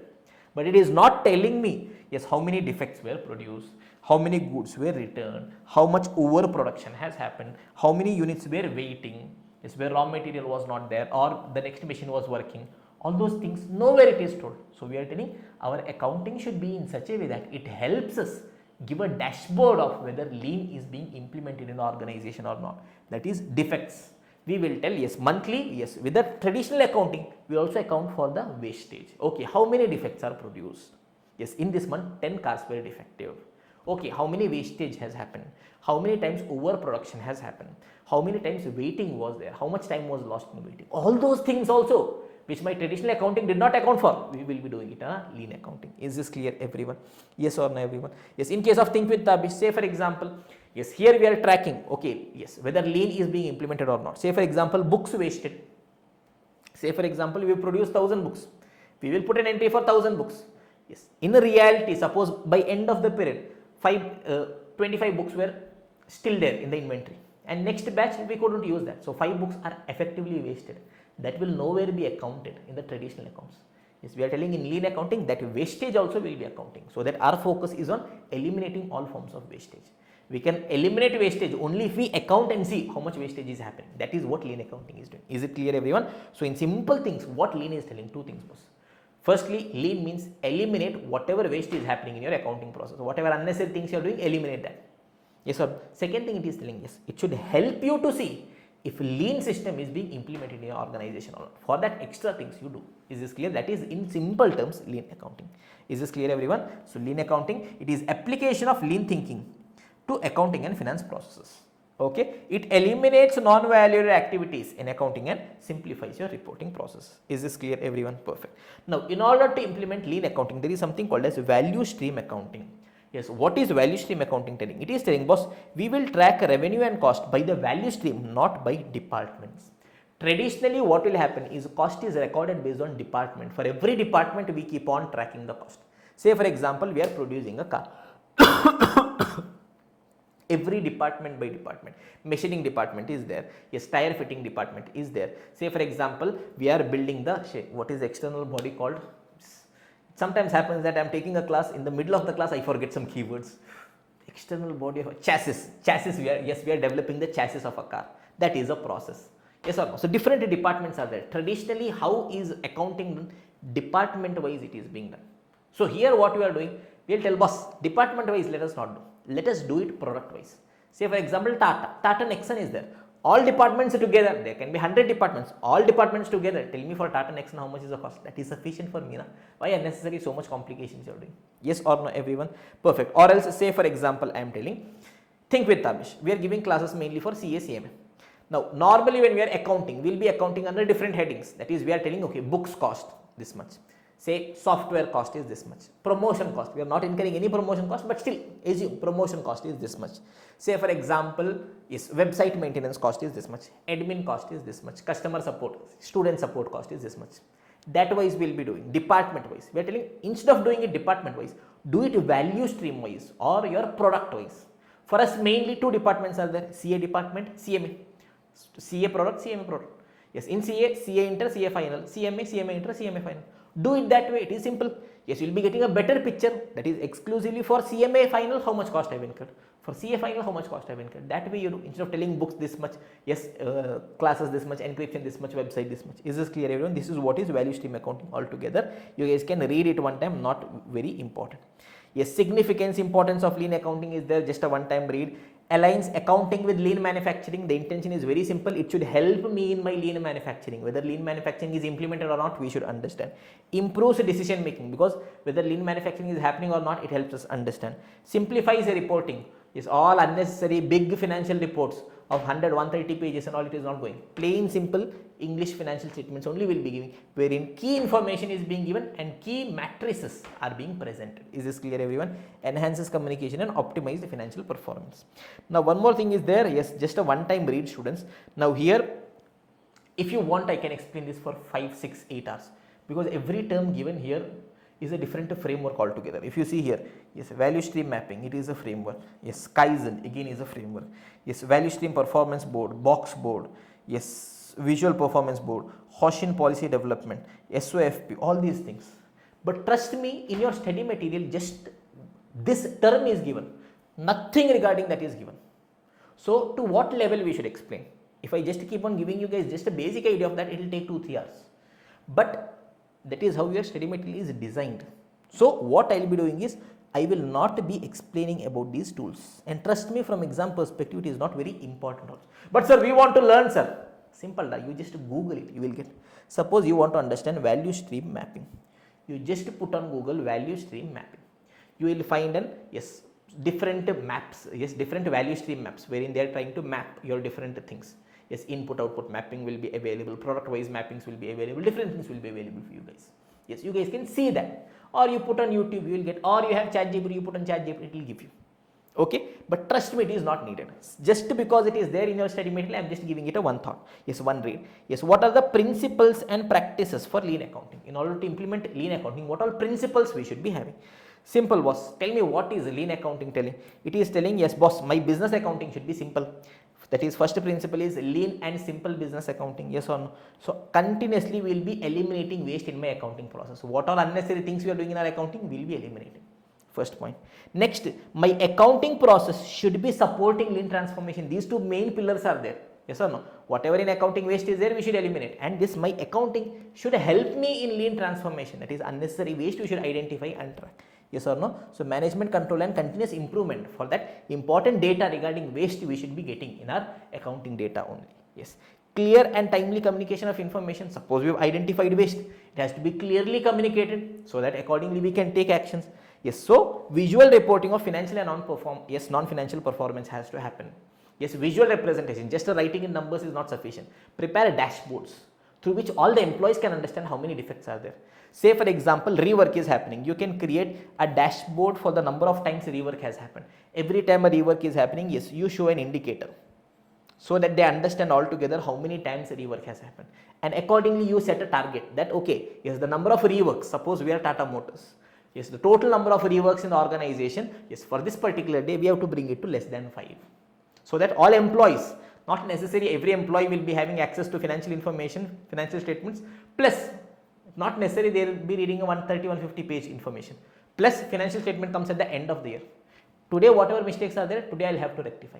So give those sizable targets to your employees. Is this clear? Visual reporting. Next, planning also you do from a lean perspective, that is planning, budgeting. In that also you implement your lean principles, that is track waste, try to eliminate unnecessary activities waste, and try strengthening your internal accounting control. Is this clear everyone? Just a one time read. Yes, you guys can just try remembering 2 to 3 things, that is going to be more than sufficient. In that 2 automatically you will be remembering. Yes, lean accounting means what? How we will be doing accounting? Yes, we want to eliminate, yes, simple accounting, eliminate all the unnecessary things.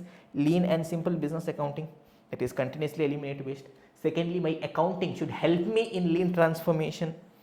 Yes, for that I'll come up with continuous improvement. Next, clear and timely communication of information. 3 points you can remember. Is this clear everyone? This is going to be our lean accounting, which is unit number 4. You guys can quickly see the chart. Nothing great is there, but still you guys just give it a read. So if in case it comes, you never know. Yes, we are always ready. Yes or no everyone? So lean accounting means application of lean thinking to accounts and finance processes. It helps us to eliminate non-value added activities in accounts. Yes, for that one important thing is value stream accounting. That is, we are going to track revenue and cost by their value stream instead of departments. So what is the significance? It helps us to simplify reporting. Yes, aligns accounting with lean manufacturing, helps us understand whether lean manufacturing is implemented or not, improves decision making, etc. Principles, yes, first one is lean and simple business accounting. Yes, process should help me in my lean manufacturing, lean transformation. Clearly communication of information should be there. Is this clear everyone? So with this we have finished the unit of lean accounting. Now trust me, I can speak for hours, but it is not going to add any value for you guys. So I've just kept it crisp, concise, precise. This much you do, trust me, it is more than sufficient for your examination, my dear students. Yes everyone, we have another small unit in theory which is going to be 6 sigma. Yes, you would have already heard this, you would have already learnt in Intel, but still because it is there, let me quickly try telling it. Okay, what is 6 sigma? It is a quality improvement process. Sir, so many quality improvement process we have understood, sir. Yes, it is just an extension of TQM. Yes, now I'm just giving you guys a quick recap of TQM. Yes, traditional philosophies, they never cared about quality. Then came COQ, cost of quality. They told boss, goods or services should be defect free before they reach customer. For that you incur prevention, appraisal, internal failure cost. Then came TQM. They told, okay boss, continuously improve your goods or services so that yes, goods or services are defect free the very first time they are produced. Now what is Six Sigma? Yes, it is a way to measure if TQM is correctly implemented or not. That is, TQM is the process, Six Sigma is the outcome of that. Yes, what is TQM is telling? Yes, TQM is telling boss, continuously, yes, every work you are doing, you implement quality, that is, do it perfect. So tell me, if every work you are doing is going to be perfect, what will happen? Your outcome will be perfect. Yes, to measure if TQM is implemented properly or not, yes, Six Sigma will be using. What is Six Sigma? It is a numerical concept. Six Sigma is telling me that boss, if I produce 10 million units, suppose I am a pen manufacturer, I produced, yes, when will I get a Six Sigma certification? Suppose I produced 10 million pens. In these 10 million pens, now only 3.4 pens are defective. That is less than 3 pens are defective in 10 million. That is in 10 per million opportunities. Million means 10 lakh. Sorry. Yes, defects per million opportunity. Million means 10 lakh. Yes. So in 10 lakh pens, now only 3.4 pens are defective. That is less than, very less pens are defective. Then I can tell that boss, we as an organization, we are Six Sigma. Is this clear everyone? That is 3.4 divided by 10 lakh into 100 gives me the percentage of defects. Comes to 0.00034, something like that.